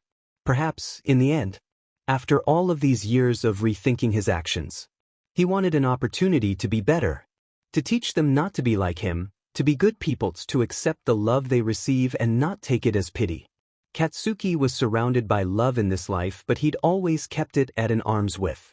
For Bakugou, love crept up on him like a viper curling around his neck, sinking his teeth into him. It was never quick and painless. But this time 2 girls. Button-nosed and blonde tufts of hair sprouting on their tiny heads. It was love at first sight. Izuku tilts his head slightly to the side, his expression, thankfully, hidden well for once. He was still processing all the information at hand. That was a strange aspect of Deku, the need to go through everything being told to him before he could truly formulate an emotion on it. I don't get it, Bakugou. If she agreed to joint custody, how come I don't see her picking the girls up every weekend or something? Katsuki scowls. I thought I told you to not talk. Deku frowns, his eyes glossy. His heart is pounding with empathy for Katsuki. He had so much he wanted to say to him. He had so many questions. So many things that were unanswered. Sorry, I just dash. We alternated a couple of days each with them at the beginning. I still couldn't figure out why she'd decided she'd wanted them after all, why she had a desperate need for money, why she couldn't keep a job. Bakugou sighs. I found out pretty soon. Deku raises an eyebrow. Because she had a lower income than mine, I had to pay child support, right? It meant that she'd get a weekly payment from me to spend, presumably on Katsumi and Kyoko's food, clothes and junk. Izuku didn't quite like where this was heading. Anyway, it was probably a month in that I started noticing some shit was up. Katsumi and Kyoko were acting strange when they'd come to my apartment from hers, crying more, eating more, that stuff. One day she was late for the drop-off, so I went over to her house to check it out. I was pulling my hair out, worrying. Bakugou closes his eyes and sighs. I walked in and Katsumi and Kyoko were just there, screaming their heads off on this filthy couch of hers, no supervision whatsoever. They were like a FNG month old and she just left them there. Katsumi was just on the edge of one of the cushions, so close to falling off and just dash. Katsuki took a breath, looking haunted. She could have fell, hit her head, died. So naturally, I grabbed both of them and went to try and find Isabel and give her a peace of mind. Katsuki swallows. I found her on the kitchen floor, blood pouring out of her nose and twitching. The place was a mess, smashed plates, glasses, food on the floor.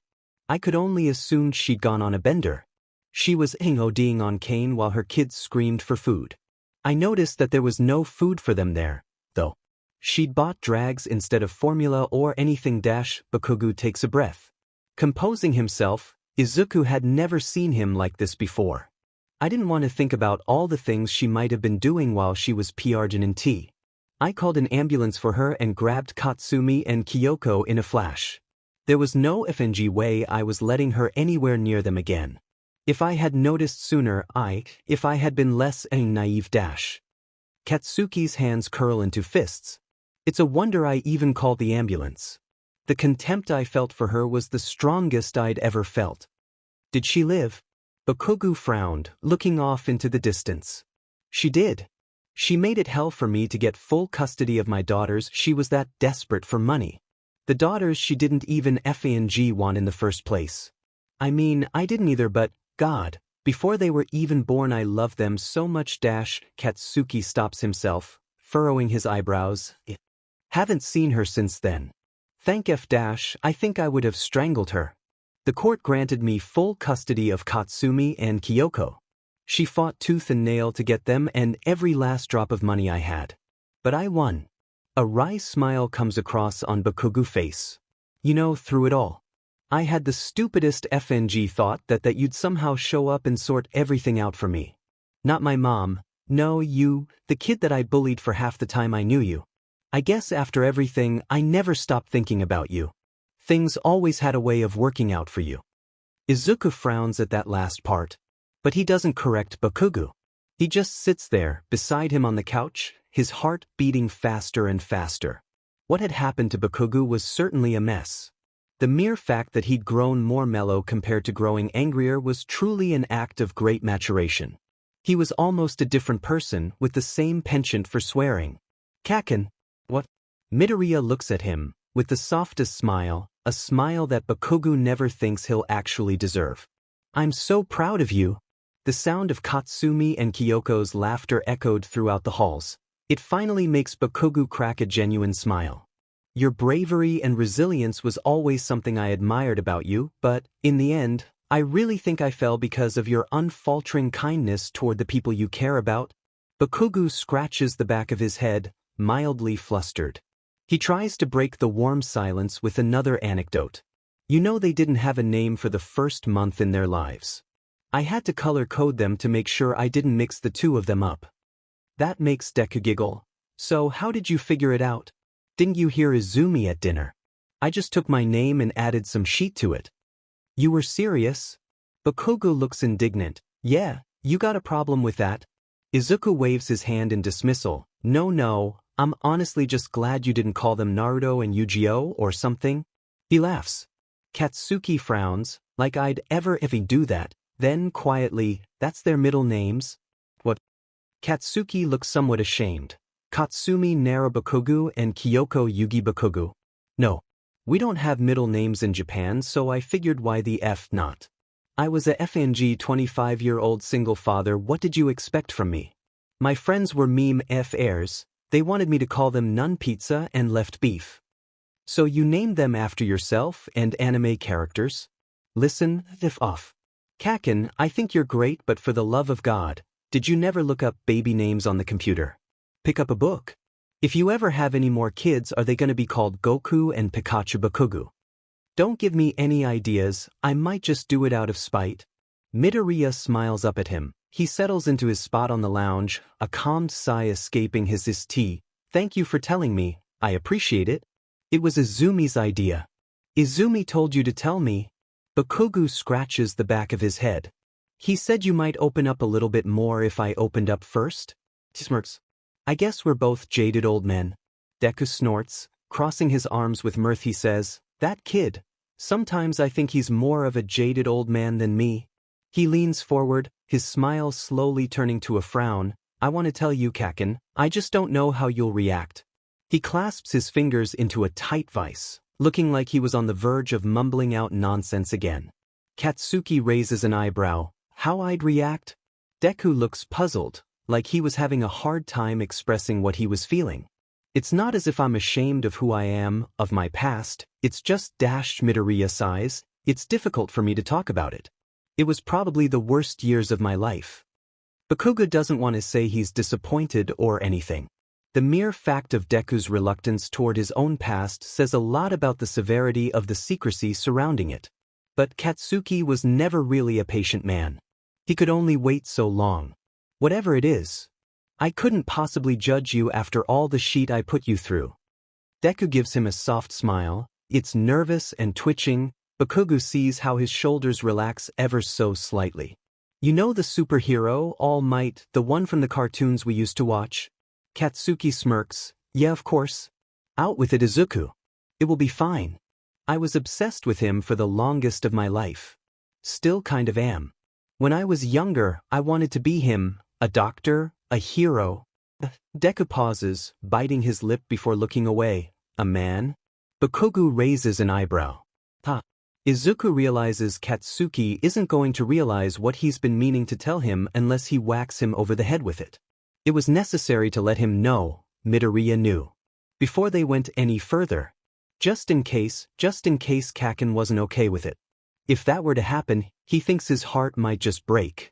It was better to just get it over with now, before he got any more invested. Kaken, I wasn't biologically born a boy. Deku's mouth wobbles nervously. When he's anxious he begins to blabber. And holy hell was he nervous. It's not the reason I won't tell you my past, but it does play a part. I'm not ashamed of who I am, I just wasn't sure how you were going to react. In a place like this, they would freak out if they knew. It's probably get me fired from my job. He looks up at Bakugou. I always knew I was really a boy, even when I was like 5. It took a while for my mom to work it all out, but she was always really accepting. She cut my hair off before elementary, bought me new clothes, started calling me Izuku instead of Izuko, little things like that. Midoriya smiles ever so slightly amongst his memories. His mother was nothing but supportive even if she was a little bit slow on the uptake. She never second-guessed his decision, though not for a second. So you were nervous about telling me that? Katsuki asks, neutral. If he didn't interrupt him, he never would have stopped talking. Deku nods. Bakugou sighs. It kind of hurt that Midoriya didn't trust him to handle this well. But he really couldn't blame him. I've been through some shit these years, Deku. If I hadn't learned the concept of acceptance, I wouldn't have survived or even figured out my own shit.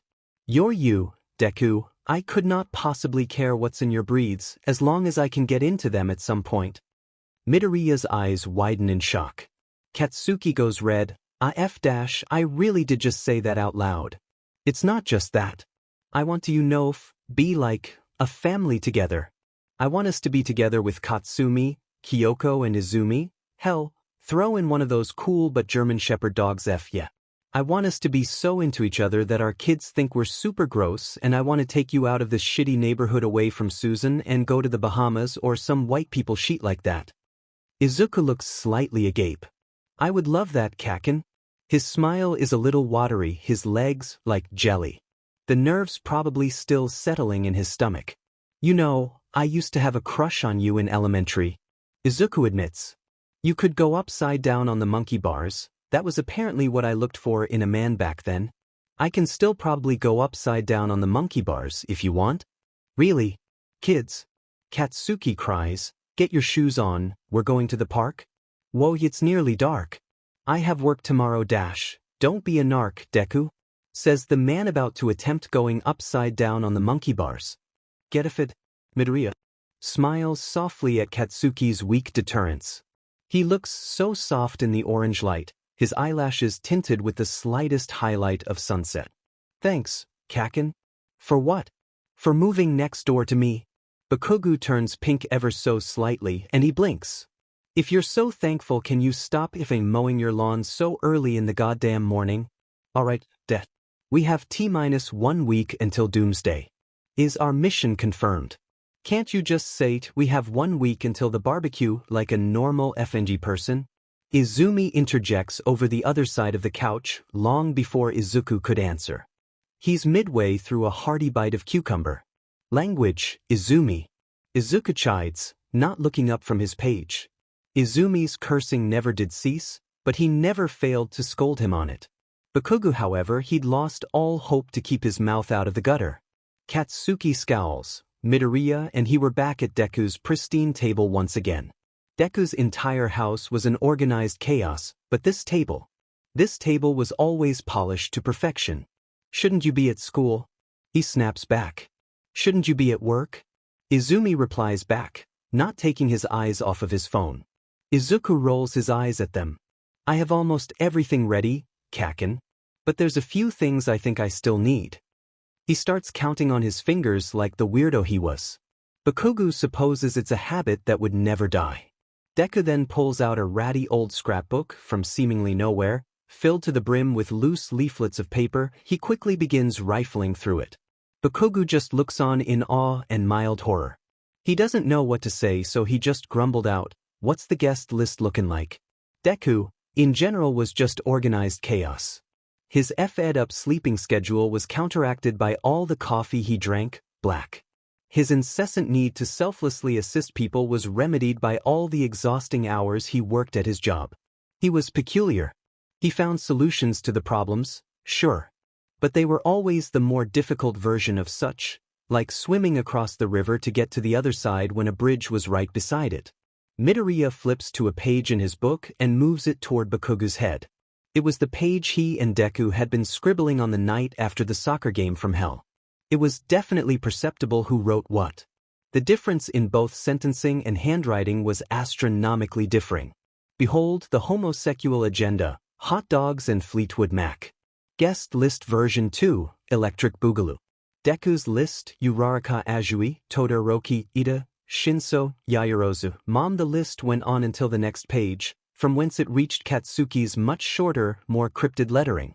Katsuki's way cooler than Deku's list. Knuckles the enchilada fuckboy Pikachuch the pink one weird tape shithead. I hope you know what yours says because I understand all those words, but not in that context. Deku replies woefully, looking down at Bakugou's list. I wouldn't have written them if I didn't. Katsuki replies rather indignantly, folding his arms across his Izuku. Deku looks back on the paper with a sense of pride that seemed almost inspiring. I asked them all to try and bring someone and told Izumi if he had some friends he wanted to invite, he could. Would it be suicide to invite Susan's younger son? You know, for Katsumi and Kyoko.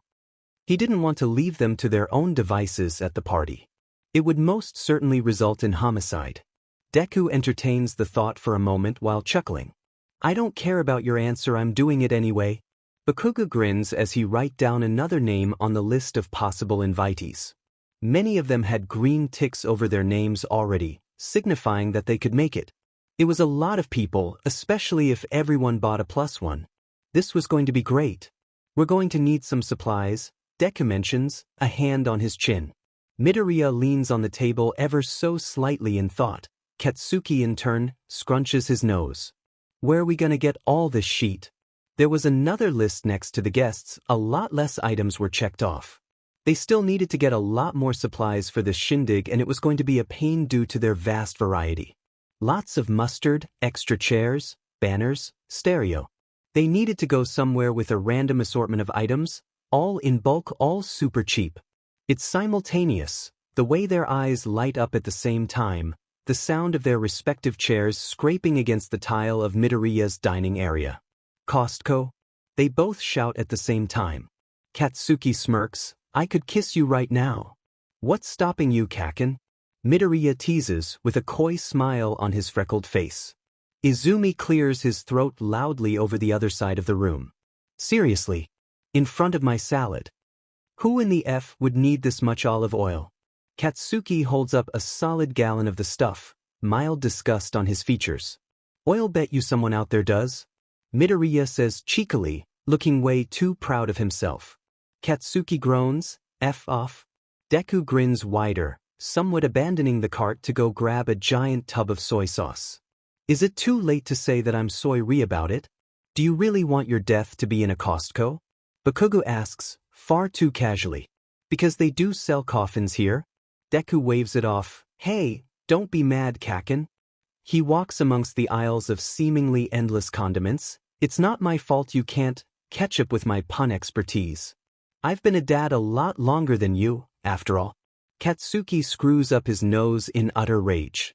Grasping at straws, he absolutely cannot be bested now. Not in anything. Even shitty puns. He spots something yellow and points at it, his mind clamoring for some dumb joke to make. Mustard? He says resolutely, as gruff as ever. It's met with a band of silence. Midoriya just looks at him as he points. Bakugou's arms still raised. They stare at each other in the middle of the aisle. Don't go break into my heart, softly playing from the speakers on the ceiling. Katsuki, amidst realizing he had no accompaniment for the joke, slowly lowers his arm in shame. Thank you for your contribution, Kaken. Deku bursts out laughing, so loud and so hard that he all but collapsed onto the ground. That was it. Costco was FANG cursed. Bakugou knew it. This had to be some weird astral plane where his brain had malfunctioned. Izuku is still laughing at him, so much so that his breathing has changed into gasps. His cheeks burn hot and stomps his foot in petulant defiance. Fu, Deku, it's not funny. Midoriya continues to guffaw for another couple of minutes as Bakugou just stands there. People are looking but they don't give a shit about them. Well, until, don't you people know how to behave in a public space? An all too familiar voice chimes in, her grating plasticity turning Bakugou's BLD to ice. Susan. Katsuki's turns to confirm. It was her. Alone for once. Deku stops then. Bakugou frowns at her. He'd much preferred it when Deku was laughing at him. Susan, what a surprise to find you here. Did they run out of suspiciously cheap gel pens down in hell? Susan raises her eyebrows, unimpressed. Donna from the PTA brought some homemade cookies to the meeting today. She glances around in snobbish distaste. I wanted to confirm my disbelief. Classy. Speaking of class. Shopping for your little immoral party, I see. Susan drags her eyes across the cart holding all the items Deku and Katsuki were looking to buy. She doesn't look even. Slightly impressed. Hope your HMO friends prefer frozen beef patties over grass-fed caviar. Beach, what the F is grass-fed caviar? Caviar was fish eggs. Did Susan know that? You can't feed eggs. Did Susan know that? Susan disregards Bakugou's confused exclamation. Guess you'll never know. She declares, proud and pompous. Ah, that reminds me. Deku starts, his eyes going wide with thought. He starts fishing through his pockets. Until, at last, he finds what he was searching for. A small white piece of paper, only slightly crumpled. He hands it to Susan. Susan regards it just as she regards everything to do with Midoriya or Bakugou lately. Extreme distaste. An invitation.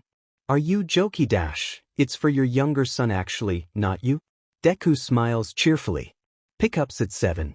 But he can sleep over if he wants. Susan chokes. Katsuki smirks. Well, have a grass-fed day, Susan. We have to go be gay over there. He grabs Deku's arm and the cart and escapes before Susan can get in another word. Bakugou lets out a sigh. Do you think she'll actually tell Kaden about the party? Deku grins. Not at all. He pauses and then looks up at Katsuki. That's why I told Katsumi and Kyoko to slip an invitation into Kaden's lunchbox at school this morning. Everyone knows that a mother's nagging may be annoying, but a child's insistence is unbeatable. How did you dash, intuition? Deku, you sneaky little sheet. Katsuki grabs Midoriya and kisses him in the middle of this FANG Costco and he has no regrets whatsoever. Today was the day of reckoning. Katsuki couldn't help but be just the slightest bit excited. Summer was just beginning and there was already a nice warmth spreading amongst the neighborhood. That, however, could have been attributed to the boiling hot rage of Susan felt all the way across the street. Who, at the point of time, was fastening a particularly difficult set of balloons to the mailbox of her home. Deku, once again, had a nicer garden, so they were planning on throwing the party in his yard. Apparently all the shitty early morning gardening did actually make for something, showing exactly the sheer difference of their personalities. Contrary to popular belief, Katsuki's house was clean. Like, unusually clean. Bakugou wouldn't call himself a clean freak, but comparing it to the inside of Midoriya's house, it certainly made him look like one. Especially due to the fact that the Bakugou family were now officially moved into their new home. This, however, was all for naught, because their aforementioned party was planned to be outside, where Susan could see it. The sound of the door opening behind him indicated someone's presence. Definitely Deku, due to the lack of shuffling, which would be Izumi, and the lack of screaming, which would have been Katsumi and Kyoko. How it's going, Kaken? Izuku moves his hand up to cover the sun in his eyes. What are you doing out here? Watching the competition. Bakugou replies, nodding over to where Susan was. She looks over at them, steam coming out of her ears, flaring her nostrils. Midoriya frowns. Do you think she'll pull anything today? At the party that we planned on the same day as hers, celebrating the aspects of people she hates the most. Katsuki raises an eyebrow. No. Midoriya snorts, waving it off with a laugh. Come inside, I need help icing the cake, and Izumi is busy in his room getting a makeover by the girls. Oh Jesus, he didn't need to dash, Kaken, he did it of his own volition. When Izumi doesn't want to do anything, he'll definitely let you know. Katsuki shrugs his shoulders. Hope he likes blue eyeshadow. Holy F-day, you made this? Katsuki gazes at the large slab of cake in front of them. It would definitely give everyone at the party a hearty serving, perhaps even seconds. Red velvet in flavor, it looked both moist and solids delicious. It was like he could use it as a weapon of mass destruction or mass deliciousness. What color are we gonna ice it? Bakugou seems at a loss of what to do. Yes. No. Which color dash? Deku brings out several bowls of different colored icing. A manic look in his green eyes as he slams them down on the counter. Yes. This cake is going to be so bright it might stop traffic. It's going to have to compete with me, Izumi says from the hallway, causing the two adults to turn his way. Izumi stands in the doorframe, his utterly dead expression still prominent on his features. His heavily make-upped features. Katsuki was right, they'd chosen the blue eyeshadow and red lipstick, and was that eyeliner. How was it so perfect?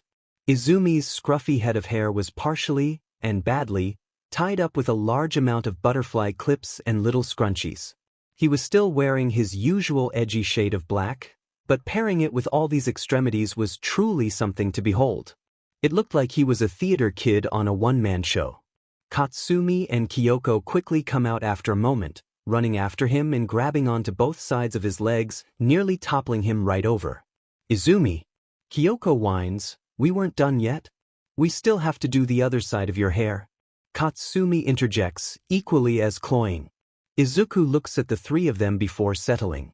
Blue is definitely your color, Izumi. Izumi rolls his eyes. Father, every color is my color. How come you wear black all the time then? Katsuki dishes back, his pointer finger dipping into the green icing. Deku smacks his hand back with a nah. Bakugou glares at him as he licks his fingertip. Delicious. Of course it was. If you saw me in my final form, I would be too powerful. Deku snorts before turning to Katsumi and Kyoko. Do you guys want to help me decorate the cake? Their eyes light up instantly, yes. They both chime instantaneously. Izumi, quickly forgotten with the concept of sugar at their feet. They bumble over to Deku's side and make motions to be led up on the counter. Deku smiles down at them before lifting them both up to see the cake. Katsuki's can't help but notice the wince of pain when he uses the arm that had been scarred. Izumi seems to notice it too because his neutral expression turned into one of a frown. Sorry, Kaken, you're fired from the cake icing business? Deku looks up at him with a grin. He dips his finger into a blue bowl of icing and puts a tiny smudge of it onto both the girls' noses. They squeal and giggle at him. But he was 1 year away from retirement. Izumi exclaims, sardonic as always. Are you calling me old? Ancient? Yes. Bakugou, incredulously points at Deku. We're the same age. Maybe all the frowning you do put more wrinkles on your face? Katsuki growls. Not to mention you literally are the opposite of chill. Izumi moves to take a pinch of icing himself. Old age has made you enraged and senile. Midoriya shakes his head. Kaken has never had any chill. Deku interjects, slapping a glob of pink icing onto the cake. He carefully maneuvers Katsumi's hands away from the bowl as he does so. In middle school he told the teacher that the only penance suitable for someone stealing his pen was death. It was a good pen. Katsuki reasons, feeling once more that he was always the only one getting roasted. I know, that's why I stole it. Deku, you dash, I'm kidding. Deku waves a wooden spoon around. Like I'd do that. If you so much as stared at me back then, I'd drop dead. Bakugou frowns. Midoriya, sensing this, decides to lighten up the subject. No one even stole your pen, Kaken. It was in your hair and no one had the heart to tell you. What? Izumi snorts, trying to cover his laugh with his hand. Wow, you're a dumbass. Bakugou frowns. Well, you look like a dumbass. Izumi puts his hands on his hips. Excuse me. Do you not see this highlight?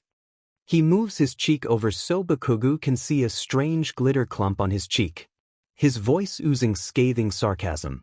James Charles is quaking. You know we stan a makeup legend.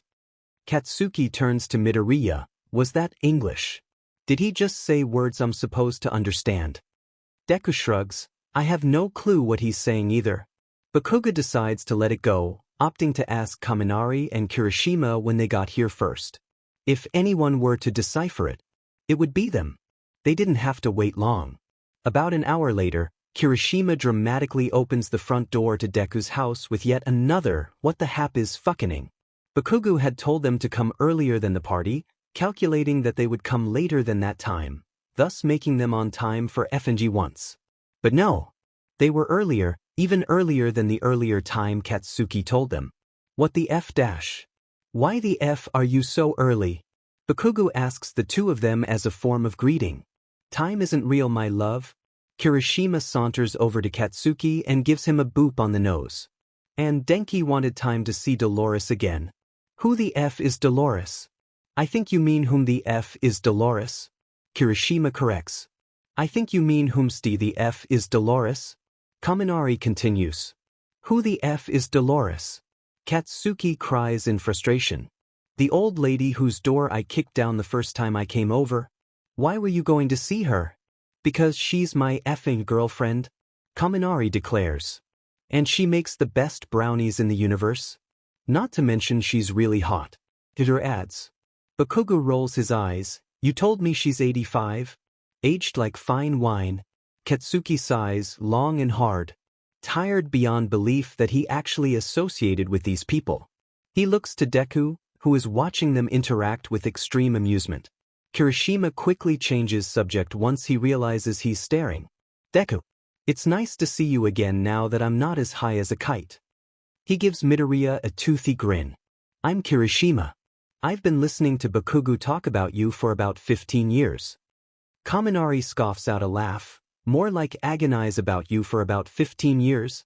I am still going to skin you both alive. And that still turns me on.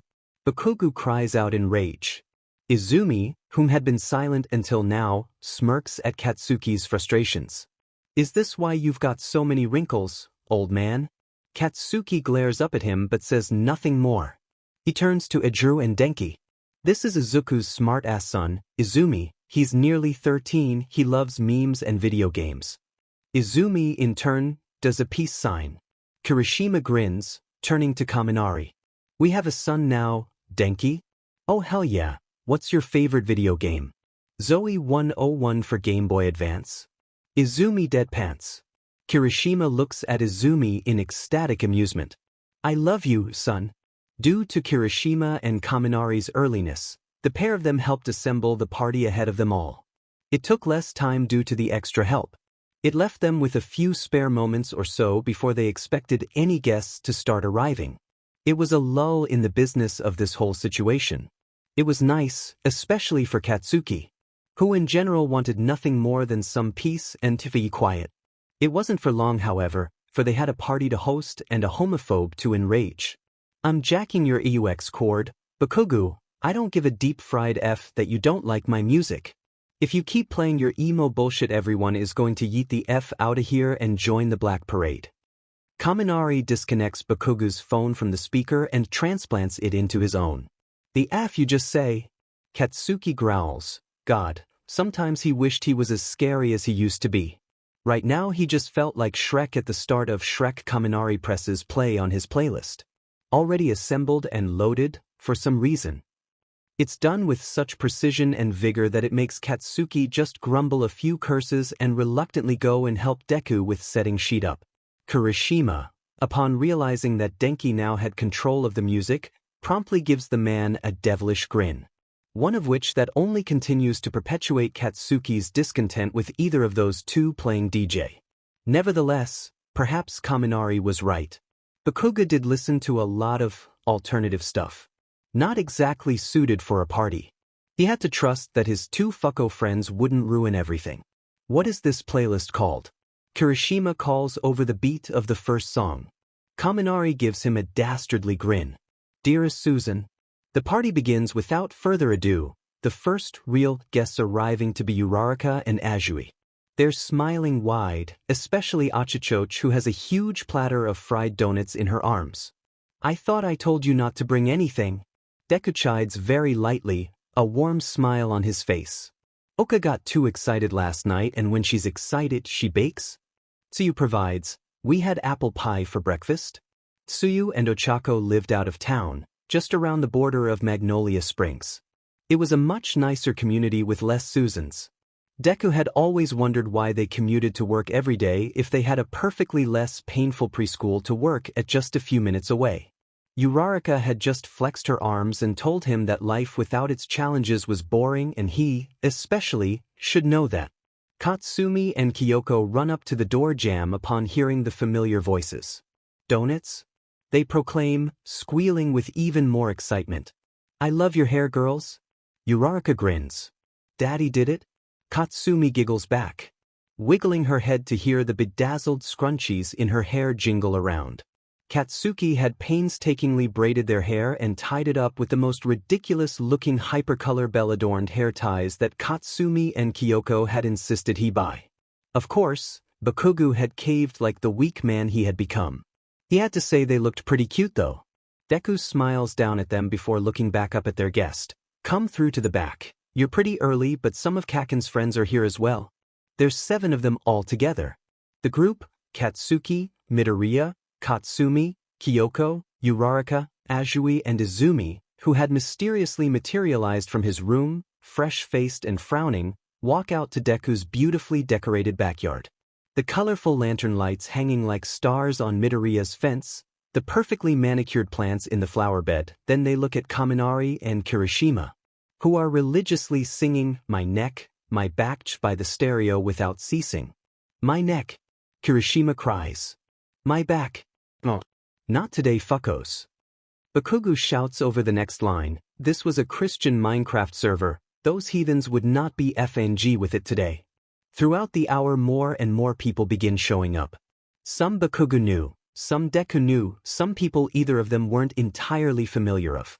Momo had brought her girlfriend, Mina, or as Bakugou had written her down as, the pink one, was insisting she introduce them to her girlfriend, Toru, but she couldn't for the life of her find her amongst all the partygoers. It was as if she was invisible in the growing crowd. The atmosphere was almost like the parties Bakugou, Kirishima and Kaminari used to frequent in their early 20s. The music, all the people, the general electric happiness zapping off of everyone. It was exhilarating, almost, not that Katsuki would ever let anyone know that. He gets tapped on the shoulder a moment later, while he's staring off into the distance. The moment he turns around he's smacked on the head. Oi, what the F? Mitsuki Bakugou stands behind him with a pinched frown on her features. Who else would it be? Mitsuki grins, ruffling Katsuki's hair. Despite the fact that he was at least a head taller than her now and 30 years old. Midoriya is at his side in a second. Bakugou-san, it's so nice to see you again. Deku calls, a little louder than usually to be heard over the music. Mitsuki gives him a bright grin and gathers Deku up into his arms. Like he was actually her son. Bakugou scowls. It's been too dim and long, kiddo. Midoriya nods politely. My mother will probably be arriving soon. I'm sure you'd love to catch up. Mitsuki nods. Quite the party you have here. She directs her eye line over to where Kirishima was currently trying to dab in time to the Evangelion opening. Anime was a mistake. It's not long before Deku's sure it's Inko Midoriya at the door. She was the only one that was that short. He could practically hear the waves of enthusiasm coming off of her. Inko Midoriya stands there with a pot of curry and a much taller man. One that Deku is certain he hadn't seen before. Yet he looked awfully familiar. He was slender and his limbs were incredibly long. His wacky blonde hair had obviously been slicked back ever so slightly. But there wasn't much he could do for his strangely cavernous eyes. Izuku! Inko cries. She all but throws the pot into the mysterious man's arms. Despite his questionable physicality, he catches it with cat-like reflexes. Deku is quickly enveloped into an unreasonably strong hug from his mother. Izuku can't say he was entirely into it as he was distracted by the dude still standing there, looking kind of awkward. He gives her mother a kiss on the cheek. Mom, who's that? Midoriya prompts, knowing how scatterbrained she'd get at some points. Inko's eyes light up with realization. Izuku, I'd like you to meet Toshinori. Toshinori, this is my son, Izuku. Inko looks so flustered when she looks at him. It's like they were on a first date. Oh my god, she didn't bring him here on a first did she? Nice to meet you, kid. Inko has told me a lot about you. Okay, obviously not a first date. He glances down at the matching rings they were. Okay, Deku's not breathing. Not a first date, not a first date, not a first date. Before Midoriya can respond, Bakugou can be heard loudly entering the house. If you guys don't put on Mr. Brightside, I'm going to scalp you and use your hair as a rug to accent my house. More footsteps. He finally comes into view of the front door, from whence everyone is now staring at him. Ah shit. Katsuki exclaims, sounding defeated. Midoriya-san, he states, looking mildly horrified. He approaches nonetheless. Katsuki-kun. Inko exclaims, rushing in to also give him a hug. Oi! Bakugou's circulation is cut off by the woman's surprisingly strong grasp around him. Deku watches on idly, wondering if he was supposed to make conversation with the man at his doorstep for his mother's sake. He didn't seem bad at all. It was just weird. So, Toshinori-san. The man, looking just as awkward, raises his head. Izuku squints his eyes. There was something strangely familiar about that man's general features that had him curious. He just couldn't quite place it. What do you do for a living? Oh, well, I used to be an actor for a kids' TV show, but now I'm a teacher. He scratches the back of his neck. What TV show? Midoriya raises his eyebrows. It was called I Am Here. I played the main superhero, All Might. Deku is about to faint. Inko finally releases Katsuki's from her grasps with a ruffle of his hair. Almost like she knew what was bound to happen. The first thing he says is, F me with a chainsaw, Deku, it's All Might. Izuku nods, utterly stunned. Of course it was Bakugou who realized it instantly. Inko said you were a fan. With all due respect, Mr. All Might, sir, but I make my son, Izumi, watch your reruns with me every Saturday morning. I have posters up in my office of you. I have pajamas that Deku stops himself. You said you were married to Justice. But you're engaged to my mother. Izuku, honey, he's not actually All Might. Oh shoot, yes, sorry. All Might F, Toshinori smiles. Deku's freaking the F out. Katsuki decides to take charge. Come in, we need help making onigiri and my mother doesn't know anything about cooking. Mitsuki's here. Inko asks, her eyes lighting up. Bakugou nods. This is so exciting. It's a big family reunion. Inko cries in happiness. Grabbing Toshinori's hand, he leads him down the halls into the backyard. Izuku is still watching the door like he'd just seen Jesus himself enter. Katsuki supposes that it was kind of like that for him. And maybe, just maybe, Bakugou was freaking the F out as well. Come on, let's get a drink. Please. Susan watches as more and more people enter the Midoriya household with pursed fake lips and a margarita in her hand. She turns to husband. I can't believe they're doing that right there. In front of the children. The man squints, raising an eyebrow. Playing Wonderwall. She screeches in rage, pointing at the fenced-off backyard. She points to Uraraka and Tsuyu dancing together, smiles on their faces. Tsuyu moves to peck Uraraka on the cheek. It's disgusting. I mean, I kind of like Wonderwall - no. Not the song, you idiot. She growls, all these people are homosexual. Do you mean homosexual? Susan chooses to ignore that. They're going against God. I mean actually go and threaten them. Susan says. What? A devilish smile crosses her lipsticked features. She takes another swing from the glass in her hand. If they want to flaunt their heathen ideals, I want them to pay. Deku is a solid 2 drinks in and he's effing plastered. Bakugou can tell because he stopped answering the door with the "It's lovely to see you" and began to think it was an episode of MTV Cribs. To Katsuki's joy, it starts the exact time Todoroki arrives. What up my good beach, Todoroki, welcome to my crib. Deku slurs. Katsuki doesn't bother to disguise his dumb smirk. He's sure Izuku's inebriation has something to do with the fact of his mother being engaged, but he supposed they'd talk about it later when Deku was less wasted. Ida. You're here as well, back from Nihon. He looks at the bespectacled man beside Todoroki. I'm sure Todoroki missed you. Todoroki glances at Ida. Midoriya, I went with him. I wasn't at the hospital all week, remember? Wahawayawayat. Bakugou feels the need to interject, trying to, at the very least, make some sense of this conversation. Welcome to the gayest house in Magnolia Springs. He glances at the taller man. I don't think we've met. Tenya Ida. Ida practically screams in greeting. Deku had told him he was an intense person. But this guy seemed like the kind to remind the teacher to collect homework. Midoriya, shaking out of his stupor, screams back. Tenya Ida. Professional good boy. Midoriya, you cannot get paid for being a good boy. He adjusts his glasses. I'm a professional cytologist. Professional good boy. Bakugou looks at Deku with extreme amusement. Deku, let me handle the door. Go and talk to everyone or some sheet.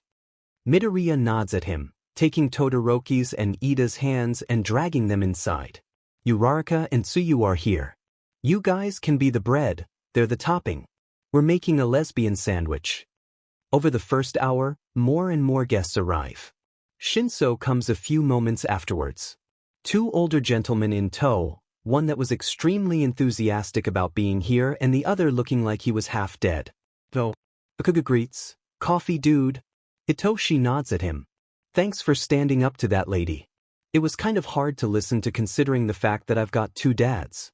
I wanted to kick her pumpkin spkd but... Katsuki raises an eyebrow, gesturing to the 2 dudes behind him. The blonde one speaks up first, his loud glasses glimmering in the dwindling sunlight, using his hands as finger guns. Well, hi there, Bakugou man. Thanks for inviting us to your awesome shindig. Shinso was looking forward to it. I'm Hisashi Yamada, but you can call me Mike. This man, Bakugou could only describe him as the human embodiment of an exclamation mark. He was loud and enthusiastic and just all over the place. Bakugou looks between the 2 of them. I'm adopted. Shinso tells him. No sheet. Shoyuda. Come over. Mike gestures for the other man to move. Bakugou had nearly forgotten him until now. This guy definitely looked related to Shinso. The dark circles and general menacing hobo aura was making it seem that way. Definitely more Bakugou's speed. Aizawa Shuda. Mike introduces for him, an arm around him. My dear husband whom we fished out of bed for this party. Aizawa blinks at Bakugou. You got salsa? Yes. Good. Aizawa nudges himself in. Bakugou doesn't stop him, instead opting to move aside for the rest of the crowd.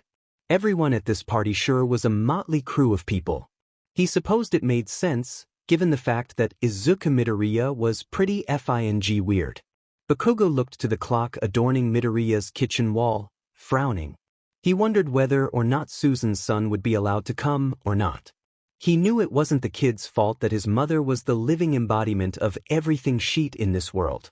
It just made Katsuki extremely weary of the fact that if Katsumi and Kyoko did pursue a friendship with him, it would be the biggest pain in the butt. He sighs, shuffling out to look into the backyard, now lightly crowded with smiling people. Some had brought their own decorations, which was quite strange. Bakugou glanced at the cute rainbow pinwheels spinning in the wind amongst the onigiri ball on the table and felt a smile on his face. Despite Katsuki's overwhelming need to hate most people, this party didn't seem half bad. Everyone he'd met today had been perfectly well, not shitty. Perhaps humanity could be saved. He sees Midoriya amongst Todoroki and Ida, laughing as Kaminari and Kirishima tried to teach them how to dab. He sees his mother and Inko Midoriya toasting a drink together with Toshinori, Aizawa and Yamada. Being the oldest people at the part, Bakugou supposed they would stick together. It seemed everyone that they'd invited, and more, had arrived to show their support, or to get drunk on free alcohol. Nevertheless, the thought was there. Bakugou lets himself smile for just a split second, knowing full well that everyone else was in their own little worlds and wouldn't pay attention to him. Just the way he'd wanted it. He could finally be let off door duty, it seemed. Not quite. The sound of a doorbell chiming in finality snaps Katsuki out of the moment. That could be only one person. He hadn't checked to see how Susan's party was going in all actuality. He was too busy having a good time. Too busy to spite people. Was this even Katsuki Bakugou? He opens the door to find not Susan, but Susan's husband, fucking up Brad or some sheet, next to Caden. It allows Bakugou to look out into Susan's own party, which also has a respectable amount of people in the backyard. Then, that was kind of a downer, though.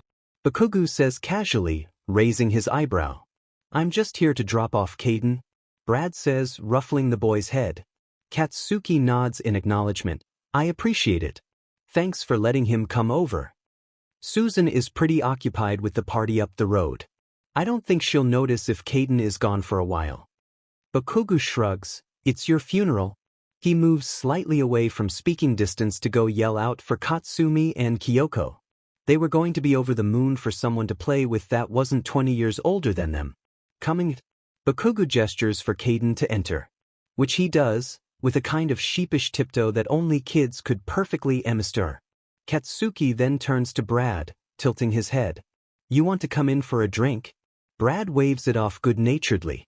No, sorry, I'm actually supposed to be here to threaten you. Oh, Bakugou says darkly, cracking his knuckles. Brad holds his hands up in defense. You know my wife? He sighs, straightening out his polo shirt, a little uncomfortable. She's a little excessive. Bakugou snorts, no sheet. I think she's planning on bringing her mob to yours in a little bit. Just thought I'd warn you because Brad tries to find the best words to articulate it. Even though we're very different. I can't hate someone for something that is out of their control. That's very astute of you. I just wish Susan could see that. Bakugou scowls, you and me both. Thanks for the heads up. I'll ready the troops. Brad's already walking down the porch steps down to his respective party.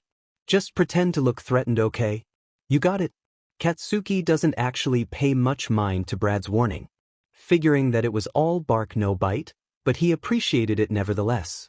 Instead, he opts to go sit with Deku, whom is now on the plush grass of his backyard sipping a cola from a fancy cocktail glass. He's sobered up considerably since Bakugou had last seen him but still has the pleasant eeriness of not being completely there. Kaken. Deku greets simply, he's swaying slightly to the music, his legs crossed. Deku. Bakugou returns, taking a place at his side. He leans his back against the fence, resting his head against it. Stretching his arm out ever so slightly, he picks the drink out of Deku's hand and takes some for himself. Midoriya makes a light noise of protest but quickly quietens when Katsuki puts it back in his grasps. Izuku hums with contentment amongst the loud of the party, the sun slowly beginning to set. He rests his head on Katsuki's shoulder for just a moment to get his bearings. You're always so warm, Kaken. Izuku burrows his head further, almost as if he was going to go straight to sleep where he was. It's not even 6, Deku, you can't be tired. Not tired. Alcohol makes me sleepy. Katsuki sighs, hearing the beginning strings of a new song starting. The soft guitar sounding a lot less shitpost-y than what Kirishima and Kaminari had been originally playing. He looks over and sees Kirishima looking directly at him, smiling. He nods his head toward the impromptu dance floor with a few people on it. Katsuki shakes his head, mouthing a F no. Kirishima wiggles his eyebrows. Bakugou looks down at Deku, exasperated. Come on, nerd, we gotta keep you awake. Bakugou gestures for Midoriya to take his hand. But where are we going? We're going to dance? Deku hangs onto him like he's a necklace. The guy always had 2 left feet, but it didn't stop him from trying. It's one of the things that Katsuki had always found fascinating about him. The twinkling lights Izuku and he had gotten from the store a few days ago had never looked prettier than in the light of Midoriya's eyes. The soft pink of the darkening sky slowly highlighting all the work they'd put into this slice of perfect in this suburban hellscape. It was appealing. They both kind of just sway to the music together, not really dancing. It wasn't really Katsuki's forte either if he was being honest. But somehow, it just felt right if it was with Deku. He felt like he'd finally gotten out of the limbo he'd been in for the past ages. Being here with Izuku, Katsuki never would have been able to anticipate it when he was younger. Dancing in his backyard, surrounded by their kids, their family, their friends. It was confronting how different this could have ended up. Bakugou looks back on the day he saw Izuku again. What would have happened if he hadn't gotten up so early in the morning to go scold him? Would they have never crossed paths again? Katsuki knew destiny was bullshit. But if there was one instance in which it held a slither of truth, now would be it. The song slowly ends on the final note, but Katsuki doesn't really notice until he hears the start-up of the next beat. A very familiar one. One that permeated the smell of alcohol and bad decision. Oh F no. Katsuki mouths under his breath, hearing the synth begin. He looks over at Kaminari and Kirishima, who are both looking at him with sheet-eating grins on both of their faces. The beginning chimes of Africa by Toto start up. What's up, Kakin? Midoriya looks up at him, utterly confused about his reaction. The song FANG slapped, after all. Would you break up with me if I dabbed so hard I pulled my arm right now? Deku ponders the question with utmost seriousness. He looked even more confused than before. Do it, pages. Kirishima shouts from across the garden, further egging Bakugou on. You promised? Katsuki sighs, I'll tell you the context of this later. But just let it be known that I'm only doing this because I think you're pretty FNG cool, Deku. Katsuki goes and does the sickest FANG dab right in the middle of Midoriya's backyard. It doesn't go by unnoticed and suddenly the mere threat of Susan and her gang disappeared from Bakugou's mind. For it had been woefully replaced by the sunny sounds of Deku's laughter. The sky has grown darker and with a stranger fervor that which night brings, people stopped the casual conversation around drinks and began growing a bit more enthusiastic. There were now more than a dozen people on the makeshift dance floor they'd created, dancing to their heart's content. Even Toshinori and Inko were there on the grass. Deku watches Toshinori twirl his mother around as she laughed. He leans against the snack table, a small frown on his face. Grandma's boyfriend is pretty cool, Izumi admits from beside him, taking a sip of punch. No alcohol, Izuku knew he'd smelled it just in case. That compliment was of the highest esteem for Izumi, it meant a lot. Izuku nods, he was happy for his mother, he couldn't deny that. It was just, well, I wish she'd told me she'd gotten engaged. Izumi nods next to him, crossing his arms. But you didn't tell her about Bakugou? I did. Izuku exclaims, just a lot later. Besides, I'm not engaged. Don't lose sleep over it, Dad. I'm sure her reasoning was just as valid as yours. Izumi pushes off the fence, back into the inside of the house, grabbing a slice of pizza on the way. Before he could watch Izumi fully leave his sight, Bakugou is in his personal space, grabbing his shoulders. Susan's here. Ha. She's outside with about a dozen of her dumbass friends. Midoriya rolls his eyes. Couldn't they have waited until after cake? Bakugou smirks. Gather the army. Deku looks over at all of his friends. Laughing and having a good time. They had all for sure faced discrimination in their life for being who they were. This was a safe space for them. He didn't want them to put themselves into a situation that upset them. It was their fight. Oh, we can take them. Katsuki nods, almost as if he was reading Izuku's mind. Thought you'd say that. Kirishima and Kaminari said they want to come with, though. Fair enough. Just as Bakugou had said, Susan and her posse were outside Deku's house. What in fresh hell? Kirishima cries, hands on his hips. Are those cheetah print Crocs? He looks down at Susan's shoes. I thought they were limited edition. The other three look at him. What? Deku waves it off, stepping out to be the first ever the martyr. He puts on his biggest fake smile and is instantly scowled at. Good evening, guys, what can I do for you? He says, addressing the crowd of angry soccer moms covering his lawn. They looked like they'd all been cloned from Susan with only slight tweaks in between. Petite, fake tan and the most atrocious amount of animal print this side of Magnolia Springs could offer. We don't want these kinds of parties in our neighborhood, shouts a member of the group. There are children around, cries another. All of their hands are either crossed or on their hips. Bakugou growls, stepping out as well. Kaminari and Kirishima following as well. There was a very unlikely chance of there being an actual physical confrontation. They were just here for the roasting of all these beaches. If anything, Midoriya would probably play mediator. Susan finally speaks. We've all had enough of your kind in Magnolia Springs. You're everywhere.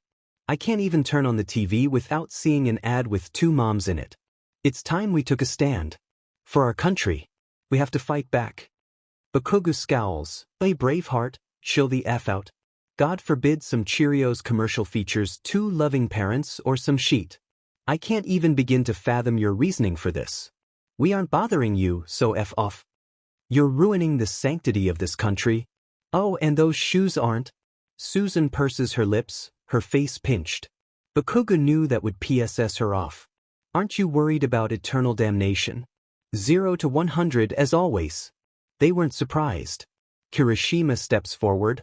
I'm gonna let you in on a little secret. Jesus is gay. A bunch of incredulous gasps cross the small crowd of a-holes. You don't have any proof on that? Not too bad. He's gay now. He was gay panicking when Judas kissed him, and that's why he didn't see the guards coming to arrest him. Kaminari interjects, making some and no sense all at the same time. Blasphemy. My God, what is this medieval Europe? Katsuki crosses his arms. Lower your effiendi pitchforks, a-holes. Do you see us coming over to your parties and going, you're ruining this country with your shitty celery platters? We have a right to stand up in what we believe in. Katsuki is about to retort, but Izuku puts a hand on his tea to stop him. He moves a bit closer to Susan and her gang and takes a deep breath. Here we go. We have a right to love who we want to love, Susan. You live under the guise that homosexuality is wrong because religion, but you're full of shit. You just want an excuse to hate what you don't try to understand. And now you've gathered all your minions and made them think the same. I get it, you're Queen Bee of Magnolia Springs, at least that's what you wholeheartedly believe. The thing is, no one knows where the F this town is and no one will ever care about who brought the best brownies to the bake sale. What they will remember is that you and all your friends were on the wrong side of history. A hush of silence had fell amongst the groups. Many had known Midoriya for a decent amount of time, he'd never sworn. It was startling for them. It seemed Bakugou had started to rub off on him. It was even worse for Izuku, who had given these people checkups, he'd prescribed their children medicine, fixed broken bones, ironic, spent countless hours of his own time making sure they were well, insisting that their kids got vaccinated. And now they were here, in front of his house, telling him that he was wrong to love someone of the same gender. It was infuriating. Susan adjusts her blouse, huffing with indignantly. I was only ever nice to you people, and this is how you repay me. Katsuki is about to say a scathing reply when Izumi, Katsumi and Kyoko push through. They must have heard the scuffle and decided to see what was wrong. Kaden was with them. Children were ever the sticky beak, and Bakugou knew his girls weren't an exception. Kyoko looks at the crowd in confusion, then back at Katsuki and Izuku. Her little eyebrows furrowing. Midoriya's hardened expression softens instantaneously. His heart melted every time he saw them. Sweeties, you should probably head back inside, we're just talking no? Susan declares, a triumphant smirk on her face. It seemed she'd already known Caden had been with them all along. Brad did not seem to be anywhere around, perhaps she'd murdered him for his insolence. I've got a question for them. Katsuki takes a step forward. You're not doing sheets, Susan. Wouldn't you prefer to have a mommy instead of two daddies, girls? Her gaze lifting up to Izumi. Perhaps it's too late, but a caring touch would have made you so much more well-behaved. It's a shame. Izumi, aren't you mad at your dad for being so selfish? Bakugou is shaking with rage. Midoriya beside him has set his jaw once more, his gaze looking forward. Katsumi and Kyoko, upon being asked a question, like every child, they feel they are obliged to answer. Katsumi puffs out her tsitsi, proud. Kyoko follows suit. They don't understand the brevity of it all, how their parents behind are holding their breath. If my mommy is anything like you, then no. Katsumi declares, looking at Susan, triumphant. You're a bit kmeeny.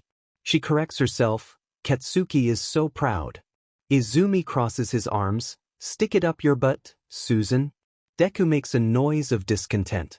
Kyoko chimes in next. Daddy said he loves Izuku. Daddy only loves people that are good. A lull of silence. Midoriya looks over at Bakugou. They hadn't said that to each other yet. Holy F dash. Kids said the darndest things. You love me. Katsuki has an oh shit kind of expression on his face. He rakes his hand over his neck, looking uncomfortable. Effin wish this was a bit more romantic. He averts his gaze. It's okay if you don't love me back, I do. I dash. Bakugou tightens his shoulders. Confrontation was Katsuki's strong suit, but never like this. Izuku, I love you. Holy shit.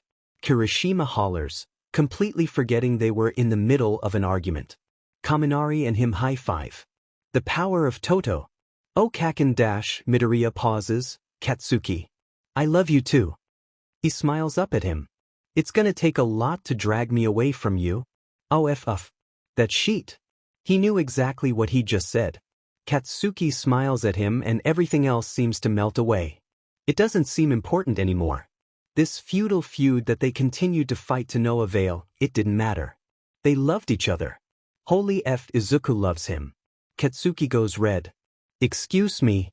Susan instantly ruins the moment. Oh F dash, you're still here? Bakugou asks, genuinely surprised. He snaps out of his reverie. You got your answer. Your casserole is sheet and our kids could beat your kids up. Kaken dash. Bakugou raises a pointed eyebrow toward him. Izuku sighs, leave so we can enjoy the rest of our party. The sound of the thumping music bellowing out from the back of the house.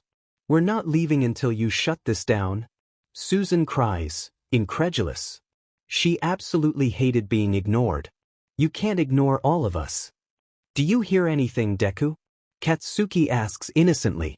Midoriya shrugs, nothing at all. He leans in a little closer to Bakugou's shoulder, whispering into his ear. I set the timer for the sprinklers to come on any minute. God, I even love you. They aren't bothered for the duration of the party. The party lasts long into the night. So much so that Midoriya, ever the nerd, fears that they might get a noise complaint. But alas, everyone seems to leave soon enough, none the wiser toward the spat that had just happened outside of the house. Kirishima and Kaminari decide to stay over on the couch. The pair of them squished onto the sofa, Kaminari using Kirishima as a giant pillow. Hey, I'm on top this time. Denki winks at Ichiro. The duality of one man. Jesus F.I.N.G. Christ. Izumi, sitting on the couch, sighs tremendously. You're worse than Dad and Bakugou. Kirishima nods. And don't you forget it. Despite sobering up halfway through the night, Midoriya is met with a pretty keen hangover the next morning. It's more so accentuated by the incessant knocking at his door, growing louder and louder with each tap. It feels like the person at the door is tapping at his head instead. Assuming it was Susan, Deku shrugs, with a yawn, opting to open it up and slam it in her face if it was. Instead, to his surprise, he opens up to a younger woman. Chestnut hair, with almond eyes, some percentage of Korean possibly. She's shorter than Deku but has a presence that demands her to be seen.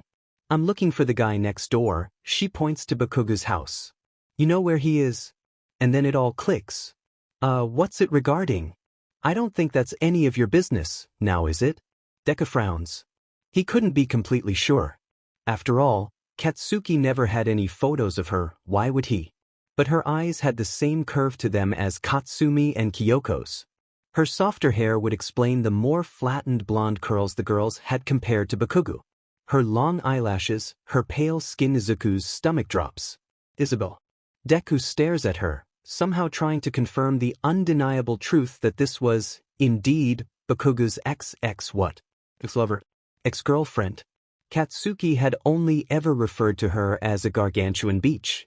I think I have his number. What name do you want me to leave for you?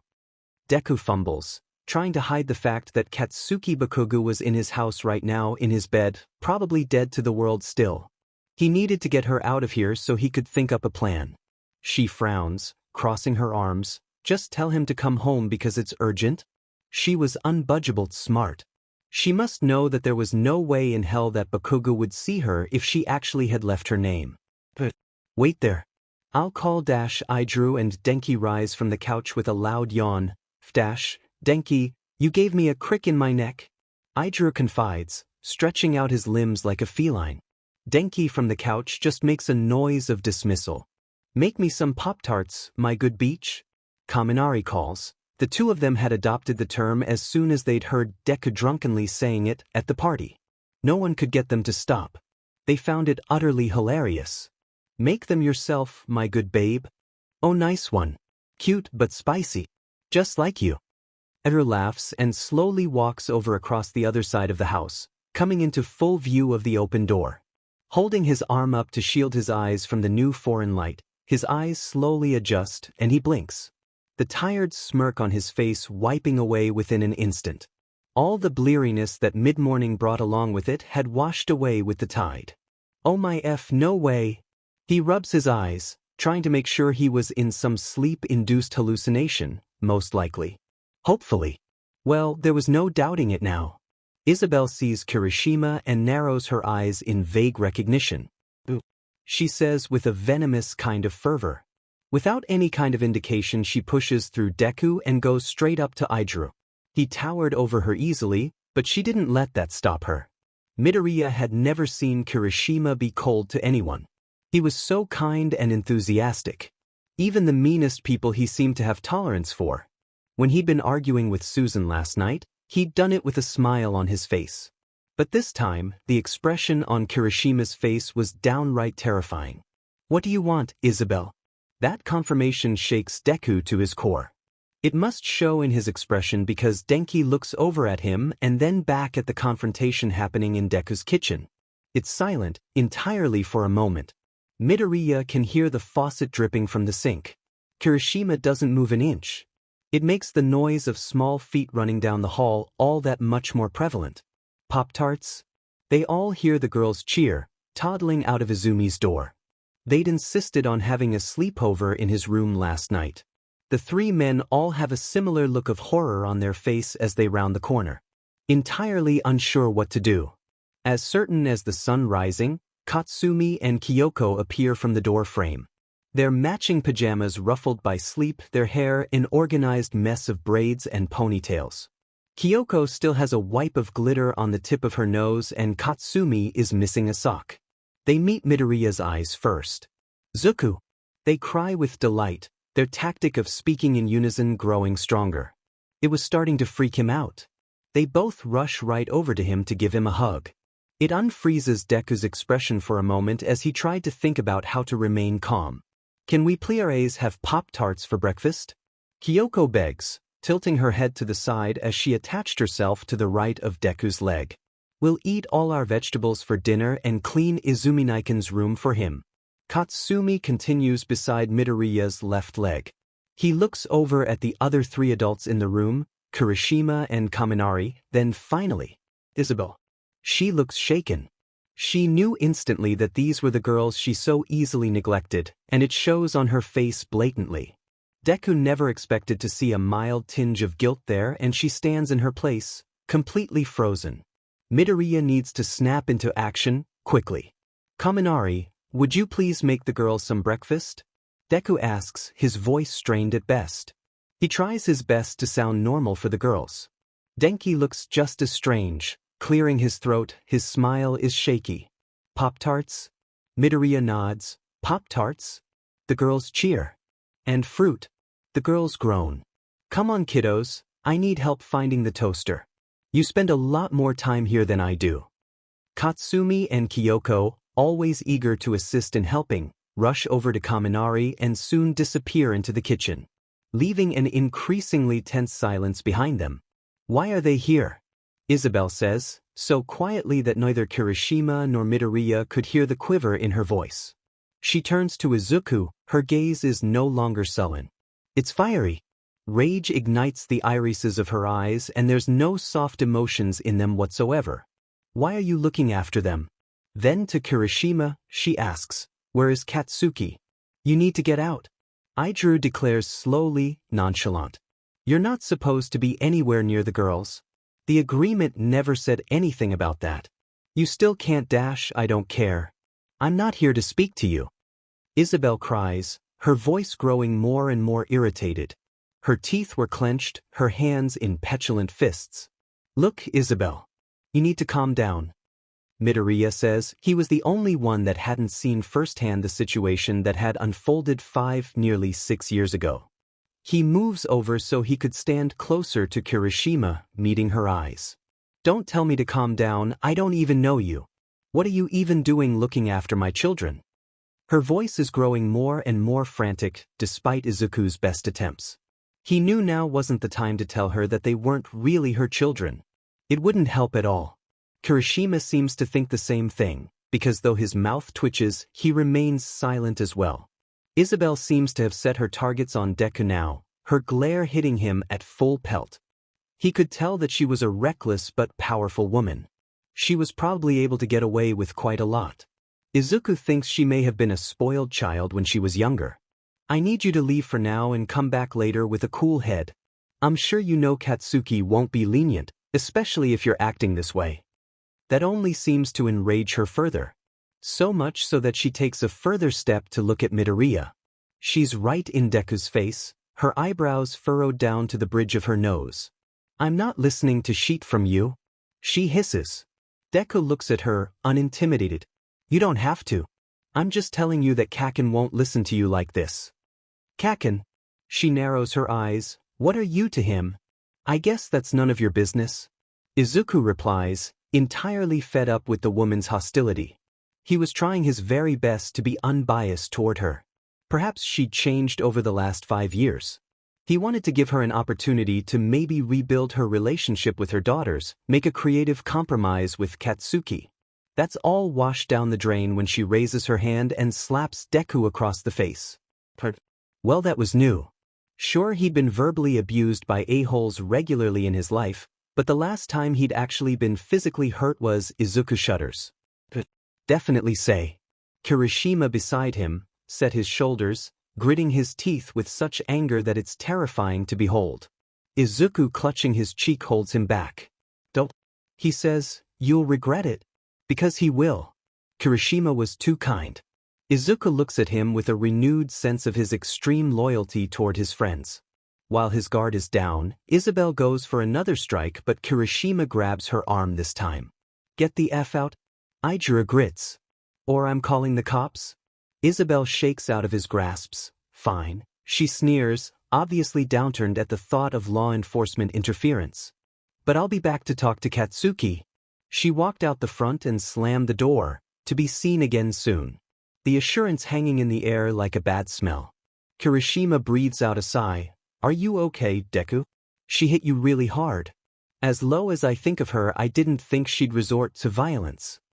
Midoriya waves it off. Don't worry, I've had worse, he says before he can really stop himself. The slap itself hadn't really injured him that much. It was more so just all the memories that it had brought to its surface. Deku's sure the redness had already gone down to a light tinge of pink. Upon Izuku's statement, Izuku's eyes flash with utter shock. Worse. Has Bakugou dash? Midoriya's advice after all. You're alive? Is all Bakugou says in return. There isn't much emotion in his voice, completely disassociative. It's beginning to scare Midoriya. He's simply stating a fact. After the trial, I decided I'd clean up my act. She replies, looking at her arms and gesturing to herself. I've been clean ever since.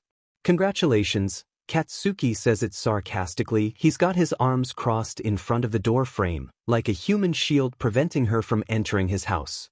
What do you want? I want to talk. Isabel bites her lip. She seemed like a completely different person from when Midoriya had spoken to her just this morning. She seemed charming, keen on redemption, guilty about her past. Midoriya always tried to think the best of people, but despite all of that, there was definitely something fishy going on with her, or maybe he was just jealous. Izuku wasn't a petty person, but then again, he'd never been in a relationship with someone that he'd loved as much as he loved Katsuki. How could he really know what he was like if he'd never experienced such a thing before? This was so effed up. Isabel looks to the floor. I want to say I'm sorry. Bakugou huffs. Not just to you, but to the girls as well. She says. I was in a terrible headspace when I was having them and dash. She raises her gaze upward, moving a little too close to Bakugou than Deku would particularly like. I didn't appreciate your kindness. You deserved better than that. Katsuki exhales, looking calmer, talking to the person he hated the most than he'd ever looked before. He doesn't seem to feel necessarily defeated, more so just indignant of the fact that this was even happening. He didn't make any move to forgive her, or even suggest that he would. But he did move away from the door, motioning for her to come inside. Deku seized up. She makes her way inside and looks surprised to see someone else in there. Her face expresses mild panic when she sees who it was. Hi again. Midoriya says, I'm glad you listened to my advice. Isabel bites her lip. I owe you an apology as well. Izuku's features twinge a little in surprise. That was something he hadn't anticipated in the slightest. Perhaps this was just petty feelings after all. Deku had never felt more ashamed of himself than at that moment. How could he judge someone for their past actions when they were adamant on rehabilitation? I was frantic when I saw the girls, and I hadn't slept very well the night before. I'm sorry about intruding into your home. He noticed how she hadn't mentioned anything about her physicality. Interesting. Bakugou looks between the two of them with a scrunched-up kind of frown. This is going to be a long FNG afternoon. Sit down, I'm making coffee. Isabel nods as Bakugou charges off into the kitchen to scrounge around for his mugs that weren't Star Wars themed. It would be quite the search. She watches him leave before turning back to Deku. I don't know what the F you did to Katsuki in the time I was gone. But don't think for a second that you belong here. She spits. Katsuki is stupid, but he's loyal. I gave him his daughters and nothing is ever going to change that. He owes me everything. She moves closer, making it seem even more like their first encounter. She grasps onto Deku's arms so tightly that Midoriya can feel the sharp nails piercing his skin. I'm getting him back and you're not going to stop me. So this was her plan all along. If you want to seem even more cartoon villain, please feel free to take a monocle from my son's old Halloween costumes. It's a bit tacky, but it seems to be your style. Isabel lets him go, shoving him back and scowling. This was how it was going to be. Seriously, this town. Coffee with Isabel is awkward as F-. There was no real surprise there. What does one even say to the woman who openly detested him for more than half the time Katsuki had known her? Bakugou couldn't very well comment about the shitty humid weather, now could he? Katsuki sighs, wanting to melt away. Say what you want. I'll try and hear you out. He all but throws himself down on the couch next to Izuku with great effort. The hyperbolic action would come off as dramatic to everyone else, but Izuku was sure that Katsuki had opted to do that instead of completely lashing out on the woman. He changed. Deku, feeling petty, leans closer to him, more so than he usually would. He knew he'd feel bad about it later, but right now he was still reeling from the prospect of her taking advantage of Katsuki's hidden good-naturedness. The nerve she had to outwardly tell him what she was planning and expecting him not to do anything about it. Isabel had big D energy, but not in the sense that she had a big D, in the sense that she was just a huge D-. He sees the twitch in Isabel's eyebrow and feels the sickest sense of satisfaction rise in his. Oh, he was awful. For her defense, she did hide it spectacularly well. Moving forward on the armchair she had perched on, she downturned her eyebrows to look reflective. I'd like another chance. Katsuki, she says quietly, lightly handling the warm drink in her hand, leaving it untouched. I want to make good on atoning for my mistakes. Bakugou raises an eyebrow. So after 6 years of all you suddenly decide you want something to do with me and my daughters? I've always been thinking about you and our daughters. Katsuki hums, letting that collective word fizz away into incoherency. I doubt that somehow. He takes a sip from his mug, looking intensely at Isabel. Katsuki knew he sounded unbudging stubborn, especially when he'd said he was going to give her chance.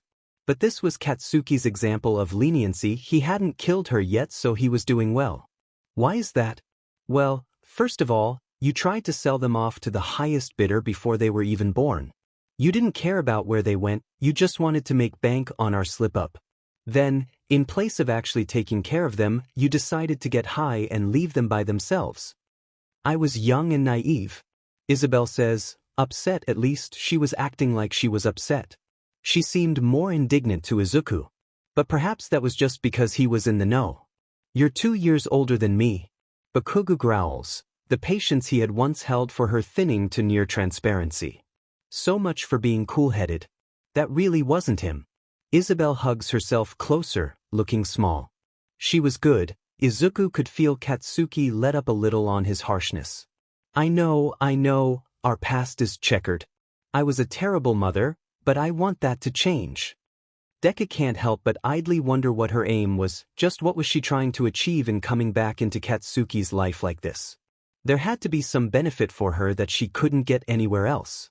Oh Katsuki, don't you want our daughters to have their true father and mother together? I've read that children grow up far more well-adjusted if they have both their biological parents in their lives. Now that was definitely bullshit. Purely circumstantial. What are my daughters' names? Katsuki asks, petty. He has his arms crossed. Isabel looks flustered. That's hardly fair, Katsuki dash, you should know. They were on the record when I received full custody away from you. That was 6 years ago dash, I can still remember it perfectly.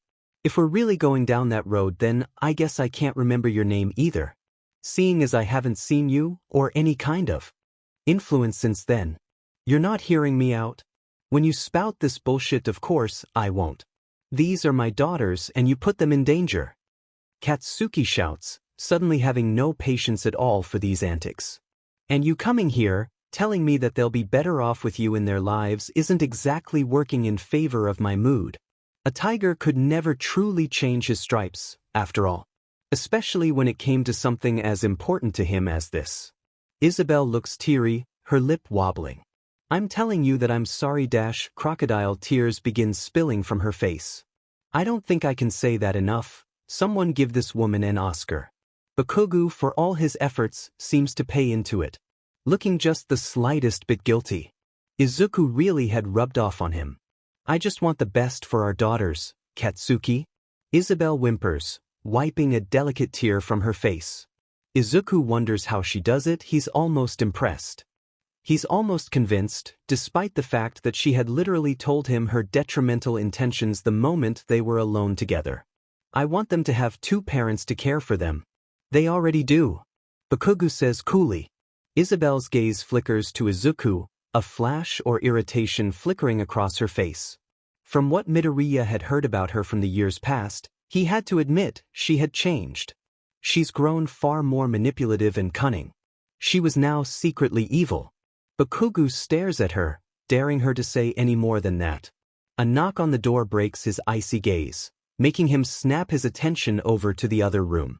Izuku sighs, knowing what was to happen next. This couldn't be good for him. Hold the F on.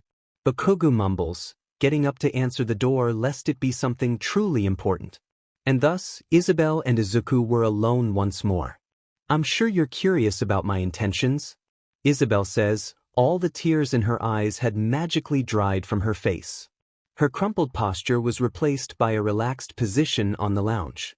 She sculls the entire cup of coffee in one go like it's a shot. Please don't start monologuing. My family is a very important one dash, oh for God's sake. We have a pretty big business empire back in Seoul.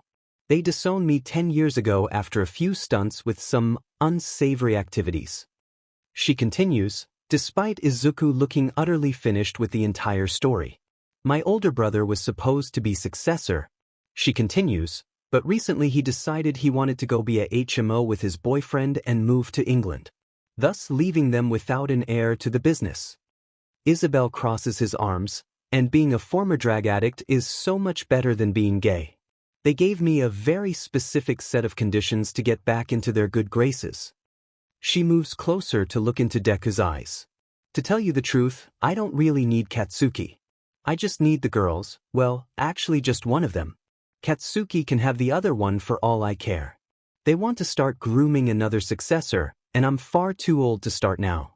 They need someone BLD related, and someone young, impressionable. Isabel moves off her chair, getting too close to Midoriya for comfort. But Katsuki really is a nice piece of butt. I forgot how good he was at section. Seeing him again with someone like you makes me want to give him one last ride before I take everything away from him. Just like he did to me. Telling your evil plan to your enemy is usually only something you do if you're going to kill them, Deku says casually, trying to swallow down the bile in his throat. This speech really was class A evil. I'm not a murderer, Isabel says. No, you're just a manipulative, intolerant liar with a vendetta against a man who did nothing wrong to you, Midoriya whispers, standing up to meet her eyes. If you think for a second that Katsuki is going to drop me for you, because you were the first, you have another thing coming. Izuku steps closer, a dangerously protective look in his eyes. This woman was endangering Midoriya's family, threatening to tear apart everything he held dear. He could take her hurting him, but hurting Kaken this deeply was unforgivable. I was there long before you even laid eyes on him. He was probably thinking about me when he slept with you. Isabel's face is flushed with red-hot rage by the time Izuku's finished talking. So much so that Izuku knows exactly what's going to happen next. Isabel raises her hand once more, a glare of satisfaction crossing her features. Midoriya knows this one is going to hurt a lot more. He tries to find the right moment to dodge her blow. She's bearing down on him, her manicured hand about to cross his cheek when it's intercepted with a cry. Deku hadn't had to lift a finger. Izumi, as if he'd materialized out of all nowhere, shoves the woman's hand away with ninja-like reflexes. That little sheet watched too much Naruto. Both Isabel and Izuku make a noise of great surprise. Izumi, where did you come from? Well, when two people love each other very Izumi. Izumi chews his lip, petulant. Been hiding behind the couch? When Katsuki went to make coffee. I came through the window while this beach was monologuing at you. Told Kirishima and Kaminari I forgot my hat. Izumi, language. Tell me I'm wrong, Dad. Izumi and Izuku stare at each other with neutral expression. Izumi finally breaks eye contact. He looks to the wooden floorboards of Katsuki's home, irritated. I saw the BLD on your mouth over at our house. I didn't want you to get hit again. Ever. Izuku sighs, his mouth twitching to a smile. How did I end up with such a good son? What the living F is going on? Katsuki stands in the doorway, no longer distracted by the knock at the door. He looked positively enraged. That was more like the Bakugou he knew. Izuku doesn't know if he should wince or grin. Izumi seems like the only one unaffected by Bakugou's positively explosive gaze. He keeps his expression neutral. Despite his biases, it seemed like he was the most reliable one to tell the truth out of the three of them. Isabel would plead innocence. Deku would undermine his abuse. Isabel hit Dad the first time she came over. Izumi confides, I noticed the BLD on his face when you were pacing around like a crazy person. Katsuki turns to Midoriya, tilting his head and waiting for confirmation. Izuku, for all his attempts at disguising his hurt, nodded. She went to hit him again, but I stopped her. Isabel looks positively said, standing in the middle of the living room now. Undoubtedly feeling like she was being ganged up on. She wants to take Katsumi or Kyoko back to Seoul so she can get her family's inheritance. Izumi stares at her with raised eyebrows. Seriously, go back to the shitty action thriller you came out of? You little brat. Isabel grits, her hands planted firmly at her sides. She was shaking. Whether it was fear or anger now, it was anybody's guess. I have a right to see my children, she hisses. And I probably would have granted you that if you weren't such a effing idiot. Katsuki growls. He steps closer to the trio by the lounge. His movements echoing in the space, the only noise in the room in the house. You lost that privilege when you proved to me and everyone else that you couldn't even take care of yourself, let alone 2 little kids. Katsuki continues to move closer, spitting out his statement like it were poisonous. I'll get my lawyer involved. Isabel threatened, it's a weak one at best. Even she knows that. I dare you to beach. They're face to face now. Isabel, for all her faults, never seemed to back down. Which, Izuku supposed, was a fascinating quality in someone. If anything, she was determined. Izuku steps in front of the pair of them with restrained grace. He looks over at Isabel. You need to leave us. He says simply, his voice slightly shaken, giving away how nervous this situation had him. He turns to Katsuki next, and you need to let her leave. Deku. Bakugou growls, the grimace on his face detailing just how he felt about that situation. Katsuki. Izuku says, using his full name showing just how important this was. You need to do this for Katsumi and Kyoko. He wants to bring Bakugou back to reality. The best way he thought of was through his daughters. He looks at Deku, his maddened expression weakening. He stares into the greens of Izuku's eyes and imagines them as a calming sea just after a storm, surging back and forth into the tide. Bakugou scowls, backing down. He doesn't remember the last time he'd wanted to be the better person over being the winner. Deku really hadn't affected him. That shitty nerd had wormed his way into his angry heart even when they were younger. And he'd slowly transformed him without his knowing or permission. He probably didn't even know he was doing it either. Katsuki groans, a deep-seated fire growing in the pit of his stomach. He decided to swallow it. He had to. He had other people to look out for now that weren't just himself. Get the F out, Isabel. Bakugou says, it's just above a whisper. Midoriya watches him with a restrained wonder. Never bother me or my family ever again. Isabel, for once, realizing that she could not win this war, nor could she even fight it, gives them one last scowl. She turns on her heel toward the entry of the house. Her heels clicking against the flooring like a final goodbye. Deku could tell by the shake in her fingers that she had grown afraid. She stops for a split second, her finger twitches in something other than fear. Lightning fast, she grabs the vase Katsuki's mother had given him as a housewarming present. It will make your house so much classier, Katsuki. So much for that, Katsuki grits. Lightning quick, Bakugou tries his best to shove Deku and Izumi out of the way of the vase's crash course to the ground. If he'd been a moment slower, it would have hit the pair of them head-on. It shatters, the pieces of porcelain flying amongst the room, moving up to scratch at Izumi's forearms. It leaves little red lines running down his arm, but no debris remains stuck. Isabel doesn't try again.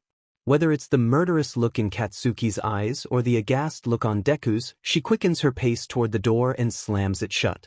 Knowing the battle had been lost and that if she came back she'd probably be killed by Bakugou. She probably supposed that living simply was better than simply not living at all. Deku is still staring at the vase on the floor in horror, his eyes fixating on the broken pieces like he could put them back together by looking at them. Bakugou isn't sure why, but Izumi seems to be aware. He's got vaguely the same look of horror on his face as Deku, but it seems quelled in an essence. He doesn't seem to notice the little rivulets of BLD running down his arms. Dad, Izumi whispers, it's the most vulnerable Katsuki had ever heard him. Izuku doesn't notice his name being called, he simply keeps staring at the ground, as if he were in a trance. A moment of tense quiet passes amongst them, none of them daring to speak. Finally, Izuku turns to his son. The same expression on his face. I didn't protect you this time. Izumi looks horrified. No, Dad, I'm not even hurt. There's a catch in his voice. You're bleeding, Deku says frantic, grabbing Izumi's hands, being careful not to touch any of the little scratches. appearing fresh and angry on his light skin. I told you you'd never have to go through anything like that again. Izumi, I'm so sorry, I'm so sore. Dad, please? It's nothing. Izumi pleads, there are tears welling in the boy's eyes. You need to calm down. Sei's not here. A spike of realization shoots through Katsuki, sinking his heart to the bottom of his stomach. Bakugou feels his hands shake with something akin to blinding anger and unbearable sadness. Isabelle had done so much more than just break some vase Katsuki didn't particularly care about. Katsuki isn't so sure touching Izuku is a good idea right now, so he just stands there at a loss. Finally, as if remembering Bakugou was there, Izumi looks at him with a quivering frown. Help me please. He could tell it took a lot for Izumi to say that. He was a proud kid. Asking an adult for help was probably his least favorite thing to do. But he loved his father so much that it didn't matter. Katsuki nods, feeling at a loss. Deku Izuku. He says slowly, trying his best to do a calming voice. It most certainly wasn't his forte, but he did try. You're safe. Izumi's safe. He just needs some band-aids. Do you want to help me go grab them? Kaken. Yeah, it's me. Can't you recognize my voice, dummy? Katsuki teases, there's no bite to it at all. It's just unbridled affection. Slowly but surely, Deku seems to come to his senses. He loosens his grip on Izumi, whom he'd insisted accompany them both to the kitchen for band-aids, and it feels like both Katsuki and Izumi can once again breathe easy. By the time he's calmed down, Bakugou's heart is in his throat and Izumi just looks at him and then back at his own father. Dad, Izumi says, putting a light hand on his father's shoulder. He's still tentative, not his usual self. He was only a kid and this situation had taken a lot out of him. Izumi I don't want to tell you what to do because you're my dad. But you really should tell him. He nods over to Katsuki. Izuku, looking just the slightest bit reluctant to oblige, looks at Bakugou before returning his gaze to his son, knowing instantly what the young boy meant. He nods and with a simple sigh, he stands up. You're right. Before his first day of kindergarten, Deku had snuck into the drawer below his kitchen sink and gotten into his mother's sewing kit. He'd lopped off his large pigtail braids with jagged cuts. He thought it would make his head lighter, and it did. But he didn't expect it to lift his heart as well. He knew most boys didn't wear their hair in bows. He just didn't think his mother saw that. She didn't quite see that Deku was a boy and that he hated the dresses she'd put him in. He looked at the dark ringlets falling to the kitchen floor with an essence of childlike wonder. He can still remember how good it felt to be free from them. They felt like anchors on the side of his head, pulling him deeper and deeper into the depths of the ocean. His mother finds him not that long after. Her noise of horror echoing in Deku's brain. Izuku. Sweetie, why did you cut off all your hair? Deku's young brain couldn't comprehend why she didn't quite understand yet, his little sissy rising with frustration. Mama, I don't like long hair. Inko frowns, leaning down to his level with a perplexed expression on her face. Why is that, sweetie? All the other boys have short hair. All Might has short hair. I want to be like them. Other boys. Ooh, and I want a monster truck shirt? Deku adds, holding his little fists so tightly in pure excitement. Inko stares at him with a calculating expression, the cogs in her brain going 100 miles a minute to keep up. Children were spur-of-the-moment beings, so she couldn't really be judged for not immediately realizing. Nevertheless, as soon as Inko stood up once more, she'd had her mind made up. Okay, sweetie, but please don't play with scissors, they're very dangerous. How about we go for some ice cream and get your hair all nice and short for school next week? Monster truck shirt as well? Inko laughs and nods, taking her son's hand as he cheered. I have such a handsome boy now, don't I? Inko had said for the first time, sending a spike of adrenaline down Deku's young body. Inko had always wanted a son anyway. And if that's who Deku wanted to be, she would let him. Izuku is forever grateful toward his mother for being such a kind and accepting person. It couldn't have been easy for her to accept. It just went to show how much love Inko held for the remainder of her family. Things didn't necessarily continually get better for him. But having his mother on his side the whole way made everything so much easier for Izuku. He was bullied, tormented for the entirety of his middle school years, but he was teased as a boy. And as fed up as it seemed, Izuku was grateful for that, at least. In some strange way, he always thought that if Kaken had ever found out about him being transgender back then, he may have treated him differently. Deku's not all that sure how he felt about that, nor is he sure if he ever will be. Nevertheless, it was easy to say that Izuku had always had a soft spot for the boy, despite his torments that would soon come into play. Deku's not all that sure why that was. He'd had many bullies in his young life, but none of them had rooted them so deep in his mind as Katsuki Bakugou had. He never got to figure out why Kaken plagued his mind like a menace. It wouldn't be until years later that he'd understand. He'd moved away long before that. The only people that knew by the end of his last year in high school was him, his mother and his two best friends, Tenya Ida and Ochako Uraraka. That soon extended to his cram school buddy, Shudo Todoroki. It felt like he had found the smallest group of people that he knew would accept him for exactly who he is. It was minuscule, but Midoriya always liked to keep to himself anyway. That was, until one night in their senior year of high school Ochako had flunked one of her exams and was barricading herself inside to study, so it had just been Deku, Todoroki and Ida. And what did this group of absolutely FING devastating nerds do? They went to go get milkshakes at a local bar and play Uno. The three of them would later find out that Ochako never flunked any kind of exam and was, in fact, hooking up with one of the girls on her volleyball team. No, Todoroki says, monotone, holding a singular card in his hand. Ida does his version of gloating, his arms crossed to his tea with a smile. His competitive side had gotten to him and he'd crushed his pair of friends. He'd finished long before them and was currently watching with bated breath. Deku felt like cursing, looking at the plethora of cards in his own hand. Remember Midoriya? Loser buys the next round. Todoroki had reminded him coyly, saying, the next round, like they were drinking alcohol instead of effing milkshakes. No fair, your family is loaded. Deku pouted, picking up another card as they went around. Shudo, looking smug, slammed his last card, a yellow 7 down onto the deck. No money can buy the taste of victory, Midoriya. I want strawberry this time. Izuku sighs, patting down his jean pockets for his wallet before shuffling up to the counter. It was a Friday night and the place was quite busy. It would take some time before he could return to the safety of their booth. To kill time, he repeated the order in his mind over and over again. Strawberry for Shudo. Chocolate for Ida. Vanilla for himself. Maybe he'd get some curly fries for the table. Yo, you're mumbling. Are you okay?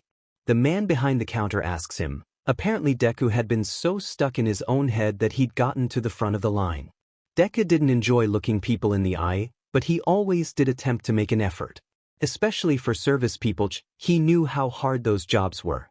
The guy's probably a couple years older than Deku, with a strange quirk in his eyebrows. He looks mildly amused. Color slowly invades Deku's face as he realized he'd been staring in silence for too long and thus looked even weirder to this man who was just doing his job. He rattled off his order, forked out his money and ran out of there as quickly as possible. He realized as soon as he sat down that he forgot the curly fries and he nearly cried. Not to worry. Izuku probably didn't have the cash for them anyway. A proverbial moth could fly out of his wallet right now and he wouldn't be surprised at all. The trio continued to play their card games, finding solace in each other's company. It was a good stress release from all their classes of the week and it felt nice to spend time with his friends. The only thing that would have made it better would be if Ochako had been here instead of studying. Finally their milkshakes arrive, and to Deku's humiliation, it's the same man who took his order at the front. He places the drinks down onto the table with a "sorry for the wait." He then places a bowl of curly fries in the middle alongside them, topped with shallots and cheese and everything. Deku widens his eyes. I didn't order these dash. I heard you mumbling about them when you went to order. The waiter said simply, a small smile on his face, holding the tray which carried the food items close to his right side. Don't worry, they're on the house. As he walks away, he winks at Midoriya. Izuku proceeds to turn even more red. Todoroki and Ida exchange looks of incredulity. They seem to be looking at the receipt he'd left in his wake and then back up at Izuku. What is it? Deku says, worrying over their reply. He left his number. And right and true. The waiter's number is written there alongside his name and a love heart. Say. Midoriya glosses his eyes over the name, squinting. Are you going to call him? Todoroki raises his eyebrows, regaining his composure as easily as breathing. Midoriya puts the receipt in his pocket. He entertains the possibility. He thinks about how he longed to extend his circle of cherished people. He thinks about how he'd never had a boyfriend before. Izuku catches Sei's eye once more, looking at him again with a different lens. Stark black hair with just the slightest curl, a sharp nose. The strangest quirk to his lips that made him look like he was constantly frowning. His charming smile and the mole at his eye. I might. Izuku likes Sei. He's handsome and funny, and he says he doesn't mind Deku mumbling all the time. He kisses him on the first date at a movie theater. No one is around, but it feels like there are eyes all around him, watching, piercing deep into him. Midoriya isn't sure how he feels about it. It makes him unable to concentrate on the pictures projected onto the screen. Even now he can't even remember the plot. He'd never kissed anyone before, and starting so suddenly feels incorrect in a way. He voices this to Sei afterwards, but he easily shrugs it off. You've never been in a relationship before, Izuku. It's natural to not quite know what to do. This, to Midoriya, makes a lot of sense. He likes Sei. The dates sweep into months. Midoriya finds himself constantly on a back and forth with Sei via texting. The two of them can't seem to end the conversation amongst one another. It's nothing of import, the things they talk about. It usually revolves around what Izuku had done at school or what Sei had done at university. Izuku learns that Sei's 20 to his nearly 18. Izuku finds himself trying to joke with the man, but the quips just fly over his head. Izuku once more shrugs it off. After all, he likes Sei. Sei thinks he's cute. Sei think he's perfect just the way he is. They like the same music, same shows, same everything. It's strange. It felt like every time Midoriya said he liked some kind of thing, Sei liked it too. But whenever Deku tried to make reference to it, it was like he didn't understand. One time they're on a train together and Sei is relaying a story in which he's gotten into a petty argument with one of his friends. Izuku remembers how Sei's arm around his shoulder had pulled him closer as he spoke of how he'd hurt his hand punching the wall instead of his friend. I'm against violence, he says. The conversation is dropped, and it leaves a weird drop in Izuku's stomach. He isn't sure if it's his place to say that he thought that Sei had been the one that was overreacting. Sei had had a few relationships before Izuku. He talks about them sometimes, not a lot. But whenever he does, it's always the same. He was crazy obsessed with me. When I broke up with him, he went nuts. Izuku nods because it made sense. Some people were just really intense. Sei was really intense sometimes. It was as if the pair of them couldn't have a conversation without him talking about how much Izuku meant to him, how much happier he was being with him. It's something Deku isn't sure he can reciprocate.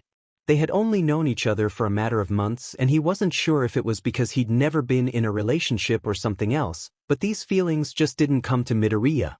Sei told him that he wasn't like most people, that he was different compared to the other guys. Midoriya knew he was different, and he knew that was okay. But the way he said it made it seem like everyone else wasn't okay with that. Nevertheless, Izuku liked Sei. He was patient and polite. Izuku's mother thought he was a lovely boy, his friends thought he was great, and so did Izuku. He was everything Midoriya wanted in a partner. He bought him things knowing Izuku couldn't return the favor, but he said he didn't expect anything back. Ochako jokes that he's buying his affections, and it doesn't leave Deku's mind. He starts getting really forward when they text. He says with a love heart, "Oh, Izuku, the things I would do to you if you'd let me." Izuku soon realizes what Sei wants in return. And it's something Deku isn't sure he wants to give. But he likes Sei. And he is owed something in return. Izuku waits with bated breath the night he tells Sei about the difference in his anatomy. He assures him that he was ever a man, and nothing about his outward appearance and inner workings of his body was going to change. Sei accepts him with open arms, and for that, Izuku thinks he's just beginning to fall in love with him. And for that, he definitely deserves something in return. Sleeping with Sei became easier the more they did it. At first, Just like the kissing, Izuku was uncertain and unsteady. But once more, his words came to his head, "You've just never done it before, that's why it's strange to you." And it still made sense. Deku recalls the date the months before graduation. He's in Sei's apartment. Sei asks if they could have sex without a condom. "We're both clean," he assures, "and we're both guys, right?" Izuku, however, looks less sure. "I don't know if Sei says simply, if you really are a man, we don't have anything to worry about, now do we?" And Deku was a real man. But his pride here and only here would be the undoing to the life he'd had planned since he was 5. It would shape him as a person and as a man. This useless pride. Izuku nods, he was a man. He was on Tiesten, the risk of anything happening was decently low. It wouldn't be a problem.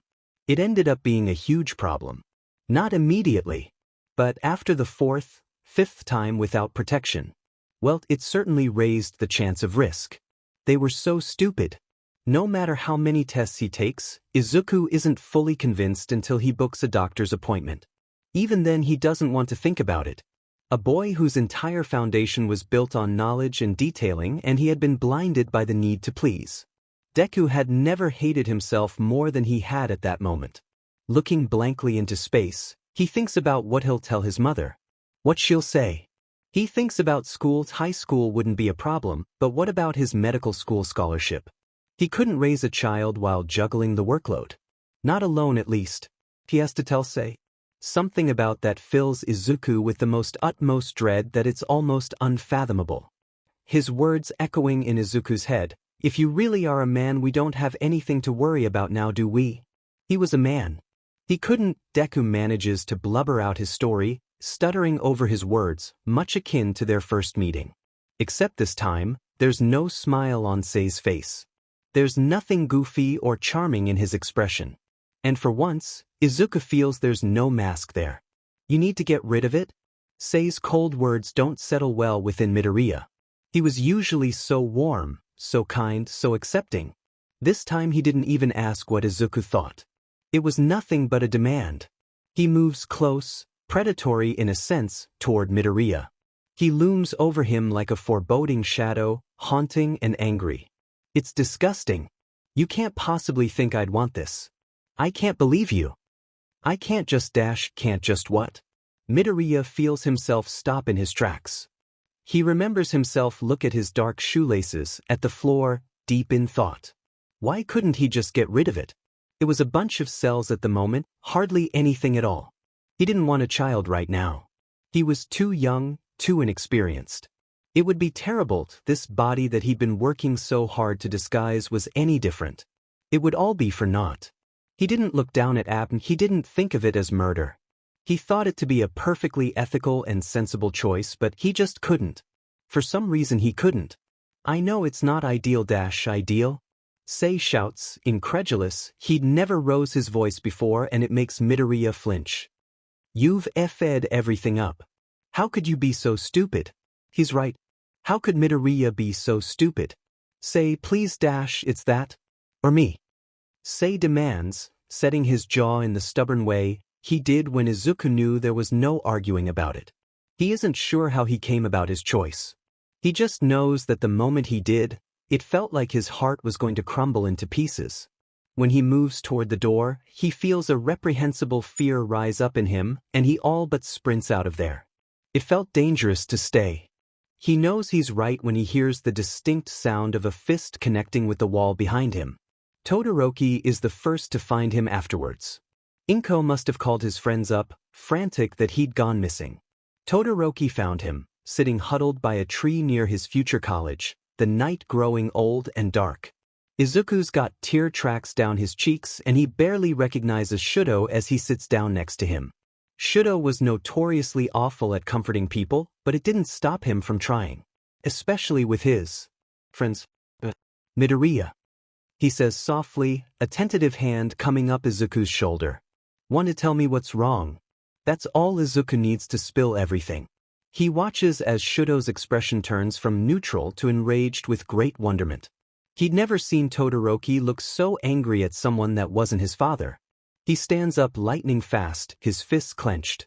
"What are you doing?" Izuku tilts his head, his emotions clearing up just enough for him to focus on anything else. Todoroki looks at him with such fire in his eyes, compared to the ice he usually saw. This was the same boy that was too awkward to ask for more whipped cream on his milkshake. Yet there was no comparison whatsoever. Say the word and I'll beat the sheet out of him.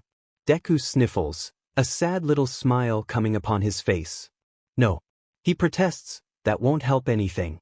He looks down at his shoes, wondering what the coming days, weeks, months, and years held for him. He was so afraid. This is all my fault anyway. Todoroki freezes. Is that what he told you? Midoriya nods. Alright. Say the word and I'll kill him. No. Deku says, weaker this time. He was so cold and hungry and all he wanted to do was sleep forever and ever. Fine. Todoroki says, his expression cooling down ever so slightly. But I'm doing this. He yanks Midoriya's hand toward him and all but crushes him in a hug so warm and comforting that it makes Izuku burst into tears again. If this is what you want, Izuku, I know you can do it. You're not alone and you're the strongest person I've ever met. Midoriya's too distraught to truly appreciate Shudo's sentiment. I don't know what I want anymore. Then go with your gut until you figure it out. Has anyone ever said that you should be a life coach? And because Todoroki wouldn't understand a joke if his life depended on it, he simply looked perplexed at Midoriya and told him, no. He seemed confused as to why Izuku laughed at him after that. Izuku's certain he won't see Sei for an eternity. Some eternities, however, are much larger than others. It's another 3 years before they cross paths again. What followed was probably the worst year of Izuku's life. Despite all of that, it was also the year that made him realize that, though they were few, his friends truly were the most caring and loving individuals in the world. He already knew that of his mother, but having them on his side as well made this fed-up situation he'd found himself in that much easier. Izuku graduated high school slightly early, that was always his goal anyway. He had the smarts and the drive, and now he had good reason. He wanted to have every spare moment he could have preparing for everything. He wasn't alone. He had to remind himself of that. Over the summer he asks for more shifts at his job, he saves harder than he ever had in his life. He studies, he researches. It's the only thing he knows what to do. He staves off the inevitable, because he knows that's how he always copes. He starts college the autumn after Izumi is born. Leaving him with his mother that first time was the hardest thing he's ever had to do in his life. But he couldn't think that way. He had to think about the greater good. He has to think about his future and also Izumi's. But the thought of missing his son's first steps breaks his heart into pieces. But he had to keep working. He had to be better. Even though he won't be the youngest doctor in the world. He's going to be a DM good one. One that makes enough to give his son whatever he wants in the world. A house with a picket fence, a dog, a garden filled with appealing flowers, everything. Izuku's 19 when he moves him and Izumi out of his mother's house. Finally having saved enough money from working his butt off. The one-bedroom apartment is nothing special, but it's his and his alone. And that makes him swell with happiness. It may not be all that filled with furniture, but there are dozens of photos littering the walls. Old ones with him and Kaken, and news ones, with Izumi and his mother. Midoriya never thought he'd love a human being as much as he loved Izumi. When he sees him, he thinks he finally understands why his mother did what she did to make him happy. Izuku would literally do anything to make his son smile. Anything in the world. He just wished he had more time. For the next few years, everything is a whirlwind of stress and chaos, with tiny tidbits of happiness spread throughout sporadically. The one good of this part of his life, the only thing that made everything seem worth it, was and always would be Izumi. So that's why, for Izumi's 3rd birthday, he wanted to do something special. Izumi was born on Halloween, because of course he was. Deku had taken the day off work, he'd gotten all of his study done late last night and for once in an extremely long time. He had a day in which he could spend its entirety with Izumi. Izuku, for all his practicality and logic, knew he probably didn't have the money to splurge on his son's birthday. Neither did his friends. He told them no gifts. Did they listen? Did Deku even heed his own advice? Of course not. He will later concede that the limited edition All Might onesie was on sale and would be a steal at that price. How could he not get it? Midoriyos. I have arrived. Ida announces his arrival like a town caller, a large box in his hands and Todoroki at his side. Ida, what's that you're holding? Izuku tilts his head, sitting on the ground with Izumi in their tiny apartment. Izumi instantly sees the bright wrapping paper and gives an excitable cheer. Nothing at all. Ida declares, certainly not a present for Izumi. He was always god-awful at lying. At the sound of his name and present in the same sentence, Izumi shoots up from the floor and rushes over to where Ida and Todoroki still stand near the doorway. Izuku narrows his eyes at the pair of them. I don't know whose idea it was, but she sighs, ruffling Izumi's dark hair. Thanks. They must see how tired he looks because Ida pulls him into a bare hug box and all while Izumi whines to be picked up in the back. Todoroki indulges the little boy, scooping him up. He'd gotten a lot better at holding him, practice makes perfect, but Deku had to admit that he was still just a little bit stiff. Do you remember who I am, Izumi? Todoroki asks, touching the tip of Izumi's nose with his finger. Izumi's face scrunches in concentration, before it lights up once more in recognition. Uncle Shuto. That's right, your favorite uncle, Shuto. Favorite Uncle Shuto. Ida makes a noise of vast squawking, saying how they'll see about that. Izuku just laughs at them. Ochako rushes through the door with new girlfriend Tsuyu in hand and a plate of cookies in the other. I know you said no presents, but food isn't technically a present, it's a sustenance. I still followed your rules, Tsuyu just looks at her girlfriend with what Izuku could only describe as exasperated affection. She was rehearsing that all the way over here. A pang hits Deku's isi. The faint feeling of, I want that echoing in his head. No time for it, not at all. He feels his eyes glaze over the old photo frames dressing his living room. His group of friends all dressed up as dumb characters for Izumi's birthday/Halloween party last year. Izumi's bright smile as he pulled at his father's scruffy hair, squirming in his rabbit costume. Another photo of Inko and him, sitting with Katsuki and Mitsuki when they're just little kids, Kaken with a massive mouthful of Inko's fried rice and Deku laughing at him. Midoriya sighs, his eyes lifting once more, to the final photo Katsuki and he had taken together. The beginning of middle school, neither of them are smiling and it looks like Bakugou would rather be anywhere but there. It's not the first time it has Deku wondering what in the world Katsuki Bakugou was up to. It had been years since he'd last seen him now. Had he changed? Deku. Uraraka drags him out of his reverie with another large helping of cookies all for him. I made these ones with walnuts because I know they're your favorite. What did he do to deserve these people? Izumi's third birthday is spent with Deku thinking that in the back of his mind. In subtle awe of how good he had it. How much worse it could have ended up. Things seem to finally be shifting back into a suitable place. It would still take a while, but with a little care, Izuku knows he can do it. He watches Tsuyu pull funny faces at Izumi as he laughs, in hysterics, melted chocolate chips drying on his cheeks. Todoroki watches on with a hand over his mouth, trying his darndest not to laugh. Ochako and Ida are spread out on Deku's scruffy second-hand rug trying to assemble the toy that Ida had brought Izumi, their puzzled expressions telling Deku all he needed to know about the possible success. It was nice. Leaving Izumi at home never ceased to make Izuku's ick. It wasn't as if he didn't trust his mother or his friends with him, it was just this overwhelming need to be there for him. Izuku's sure it will fade with time, or at least he hoped it did. Izumi would be starting preschool this year, anyway. Deku's mind, as usual, rushes about, causing him to murmur ever so slightly as he walks. He always got weird looks from people, but Deku had stopped noticing long before that. The one thing that usually got him to stop was if he ran into something.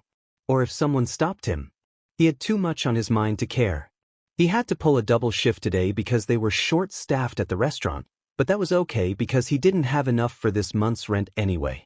He still needed to get groceries because the milk was nearly expired, and Izumi needed new shoes before he started school. All that, and he needed to maintain a perfect score to even hope to get into a good doctor's practice. Alright, he had a lot on his plate. Could anyone really blame him for mumbling like a weirdo sometimes? Midoriya had just been walking over to his apartment near his second job at the convenience store and eager to see Izumi. Todoroki was watching him for the afternoon. They were going to study together after Deku came home. It was then that he felt a hand on his shoulder. The motion has Deku feeling like he'd been yanked back. Even if it wasn't that drastic. It felt significant in a way, jarring. Deku, ever timid, takes it as accident, bows his head and says, sorry, even if it isn't his fault. Still mumbling I see. Midoriya stops in his tracks. He knew that voice. He looks up with a shaking gaze, praying that he was wrong. The dread filling up his stomach told him otherwise. Midoriya should know by now that he was rarely wrong. Sei smiles down at him, the mole by his eye, crinkling ever so slightly. Can we talk? Deku stares at Sei with a bewildered kind of horror that must show on his features because the other man puts his hands up in a calming sort of gesture. I just want to talk, Izuku. I need dash. He bites his lip. I need to say how sorry I am. How did you even find me? Midoriya whispers, his eyes still as wide as saucers. He felt the bag on his shoulder grow heavier and heavier by the minute. That doesn't matter. Sei dismisses, looking off into the horizon. He brushes a strand of hair off of his face and flicks his eyes back to Izuku. Midoriya realizes with a start that they have the exact same flecks of silver in them as Izumi's. He always thought it was just a trick of the light, but seeing them up close, it was uncanny. It makes him think of Izumi. It makes him think about the mole the two of them shared, the little frown on both of their faces, the ever so slight sharp ends of their hair, as opposed to Izuku's curls. Sei looks at him with a soft smile on his features. Your hair's gotten longer. Izuku looks at him for a moment, only seeing Izumi. Looking past what had happened and only looking at what he'd given him, no matter how coincidental it may have been. 5 minutes of your time. If you want me out after that, I'll go. Midoriya doesn't see any harm in 5 minutes. It's only when he fumbles for the keys in his bag that he remembers just who was occupying his apartment at that time. The door opens with a prompt smoothness that always seemed to follow Todoroki. You're a little late. Izumi wanted to stay up to see you, but he fell asleep. The words die on his lips when he sees the man next to Izuku. Oh shit. Izuku grimaces. Shudo spares another pointed glance at Sei. Midoriya, I don't know if you saw the garbage drift in behind you. Shall I go and dispose of it?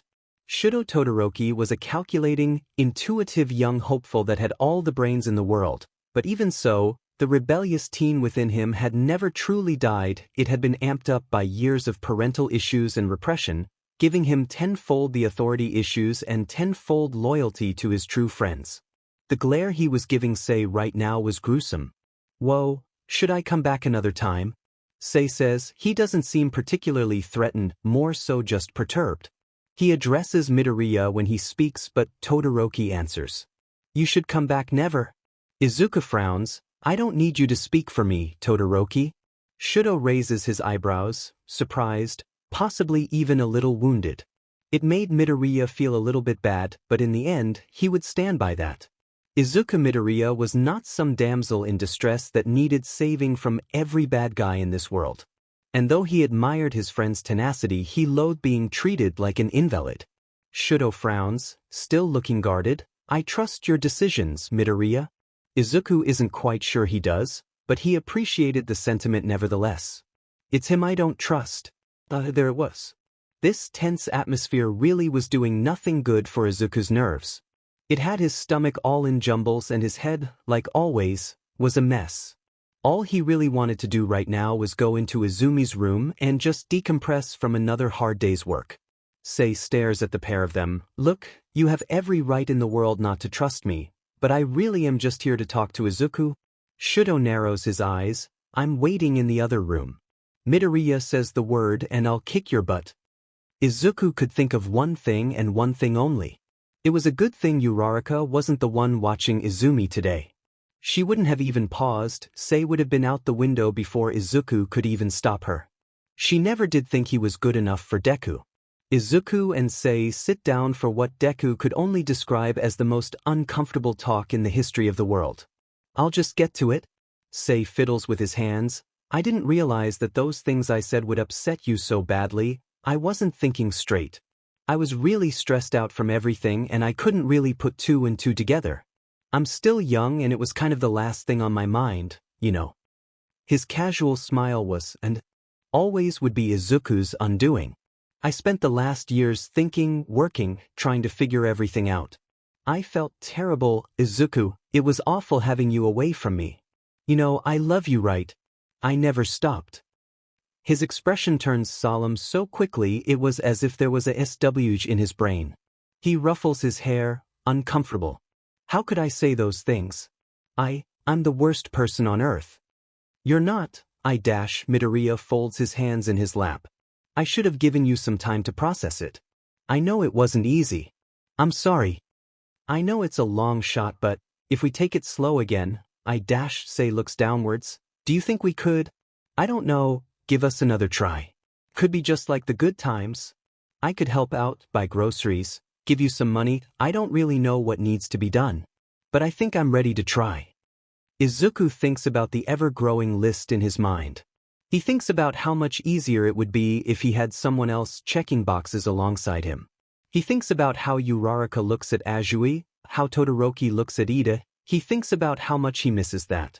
In the vulnerable state he was in, how could he ever say no? It takes Deku years and years of going over that very conversation to realize that he was the only one that apologized during that conversation. It takes him years to notice that Sei hadn't mentioned Izumi at all. Sei says give him 5 minutes. Deku gives him 5 years. And they fly by ever so strangely. They're quick like a white-hot flash of flame before the real inferno begins. Nothing changes, but everything does. Izumi grows up, and despite everything seeming like it was okay, it really wasn't. Todoroki still hates Sei, all of his friends do. It makes things harder. It makes everything harder. If they can't accept your decision, then are they really your friends? Sei asks him this one night. Maybe you should keep your distance. They seem kind of controlling. It's said in such a casual way that Izuku doesn't really notice the hidden hypocrisy writhing beneath the surface. Izuku starts seeing his friends less because Sei gets mad when he does. And Izumi really hates it when Sei gets mad. Izuku does as well. It reminds him of dented walls, of cracked plaster and slamming doors. It makes him realize that nothing has changed and that nothing will. Time only slows down when Sei hits him. It's in slow motion, almost, his hand raised, eyes foregoing any form of crinkled kindness that they once held. But it's okay, Izuku thinks. Because if Sei's around, Izumi can have new shoes for school, Deku can study for a bit longer, and they won't go hungry if he doesn't get enough shifts. And so it goes on. Sei comes home, Sei gets mad, Izuku gets hit, Sei apologizes, Izuku hates himself for relenting, Izuku gets a text from his friends saying how worried they are about him, Sei gets mad again. The CYCL continues. He never hits Izumi. He never really acknowledges his presence. It never really struck Deku until Izumi stopped painting a third figure next to he and Izuku. Perhaps that was his way of accepting it all. Izuku would never be all that sure. He goes unnoticed until one particular night. Izumi is just beginning to learn what petulance is at the ripe old age of 8. He's tenacious and clever, with a bit of a mean streak and a stripe of kindness to contrast it. He doesn't notice danger around him, and Izuku constantly has to remind him to look both ways before he crosses the street. Sei has himself spread out on the table, grumbling about something or other. A drunken stupor most likely. When had the drinking started? Izuku couldn't remember if it was after he'd come back or if he'd just gotten worse at hiding it. There are bottles strewn across the table, haphazard, and Izuku's debating about whether or not he wants to brave moving them so he and Izumi can eat dinner. Izumi strides up to him, homework in hand, and taps him on the shoulder. "Excuse me. I'd like to do my homework. Could you please move your things?" He says in his very polite grown-up voice that he'd been practicing. His little hands are so full of pencils and books that it looks like he's juggling. Sei gives him a mean look. "Go do it in your room, off." Izumi frowns, but Mississippi May says I need to work on my handwriting. It will be all scribbly if I do it. Does it look like I give a sheet, kid? Another thing Izuku noticed. Sei never said Izumi's name. Deku's heart is in his throat. He wants to make a move but he doesn't know what to do. He just hopes that Izumi relents and is the mature one. God knows Sei wouldn't be. But Izumi is young and he deserves to be. He doesn't need to pick his words like roses, and he shouldn't have to. He shouldn't have to. He shoves a few of the bottles over to the side and sits himself down on the opposite side of Sei. A tense silence follows. Deku can hear the ticking of the clock sounding in the living room. Izuku gulps. Sei, maybe could you let me take a few of the bottles out? Izumi would really like to do his homework. Like a flash, Sei is up and beginning to corner Izumi, completely ignoring Deku. Izumi makes a noise of great shock and clambers off of his chair, his homework flying down in sheets of paper like a fluttering rain. He makes a cry as he skins his knee from falling over, running to the corner by the kitchen, pencils still in hand. Oh. This little leech needs to learn some respect. Sei picks up a bottle and saunters over, his steps making the floorboards screech ominously as he drew closer. That had never happened before. Izuku's instincts take over and he is over there in an instant. Sei's hits always moved in slow motion. Deku watches as the bottle came down and Izumi moved to cover himself. It's strange, almost as if he watches himself move right in front of him, forearm first to block it. He comes just in time as the bottle comes down on Izuku's forearm, shattering from the force of the blow. It leaves spots in Izuku's vision and rivulets of blood rolling down his arm. Adrenaline pumping in his veins, he realizes what he has to do. Because Sei never stopped and he wouldn't stop. Flashes pool into Deku's mind, every bruise, every scratch, they were all dents and bumps in the wall at one point. Sei could hurt him. That was okay. Everyone hurt him. But if he laid a finger on his son Izuku, tears brimming in his eyes, takes advantage of Sei's surprise and makes a fist of his uninjured hand and uppercuts the son of a beach straight in the jaw, knocking his lights out. Midoriya doesn't know if it's because of the alcohol or the blow, but he goes down like a sack of potatoes. The resounding thump isn't the least bit satisfactory, only leaving a dull ringing in Deku's ears as he looks at Sei's unconscious form. This was not the same man who gave him free curly fries all those years ago, but he was. That was just who he was pretending to be. There's bits of broken glass in Deku's arm, but he doesn't think to pick them out quite yet. He knows by now that they'd make a nasty scar. But it doesn't concern him at the moment. He grabs Izumi, his face in his hands. Izuku looks straight into his son's eyes and says, "Pack all your favorite toys, sweetie, we have to go now." Izumi's crying too. Izumi never cries. "Daddy, you're bleeding because of me." Izuku kisses his forehead. "It's not your fault. Now be quick. Only your favorites." Rushing out into the night outside of Sei's apartment, Izuku thought he might feel something different. All he felt was cold as he took Izumi's hand in his and hiked his backpack onto his shoulder. He wasn't sure what would become of them, if they would be able to make ends meet, if Sei would find them again. But he knew one thing, and that was that he'd never let Sei into his life again. Not after that. He couldn't. The phone in his pocket rings and he feels Izumi freeze next to him. The pair of them always seem to be in sync. A sigh of relief escapes his lips when he realizes it's just Todoroki. He hits answer before he knows what's good for him. "Midoriya, do you have the notes for chemistry?" Because something in the way Deku's shallow breaths echo along the phone line must have shoulda pause, strange intuition, he supposed. If Deku was less out of it, he'd probably be impressed. What happened? Izuku doesn't really notice the shake in his voice, but it must have been something frightful because not only does Izumi flinch beside him, but it also makes Todoroki take a shuddering gasp. "I'm sorry, Todoroki, I think I left them at home." "Where are you?" Izuku checks his surroundings. A park, somewhere. His vision feels a bit spotty again, his heart is racing. He notices that the hasty bandage he'd applied to his arm has soaked through. Deku manages to stay upright, but the phone in his grasp is beginning to slip. Izumi takes it in his hands, sniffling in the cold. Hello. Izumi. What's going on? Children were always known for their candor. After all, what would be the reason for lying? That's why Izumi doesn't hesitate, like Deku would have. He'd always been good at that. "Daddy's hurt. Sei was gonna hit me with a bottle, but Daddy went in front and he's bleeding really bad, Uncle Shudo. I'm scared, please help." Izumi's voice sounds so small, So tiny Izuku smiles, his Izumi is so cute, he loved him so much. Okay, just stay on the phone with me, kiddo, can you tell me where you are?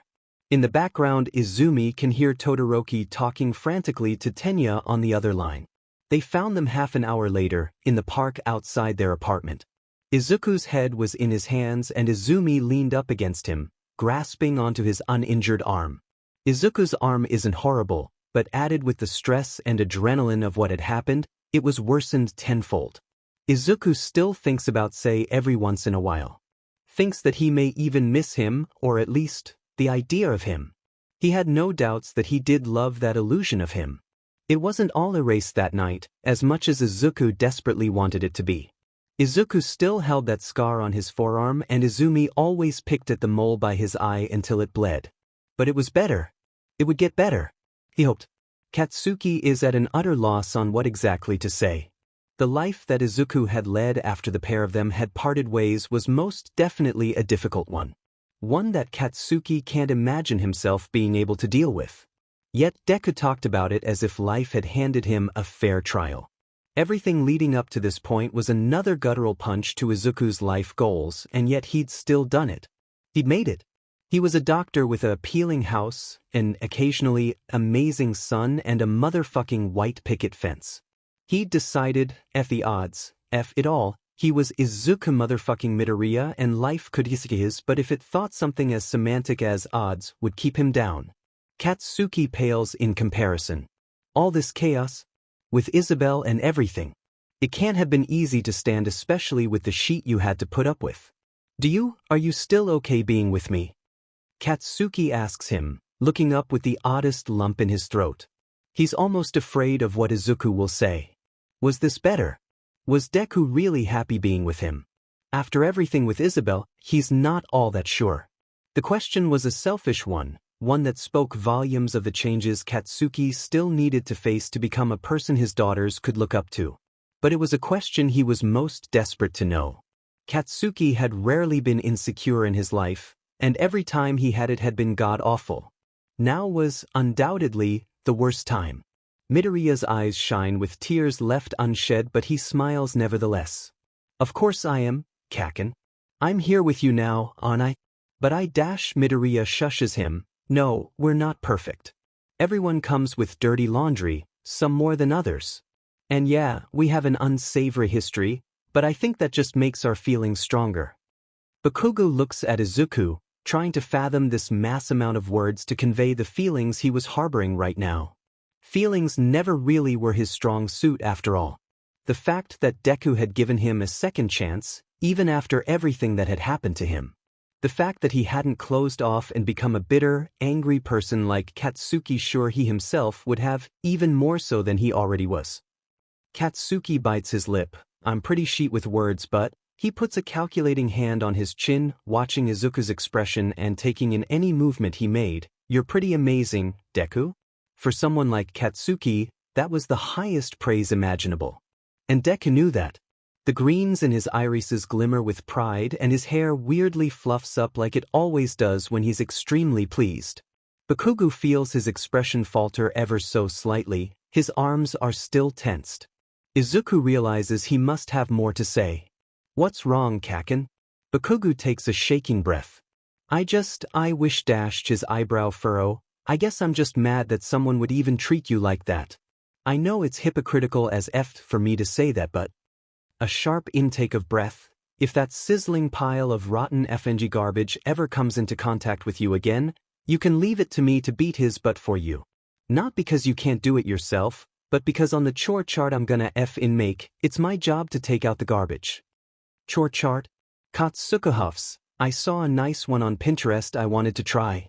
Deku smiles, the expression growing wider and wider until his shoulders start to shake and he's laughing. The sound is like music to Katsuki's ears, especially after all the shit going on in their current and past lives. It was nice to hear something pleasant. Once Deku stops his airy laughter, he seemingly slumps down further on his seat, breathing out a sigh. The smile doesn't quite leave his face, but it does turn ever so slightly more melancholy. I wanted you to know sooner, Kaken. I really did, it's hard. Everything is hard. Katsuki flicks him on the forehead. Don't be a dumbass. You don't have to be sorry. I'm glad you told me. Izuku nods, he flexes his arms out, popping the joints in his fingers in the process. Katsuki effing hated when people did that. Deku knew it too, he was sure he was doing it just to tease him. Let's go find our children. I don't want to dwell any more on the past, Kakin. Especially with a future as bright as this. That's corny as shit, Deku. Izuku shrugs, we all need a little corny in our life. Bakugou rolls his eyes, rising from his perch. Come on, I think I can hear them all in your house. As expected, Katsuki's impeccable hearing was correct. Kirishima and Kaminari were sitting pensive on the couch, eyes glued to the screen as they moved their controllers from left to right. Izumi was lying down on the rug, barely looking as he kicked both of their buttes in Mario Kart. Denki finally managed to land a red shell on Izuku and he whooped with great joy. Take that Mario, you be beach, he yelled, jumping up from the couch and promptly falling off the map. It was awfully dramatic seeing Donkey Kong FNG die like that. Rest in peace, KY Dong, the truest homeboy. Kirishima laughed at him, that's what you get for being a furry, duh. Kyoko and Katsumi, whom seemed to be sharing a controller on the other side of Izumi, looked up at their banter. What's a furry? Izumi doesn't miss a beat. It's someone that doesn't like chocolate ice cream. Katsumi nods in understanding, pressing the button to power up Yoshi on the screen as Kyoko pressed the button to drift. They were making a decent team, steadily moving up the ranks and edging closer to Kaminari's spot. Daddy's a furry. Izumi spits out the soda he had been drinking. Yes, he is. Katsuki, who had been perfectly content with just watching in peaceful silence until now, decides to step in. I am not a furry. They all jump. Kaminari makes the honest-to-God oof sound from Roblox. You're back. Izumi says, not taking his eyes off the screen. We're back. Deku declares, taking his shoes off at the door before plunking down next to Katsumi and Kyoko. Hearing his father's voice, Izumi actually decides to give him a once-over force of habit, Katsuki supposed. Now that he knew why, he couldn't blame the kid. All good? Kirishima asks, raising his eyebrows. He didn't seem to be as invested in the match as the rest of them. Bakugou doesn't go into details, he just makes an affirmative noise and decides to sit down next to him on the couch. Did anything happen here? Izuku shrugs, got McDonald's, ran into Susan, ate nuggets, ain't that right, Denki? Cheeseburger. Izumi sighs, it's beefburger, stupid. I can't believe you would disrespect me, right in front of Daddy Bowser. Kaminari gestures to the large reptile on the screen. Izumi, who finished miles ahead of everyone, relaxes his posture even further. You see what I had to listen to? He looks at Bakugou. Your friends are nasty. We're well aware of that. Kaminari says, finishing in third place, high-fiving Kirishima the moment he does. But at least we don't play as Waluigi. Izumi lets out the softest wah, and then instantly looked like he regretted it. It sends the whole group into a tumble of much-needed light-hearted laughter and the evening feels whole again. With everyone, at last, together, it makes the events of the day melt into a meaningless meld of pain that would soon be forgotten when the beginnings of tomorrow rose in the clouds. Izuku was right, they weren't perfect. The pair of them shared tremendous skeletons in their respective closets, some that were better off staying buried than to ever be unearthed again. But being here now, with every single person that Katsuki loved in this universe amalgamated into one room, it was enough.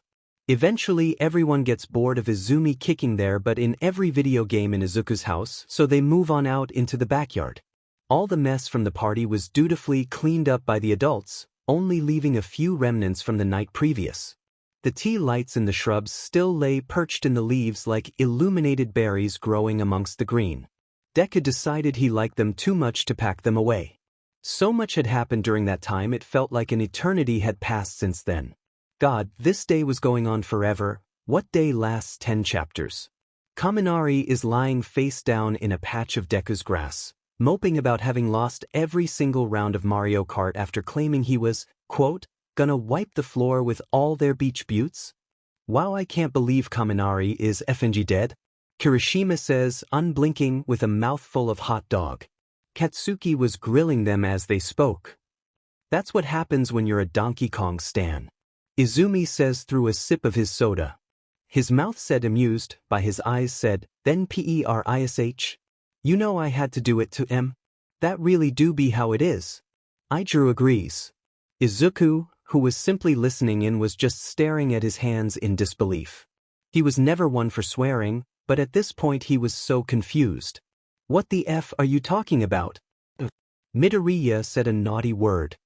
Kirishima chides, holding his hand in front of his mouth in a fake gasp. Izumi continues with the drama, nodding to himself. I'm calling the police. As the day fades once more into the embrace of darkness, Deku can't help but feel a little bit relieved. Kaminari and Kirishima say their goodbyes, hugging each and every one of them before they left. The most reluctant, of course, being Izumi, whom immediately looked like he was going to throw hands the moment Kaminari ruffled his hair. Deku didn't neglect to notice he hugged both of them back, though. The three of them seemed to get on amazingly. Kaminari and Kirishima even understood those weird sentences he kept saying every once in a while. Katsuki said it's because they're all meme-loving FS and Izuku isn't fully sure he understands, but he nods nevertheless. They decide to spend the remaining traces of sunlight out in the garden once more. Katsuki watches Katsumi and Kyoko play in Deku's yard, their movements slowing ever so slightly with lethargy. Their eyelids were beginning to droop, and although they tried to hide it, the two of them were yawning like there was no tomorrow. I should put them to bed, Katsuki says reluctantly, knowing that he'd have to go back to his own house and leave Izuku for the night. It didn't feel right, he wanted to spend more time with him. He wanted to make sure he was okay after everything that had happened. No matter how many times Bakugou reassured himself, it didn't seem like enough. It was so strange, their living arrangement. It was like their two houses had combined into one mega house. Katsumi and Kyoko both whine. We're not tired, they insist, all the while rubbing the sleep from their eyes. The way they were slumping around made them look like the Walking Dead. Yeah, sure. Katsuki moves to swoop them both up in his arms with great ease. He'd never admit that this was the reason he worked out so often. He wanted to be able to pick the pair of them up like they were FING groceries until they were grown but adults. "No, Daddy, come." Kyoko groans, struggling in his grasps, all the while knowing it was futile. Not tired, Katsumi adds, wriggling around like a worm. Their reluctance only furthering the cause against them. Izuku watches the three of them with great amusement, offering no help to Katsuki whatsoever. Kyoko must see him holding back his laughter, because her little hands reach out toward him. "Izuku, help," she calls, her little cheeks rosy from the effort of trying to escape. "We're being kidnapped?" Katsumi cries, her melodrama only increasing the hilarity. Deku's soft smile doesn't waver as he approaches them, bopping the tips of their noses ever so gently. "I'll read you a bedtime story if you go quickly." Katsuki narrows his eyes. Don't they say to never negotiate with terrorists? They're 5 kaken. Nevertheless, Bakugou puts the pair of them down and they gather around Deku. They latch onto both of his hands and drag him back over the fence to their room. Bakugou watches them leave with a mildly peeved expression on his face. DMN Izuku and his wholesome parenting techniques. He can hear them giggling all the way back into his house. "Huh, they like my dad more than you?" Izumi says, a smug smile on his face. He leans on the door frame that lead back into the house, his arms crossed.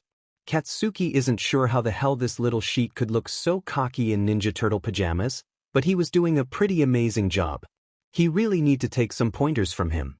Bakugou really wants to take the bait, but he sighs instead, walking slowly up the stairs of the deck. "How's your arm?" he asks, looking at the delicate bandage on the boy's left forearm. Izumi rolls his eyes. "It's completely fine, you both were just overreacting." Katsuki makes a noise of affirmation, not really knowing where to go from here. He looks down at the floor, knowing he would have to say something about what he'd heard today. God, this was going to be painfully awkward, wasn't it? Another talk about feelings. This day was never going to end. Katsuki bites his lip, raking a hand over his neck. "Your dad told me some stuff today." Izumi doesn't dignify it with a response, simply raising his eyebrow in one swift motion. Bakugou opens his mouth to speak, but his mouth feels like the Sahara Desert. I understand why you kind of hate me now. He admits, you were just protecting your dad, I get it. Izumi shakes his head, I don't hate you. I mean yeah, I used to kind of hate you. You were an a-hole to my dad. Kind of felt like you were just another one of the. He looks to the ground, his gaze lowering as his frown grew deeper. He looks up a moment later, meeting Bakugou's gaze. But I was wrong. Katsuki tilts his head. I think that ages ago when you and my dad saw each other again, you didn't want anything in return. You just wanted to let him know that you were sorry. Izumi looks off into the distance once more. A tick Bakugou learnt was for when he was saying something that made him uncomfortable. Sei was never like that. He always wanted something from my dad. Katsuki swallows. I know this is gonna sound dumb as shit and you'll probably just roll your eyes like you always do, but you're such a good kid, Izumi. Even if you are a little shit, I've seen how much you love your dad, how much you love my girls. I wanted to thank you for handling this so much better than what I would have done when I was your age. Katsuki's looking everywhere but at Izumi, the pair of them both being awful with this kind of thing. I know it's part of you now, this stubborn kind of cautiousness. But I want you to know that the war is over. Any more battles that might have to be fought, me and Deku will fight them together.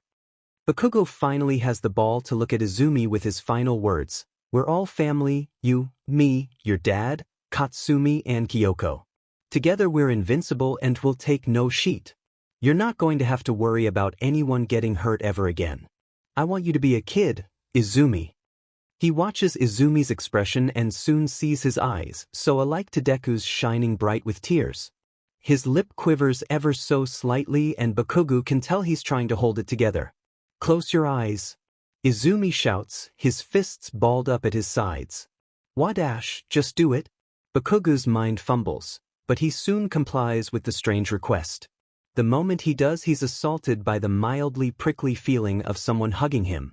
Izumi's still too short to reach his neck, but he makes up for it by holding on so tightly that Katsuki thinks he might asphyxiate. Despite all of these factors, the only thing Bakugou could really describe the hug as was warm.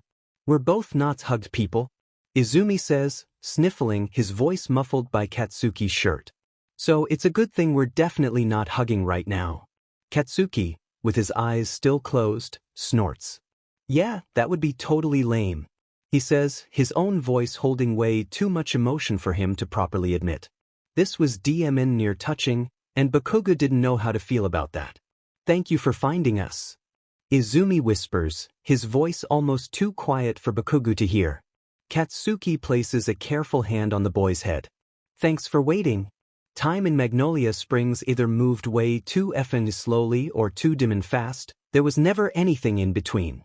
The entire month of June, or what Bakugou dubbed it, the month of fuckshittery, had moved at a snail's pace. But everything after that, it was like bisexual legend Sonic the Hedgehog himself had pneumed the F into their lives and made everything speed up, because Bakugou's staring October in its spooky scary skeleton face so fast he was still wondering where the hell July and August went and F'd off to. Apparently this was a unanimous concern in the Midoriya/Bakugou households because Izumi slaps a flyer down in front of Katsuki with a strange amount of vigor, especially for someone with the cynical mentality of a Great Depression coal worker. Mouthful of macaroni and cheese, Bakugou peers down at it with a mildly interested kind of distaste. The F is this? He sighs, ah yes, that was more Izumi. The Magnolia Middle School Halloween dance. We all dress up in costumes on Halloween and do whatever you do at dances. Izumi looked as if he were thinking, merely pondering the hypothetical question that he himself had inquired, drink, punch and dab. God, dances had changed since Katsuki had been a bitchy 12-year-old. Not that he ever went, but he digresses. It's pretty lame. Izumi continues, hand on his hip. There was something strange in his expression. Almost bashful, excited. So why are you showing me then? Izumi bites his lip, looking sheepish. He doesn't meet Bakugou's gaze, his eyes trained onto the floorboards. You want to go? Bakugou's mouth would probably hit the ground if it fell any lower. Izumi, wanting to go to a non-compulsory social event.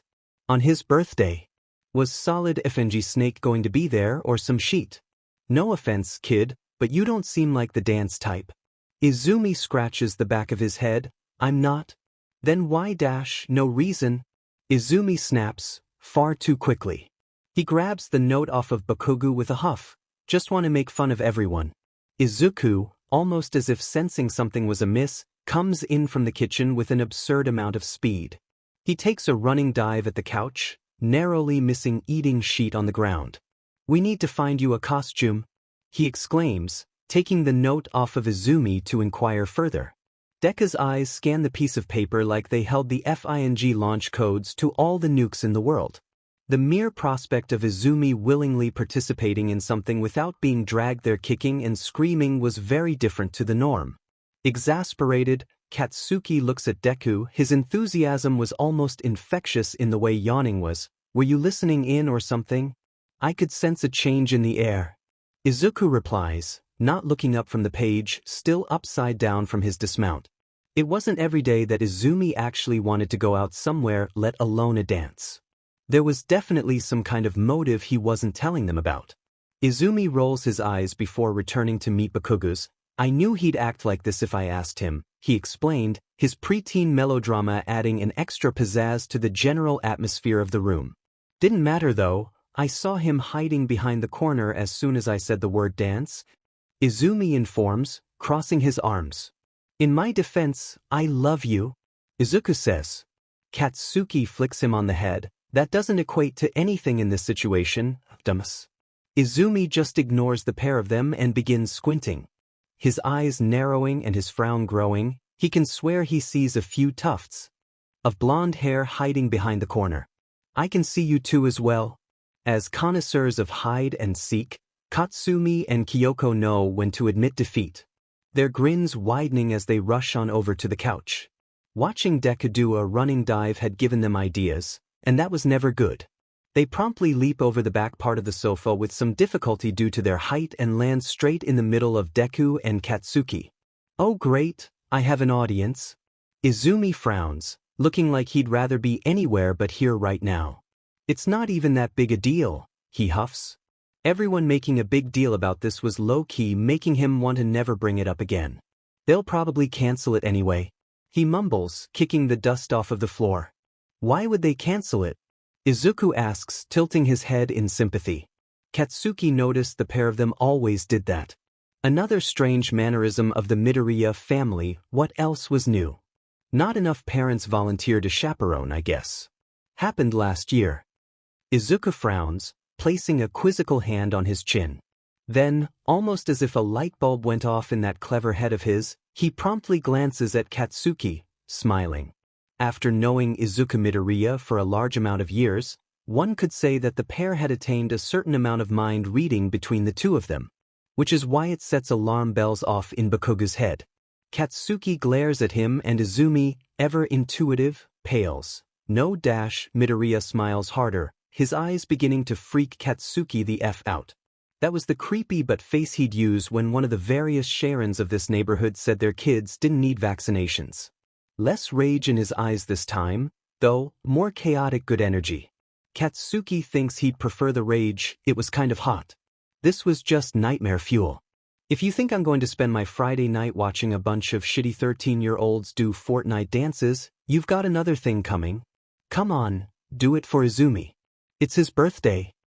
Izuku keeps smiling, his face getting closer and closer to Katsuki. It was like this FO was staring into his very soul. Was this some kind of unknown superpower he had that let him compel people? Bakugou, built like AB1-less pizza when it came to Izuku, relents without much more protest. He sighs, pulling out his phone. I'll see if Kaminari and Kirishima are free to babysit the girls. Izuku cheered because he won against Kaken. The girls cheered because they'd be able to see their uncles. And Izumi groaned because his FING family was the worst. Alright, we'll do it. But I need a favor. Idru said over the phone. It was his insistence that they speak verbally and not via text that already sent alarm bells over Bakugou's head. They only ever talked on the phone if something was wrong. Or if Kirishima wanted to show him his sick but beatboxing skills. He was sheet, but Bakugou would probably prefer it over him texting again. What the F do you want? Bakugou really didn't want to do anything illegal or stupid, both of which were frequent inhabitants of those efforts' plans. They were always good-intentioned, like when the pair of them tried to break into SeaWorld to free all the animals, but they were never executed well at all. They usually involved Bakugou coming at the butt crack of dawn to bail them out while they waited in a cell in honest-to-God ninja costumes. Can I take Katsumi and Kyoko out trick-or-treating? That wasn't what Bakugou expected, which meant there was some kind of fuckery going on. He narrows his eyes suspiciously. Even if Kirishima couldn't see him, he hoped his general energy would come across the phone. It did, because he can hear his friend swallow nervously on the other line. Bakugou can almost see the anxious expression on his face. He sighs, you can't tell Denki, okay? More warning bells. This couldn't be good. Was Kirishima dying? Was Kaminari dying? Was Bakugou dying? Katsuki feels the pit of his stomach squeeze uncomfortably. Was it something worse? Were they making a live-action sword art online movie? Taking Katsuki's silence as agreement, Kirishima begins with a deep breath.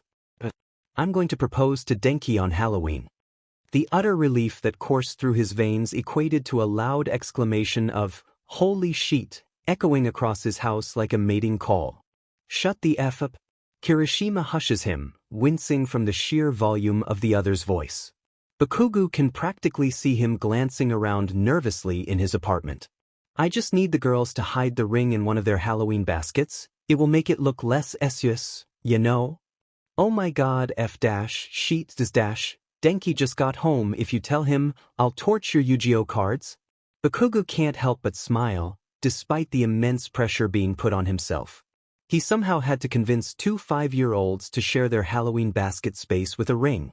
Good God. Nevertheless, he felt a strange warmth spreading through his This was not that he'd ever admit that. Holy shit, his best friends were getting married. He can hear Kirishima on the other line, no longer talking to him, but to Kaminari. Hey babe darling, the love of my life, what's Gucci? God, he was going to blow it for himself. Katsuki neglected to remember that was just how they always talked to each other. The phone. I had to call Bakugou for something. Yeah, my new beatboxing track, Sheets Fire. Bakugou holds his breath. You want to talk to him? Kirishima sounds panicked. Yeah, sure, hold on. He quickly turns around, his voice audibly closer to the phone now. Snitches get stitches? He then hands the phone over to Kaminari. Oh, my man. Denki greets. Just the dude I wanted to talk to? Really? God, he better not start FANG beatboxing.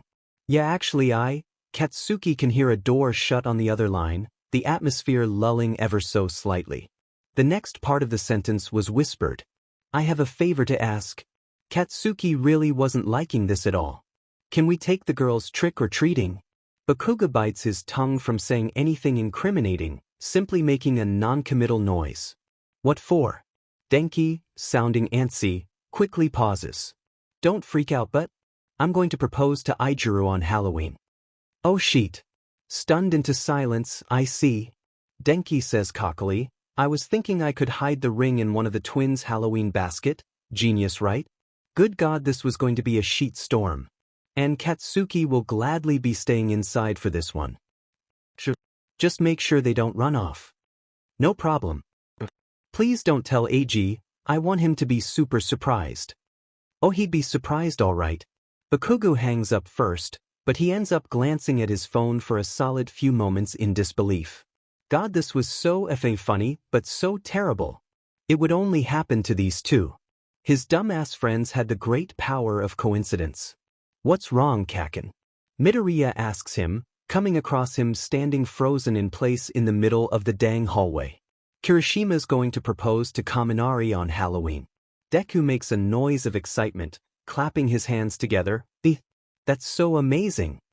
Yeah, it would be, if Kaminari wasn't also going to propose to Kirishima on Halloween. Izumi overhears and makes the oof sound from Roblox from the other room. Yeah, that was valid. It seemed like October was going to be just as chaotic as the June month of fuckshittery. Katsuki peers down at the set of clothes Deku had put on his side of the bed. They're all folded up nicely and chic, despite the fact that they were just a dumbass costume. Izuku Midoriya did not half but things, that was for sure. Bakugou continues to stare, trying his very best to size those beaches up. Weird white turtleneck, a striped sweater, a fake orange nose. Katsuki was bamboozled. What the F-Deku? Izuku, as if expecting that exact response, emerges from the ensuite bathroom with what Katsuki could only describe as weird nerd flair. He's wearing a horizontally striped sweater and a fake but red nose. He looks quite proud of himself. Bakugou sizes him up, noticing the similarity between the two costumes. He looks down at the pile of clothes and then back up. What are we dressing up as? Gay clowns. Deku's expression soon turns exasperated. Seriously, Kaken? We're Bert and Ernie from Sesame Street. I'm Ernie, you're Bert. How could he not get it? Sure, Izuku had picked their costumes last, but he thought they were pretty good. The pair of them stare at each other for a few moments before Deku relents on the silence. Come on, Kaken, be cool.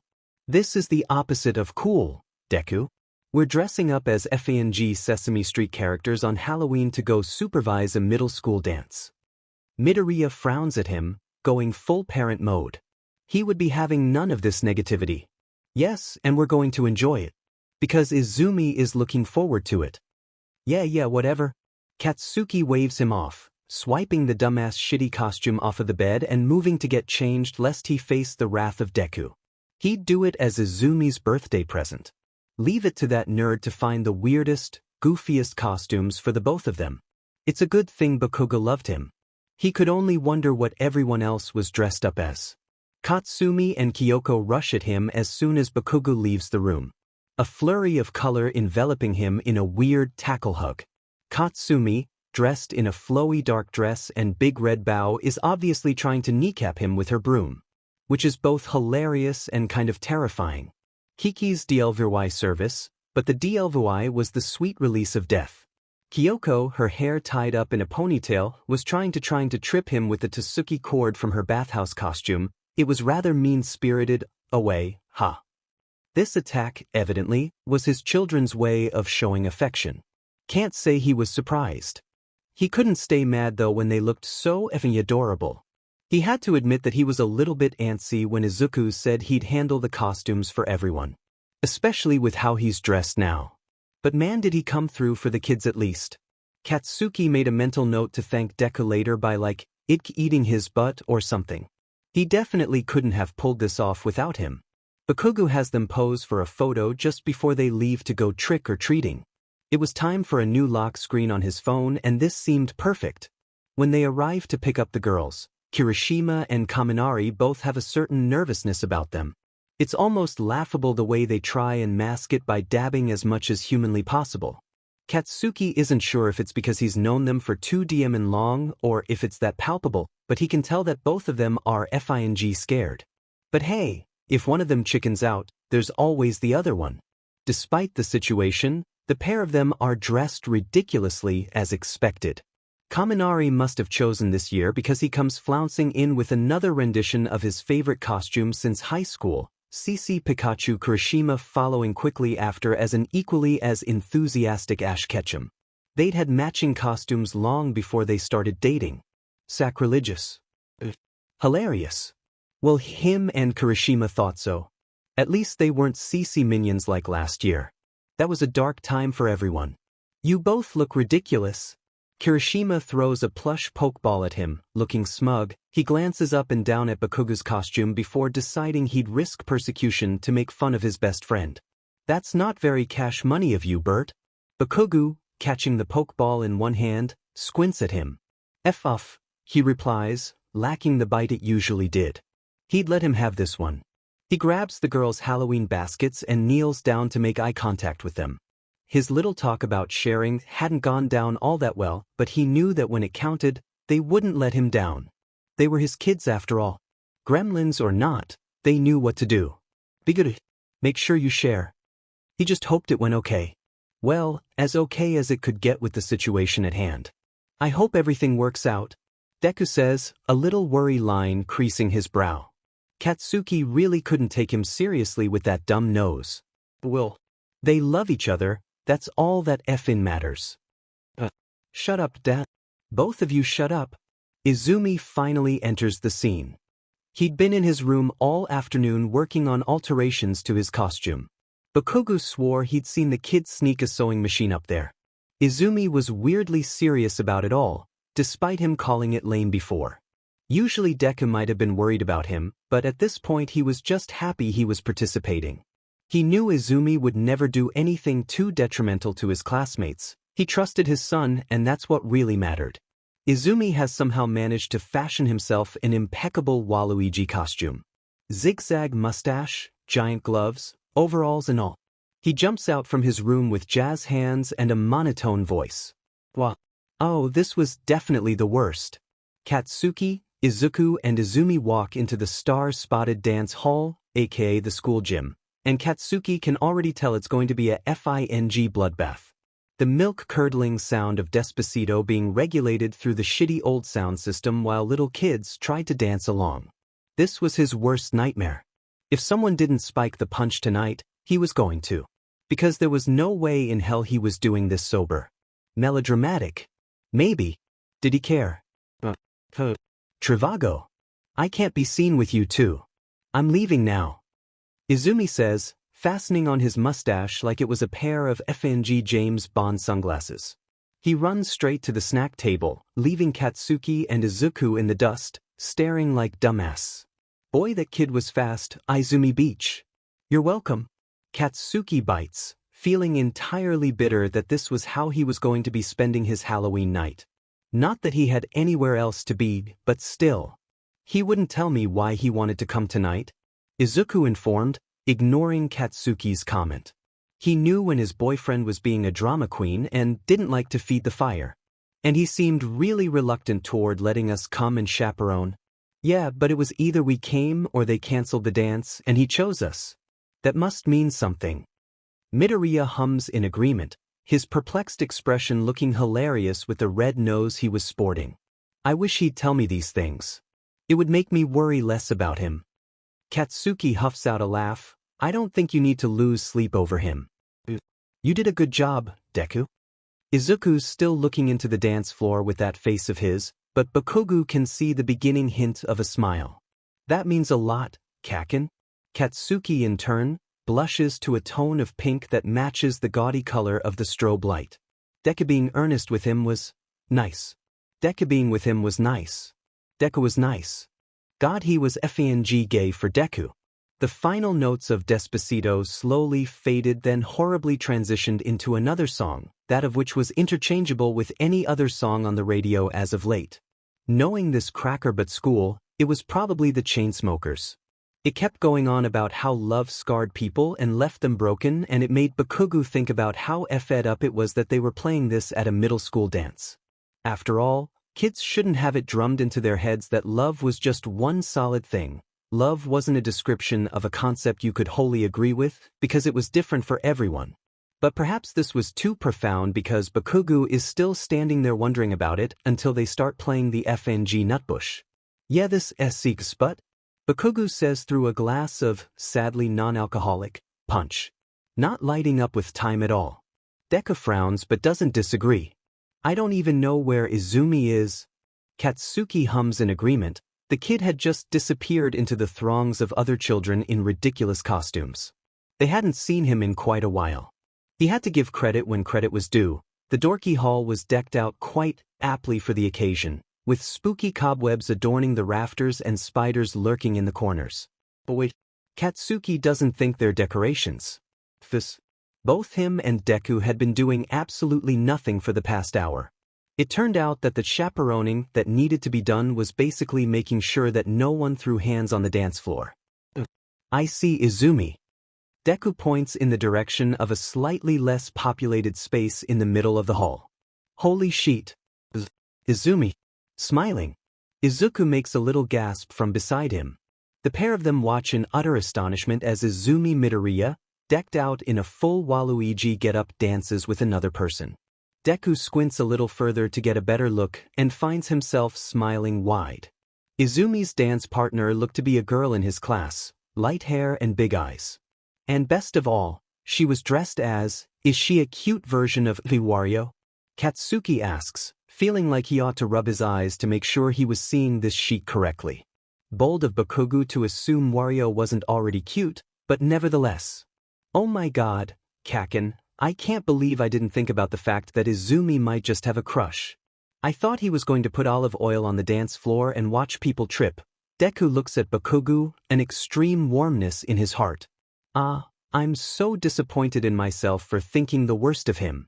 His silly pranks really have just gotten the best of my mind. Deku. He continues to monologue, hand on his heart as he looked at Katsuki. I really should have more faith in him. He's such a good boy, you know. Deku.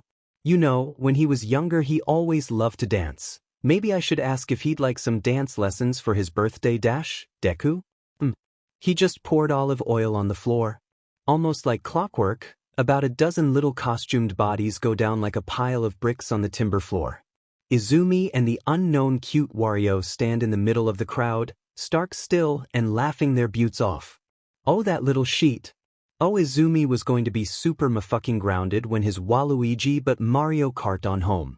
But, for now, Deku supposed with a pout, that since it was his birthday, and since it wasn't entirely harmful.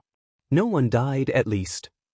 He'd let Izumi enjoy the rest of the dance with his Wario, whom he would be hearing all about when they returned to the house tonight. He'd interrogate the boy later, hopefully with a spotty hanging lamp and a one-way mirror. Izuku too held a flair for the dramatics, and he needed information. Not that Midoriya had much of a choice to wait, he figured much to his own chagrin. The pair of them had disappeared almost directly after they'd finished laughing themselves to death, hopefully in hiding and not planning another prank. So, Katsuki and Izuku were once again staring into the abyss of the now, thankfully, cleaned up, dance floor while the B-grade strobe lights bounced about the students' young faces.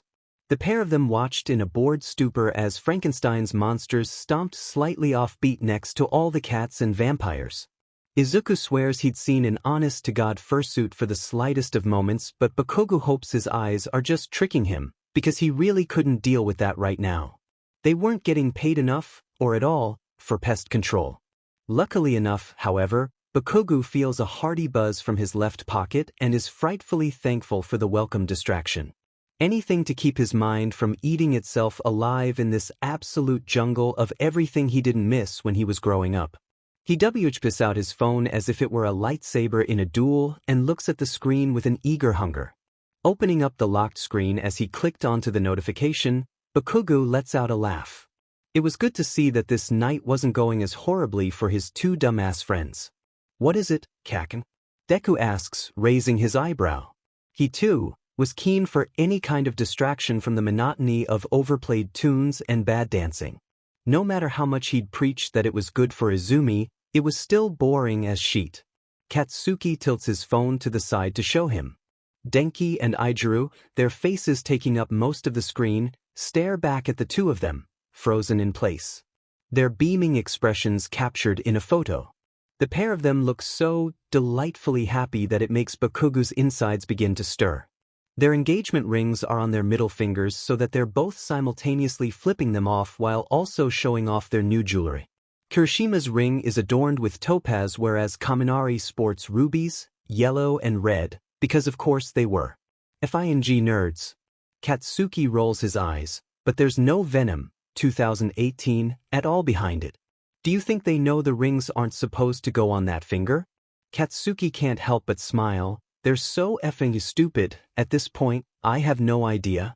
Deku huffs out a laugh before pointing at the back corner of the photo. There of which, Katsumi and Kyoko sit in the back, going to FING town on their trick-or-treat baskets. Katsumi is gnawing on a Kit Kat like she's a FING beaver, and Kyoko's dumping potato chips in her mouth to form a mountain of salty goodness. They were going to be up all night. Katsuki Bakugou, Beach Katsuki Bakugou. Look after my gremlin children Katsuki Bakugou. Also congratulations Katsuki Bakugou, or whatever Katsuki Bakugou. Love Izuku coos, reading over his shoulder like the nosy little sheet he was. Midoriya, never quite minding enough about his grouchiness, just wraps himself around Bakugou's left arm and rests his head on his shoulder, beginning to feel the slightest hints of drowsiness, despite not having anything to drink. Love is so nice. He mumbles, swaying ever so slightly to the indiscernible tune playing currently. The cause was most likely a mix of the feverish lights and the act of doing nearly nothing at all for quite some time. Yeah. There's no sarcastic bite to it. Katsuki can't seem to muster it into his core. Perhaps he was getting too soft, too lenient. Or perhaps it was because Deku was right. Love was pretty nice. The DJ, and the actual principal of the FING school, budget cuts, slowly faded the terrible pop music he'd been playing and clears his throat, ready to tell everyone that someone's lights were on, or if people could stop downing punch like they were doing shots. Katsuki still wished they were indeed shots. Alright, party people, are we lit yet? The DJ/principal then unironically dabs.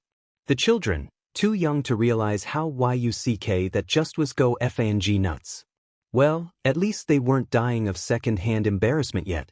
He can't believe that he shook this man's hand and put his children's future in his hands. This grown but man was a textbook, how do you do fellow kids dude through and through. Bakugou would even dare to call him a fuckboy, but he was too old for that. Fuckman. No, he just sounded like a weird but Batman character then. F it. The Magnolia Springs school principal was a fuckman. Oh my good god. Bakugou says, scowling through his pain.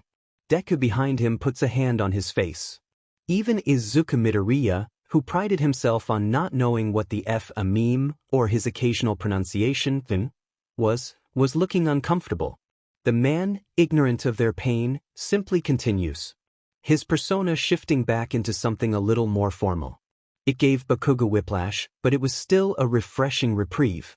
To thank all of our wonderful chaperones coming out tonight, I'd like to invite them out onto the dance floor for a few songs. I'll be playing a few of the classics, so feel free to come out and boogie. Boogie! The DJ for the night starts it off by playing FENG Ice Ice Baby. This is almost as bad as the Chainsmokers. Katsuki groans, watching as all the actual adults around the room started pouring out onto the dance floor. Now Kaken, you gotta stop dash, Deku pauses, collaborate and listen. The rest of the chaperones that Bakugou had been actively avoiding the entire night began walking ever closer toward the dance floor. Both he and Izuku had been trying not to cause a scene with their mere presence or some dumb bull like that. Especially when they're both certain they may have caught a glance of Susan on the other side of the bleachers. They could never be entirely sure, however, for her and her minions dressed the same and all had the same evil way of walking and talking from afar. Besides, this was Izumi's night. If Susan started any more shit, it wouldn't be fair to him. No matter how much Bakugou wanted to start some shit with Susan. It must be nice. Deku says, watching the dance floor get a little crowded with dancing adults now. A slow song had just begun playing. He's not 100% sure, but it sounds like Cyndi Lauper's Time After Time, a school dance classic. For the first time, he may be a little bit envious of these crazy suburban mothers and their husbands. What? Dancing in front of everyone. Without worrying. Deku replies, looking a little more melancholy than Katsuki would have liked for such a night. Deku. After all the shit you've been through, this is where you're drawing the line. Dancing at a middle school dance. Izuku shrugs, his frown deepening. I don't want Izumi to be embarrassed by me. I know he hears the brunt of what those mothers whisper about us. No matter how much he tries to hide it, I can tell it upsets him. I don't want to make it worse just because I'm jealous. Katsuki finds that utterly incredulous. It was so strange how self-consciousness could cloud a person's perception of the people they love. If anything, Izumi was proud, and if anyone wanted to talk shit, Katsuki was going to be busting down their doors and whacking them with a casserole dish. No, if this... Katsuki holds out his hand. We're dancing. If people have a problem with it, they can talk to me. The slow song changes into a slightly more upbeat song. One that Katsuki actually doesn't mind. Queen's Somebody to Love begins, to the delight of all the old people in the room, and the groans of all the young ones. But those young kids could all go Fortnite dance the F over in the corner because the sheet was... Bop. Kaken. Really? Deku looks like he's about to pass out from shock.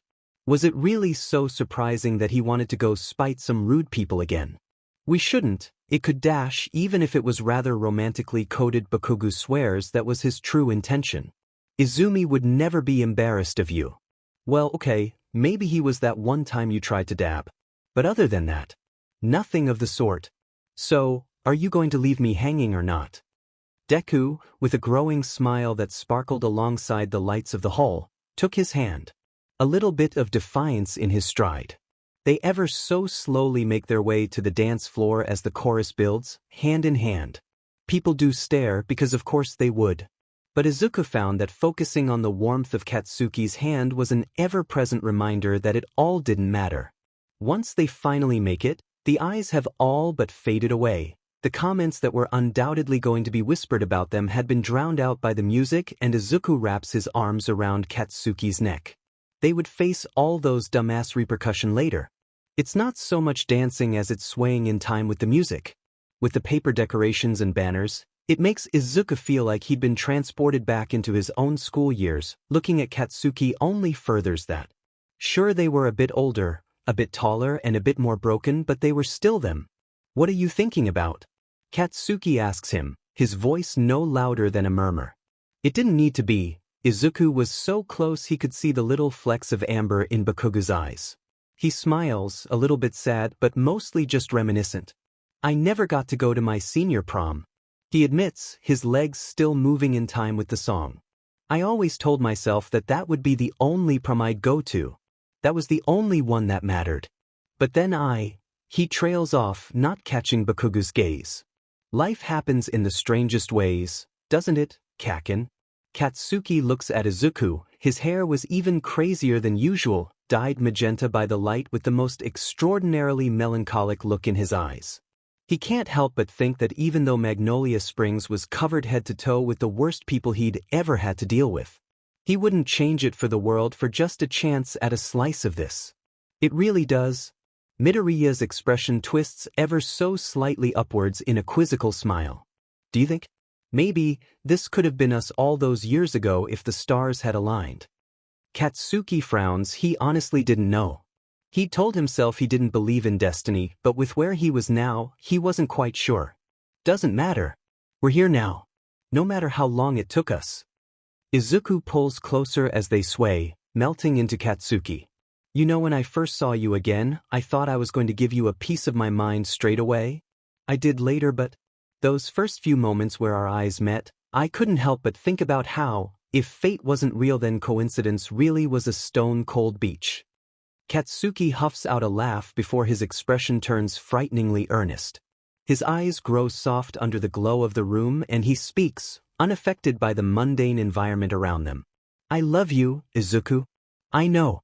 Deku replies stoically as they dance, trying his best not to break composure. He was a terrible actor, especially when it came to tricking people. He only lasts a spare moment before he promptly breaks out into a fit of giggles. I love you too, Katsuki, he whispers, moving ever so much more closer. To elapse their lips into a kiss that would probably be the source of gossip for the rest of the year. Thank you for coming to Magnolia Springs, Kaken. The song fades a little too quickly for Bakugou's liking. He actually found that, despite him never being able to admit it aloud, he quite enjoyed dancing with Deku.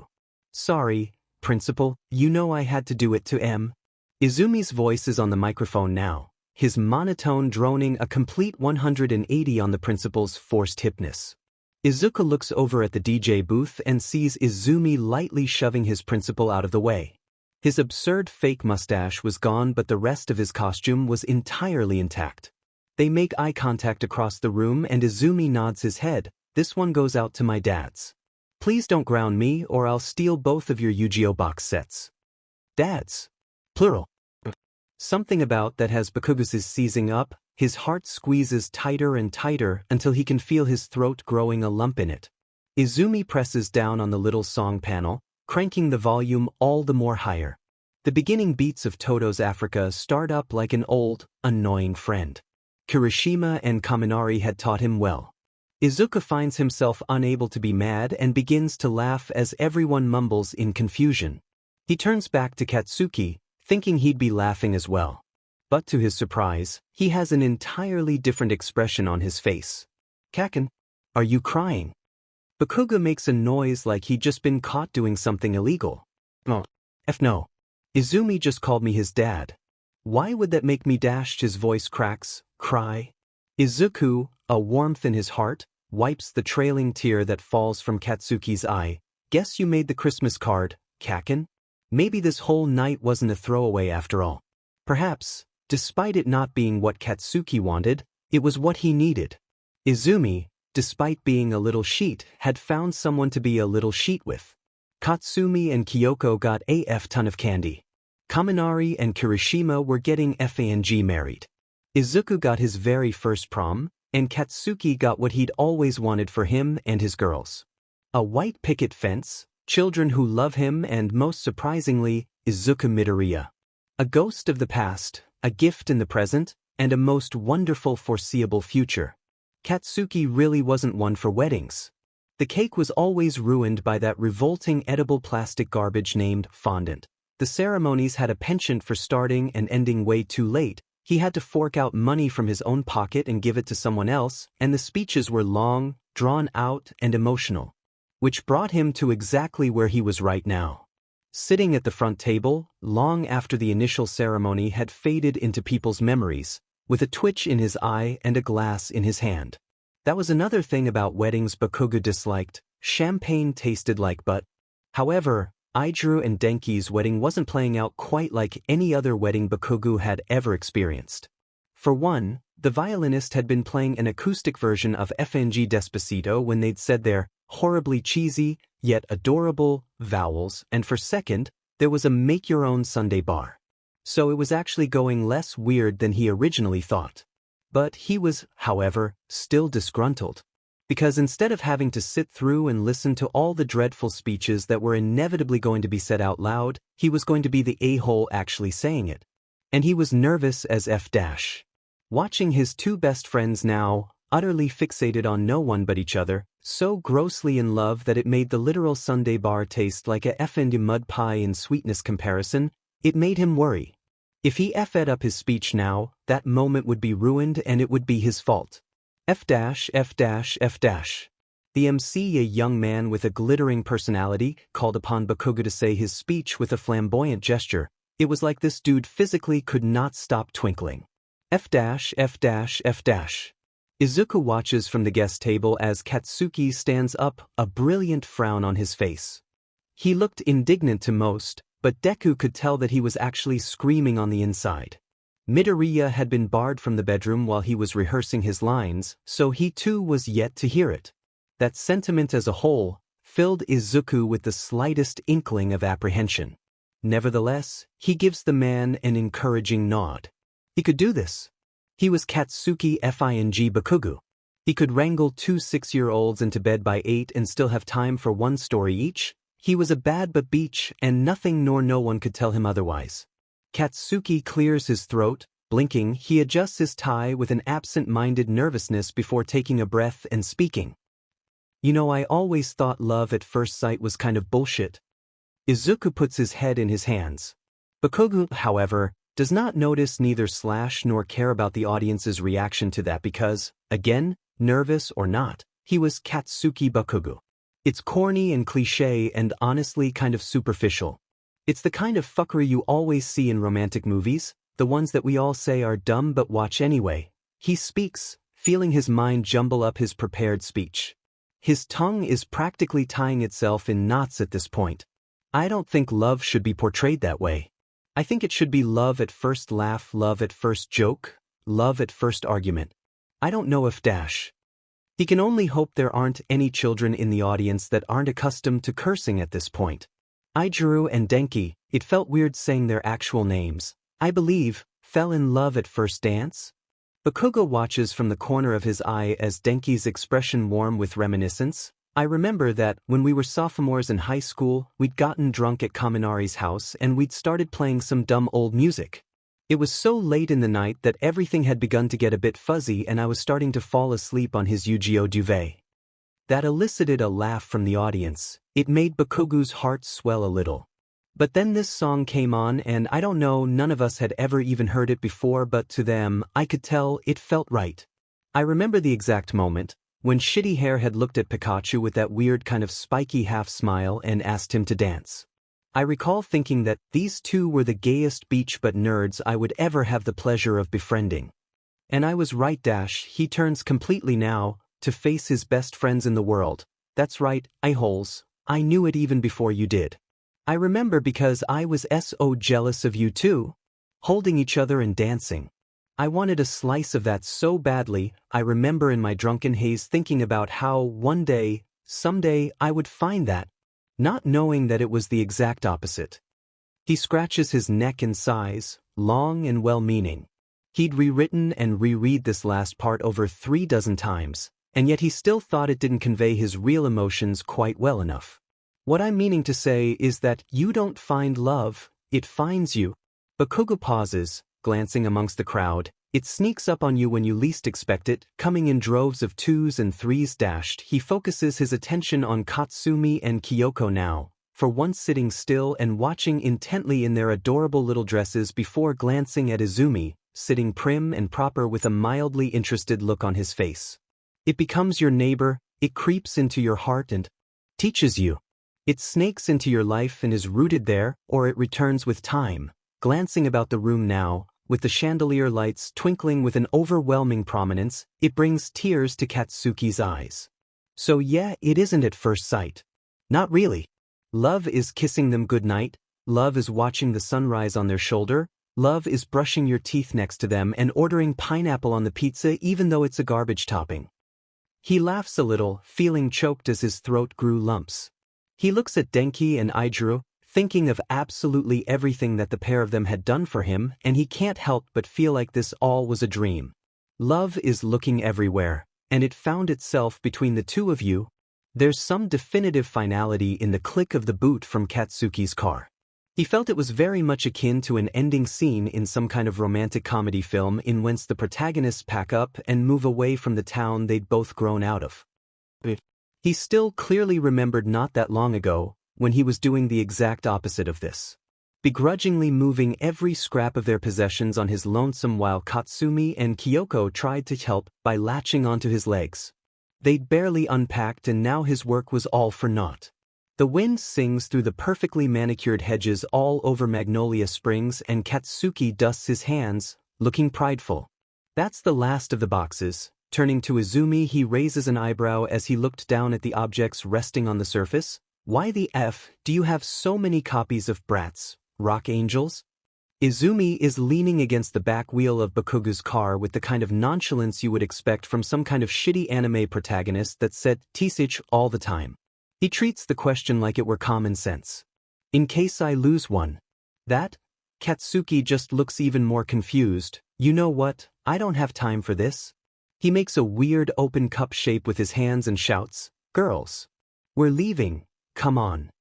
There's a lull of inactivity from the house for a few moments before Katsumi and Kyoko come tumbling out, followed by Izuku, who was carrying a large glass dish in his arms. The three of them were partaking in some kind of chasing game that had Bakugou momentarily freak out over Izuku was carrying something rather important, after all. Katsumi and Kyoko were more than ready to be out of Magnolia Springs, strangely. Bakugou had thought it would be a bit of a battle to get them to agree, but as soon as Deku said they could come and see their old friends whenever they wanted, it was as easy as breathing. They rush into the car with a frantic air and are making little gremlin noises all the way there. Izumi smirks at them, moving from his Sasuke Uchiha position to get into the car. He had been even easier to convince to move. Izuku had been concerned that Izumi would be reluctant because he'd finally made a friend he actually liked, but Izumi had waved it off with a mature grace, talking about how they could just as easily text. Midoriya hadn't neglected to notice the little brush of pink on his cheeks when she'd actually come by to give him a friendship bracelet to remember her. That was the first time Katsuki and Izuku had been formally introduced to Eri, a polite young girl that Deku wanted to give cupcakes and puppies to. She was way too cute. So cute that, Kaken later found him crying a little bit about it on the couch. Izumi pauses at the door, looking back deviously at Bakugou. I've got the AUX cord, so you better be ready to listen to Welcome to the Black Parade's 10 consecutive times. Katsuki had long grown accustomed to this little emo sheet, meaning that Izumi would have to try harder to get a leg up on him. That was parenting beach. Bold of you to assume that's not what I'd play if I had it. Izumi hummed, he'd have better luck next time, he's sure. especially when he started bothering Bakugou about getting them a dog. "Don't take too long," he says before he shuts the door. "Oi, I'm the parent here." Katsuki scowls, knowing the boy wouldn't be able to hear him anyway. Sighing, he takes the few stairs back up to Deku. "You ready?" he asks, taking a few final glances at the house he'd called home for a whole draining year. It's still in need of an extra coat of paint, and the tulips in the front now were looking a little sad. But Bakugou felt that definitely wasn't his problem anymore. SCK new homeowners. He couldn't wait for Susan to be off of his butt about it. Izuku smiles, "More than ready, Kaken." He looked like the very epitome of excitement as he all but buzzed in stasis. It had been his idea to move in the first place. He'd said it so eagerly that Bakugou had wondered why he hadn't ages ago. Perhaps he'd been waiting. Katsuki's eyes land on the dish Deku was hugging close to him and smiles wide. It's far more devious than well-meaning, but it also holds a sense of finality to it. A kind of finality that only brings a wash of closure to him. There would be no love lost today. They decided they wanted to give Susan one last gift before they left. Now, the casserole wasn't poisoned, nor did it taste bad. In fact, Deku had tried it as Kaken mixed it up in the kitchen, and it had been the best thing he'd put in his mouth since the night previous. The only problem was that it was flavorsome as all F-. And if they people that season things regularly think it's spicy, well then, Susan was probably going to keel over if she took so much as a nibble. So therefore it was perfect. Bakugou knew he wanted to emulate the same discomfort he'd had the pleasure of partaking in when he tried her casserole, but not seasoning it wouldn't do any good. That crazy white bread demon would probably enjoy that. No, this sheet was as flaming hot as Izuku Midoriya, only without the cute freckles. They leave it on Susan's doorstep with a note attached to it before they leave. To Susan, "The day I moved to Magnolia Springs, my eyes were assaulted with so many things, the picket fences, the manicured grass, the maid, whom was eating your husband's butt. I can't say, in truth, I was led astray by your efforts to make Deku and I less gay, for your cheetah print morals are long dated, and it seems that you and I were fated to part ways here, with a poem and a dish. So, dear Susan, dear Sharon, dear Helen and Trish, I can't say it's any of you here will miss, but I can most certainly, indeed, say this. Get fucked while re some homophobic trick beaches that wouldn't know seasoning even if someone shoved oregano up your butt. Love, the Bakugou Midoriya family." Bakugou knew he wasn't going to miss Magnolia Springs. For the one thing that had kept him in this godforsaken hellhole was right at his side now, talking about how they needed to pick up a blue slushie from the nearest 7-Eleven, because I want one, Kaken. Yeah, this town could be wiped from the map and Katsuki Bakugou would be the one holding the eraser. Their new neighborhood was an hour away from where they'd begun. It was a little closer to Kirishima and Kaminari's apartment, about the same distance to Deku's job at the hospital and 15 minutes from the kids' new school. It was an older town, lacking the enforced cookie-cutter houses of Magnolia Springs. Each and every building they passed was unique. The lawns of the homes didn't have height restrictions. They weren't all the standard issue off-white that Katsuki had grown to loathe. Bakugou had never wholly thought of Magnolia Springs as his home, not really.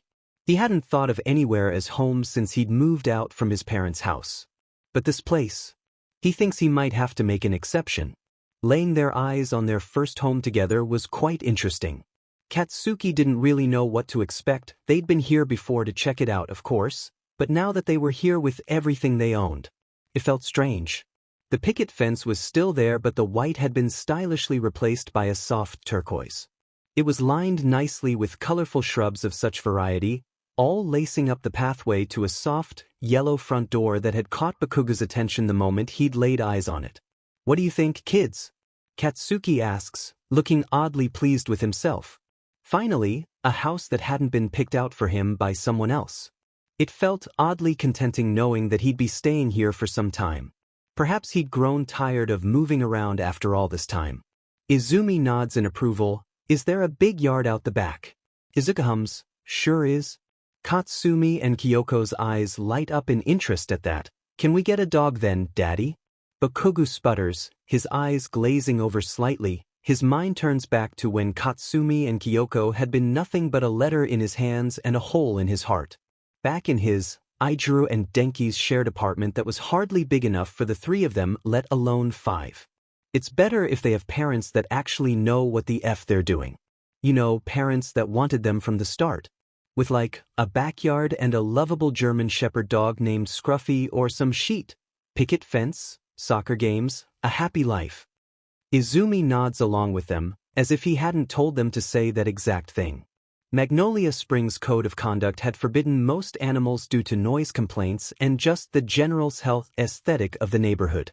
But now there was nothing holding them back, and Izumi wanted to train it to ward off Girl Scouts. Oh hell yeah, I want a guard dog. Izuku, right beside him, feels a little bit of icy reminiscence enter his heart as well.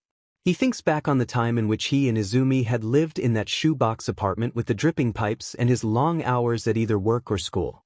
He thinks about the dents on the wall and wonders if the BLD from his arm had ever truly been cleaned off of the hardwood floors. He wants to give his son whatever he wants in the world. A house with a picket fence, a dog, a garden filled with appealing flowers, everything. For the briefest of seconds it's like the pair of them can see everything that's been battling in one another's minds, all the thoughts and feeling, every scrap of trauma and stress that had dragged them up to this point. All the missed moments, spare glances, dreary looks off into the night sky and bittersweet what-ifs, it had led up to this. Izumi laughs as Katsumi and Kyoko pull him to the ground to play in the plush grass with them. It isn't for long, however, for Izumi gains the upper hand instantaneously and grabs Katsumi by one of her legs and yanks her down as well. Katsumi giggles with reckless abandon as Izumi counterattacks by tickling her bare feet, Kyoko pinning her down with a manic smile. The tables had turned and Kyoko was always one for teaming up with the winning party. Katsuki looks at Izuku, finally tearing his eyes away from the perfect scene of domestic happiness before them. His eyes are far softer than they ought to be. I am not going to FNG pick up dog shit on my Sunday afternoons. Izuku laughs, his voice sounding a touch watery. Do it in the morning then. After everything, all the tears, the pain, the hurt that had been experienced. They had been granted a comedy, not a tragedy, and an epilogue that was as peaceful as the soft mandarin sky of the morning. Hi, you must be the new neighbors. The voice comes from behind, friendly and chipper. Instantly, ever the pessimist, there's a sense of dread welling within Katsuki. A small, young woman stands in front of them, carrying a porcelain dish of cookies. My name is Hannah. I'm just here to welcome you to Rosemary Avenue. Izuku and Katsuki exchange a long, hard glance before shrugging. After all, how in the world could you F up cookies? I used a bunch of raisins in this batch so they're extra fruity. Katsuki and Izuku exchange a horrified glance. Asike. They're chocolate chip. Oh yeah, they were going to like it here.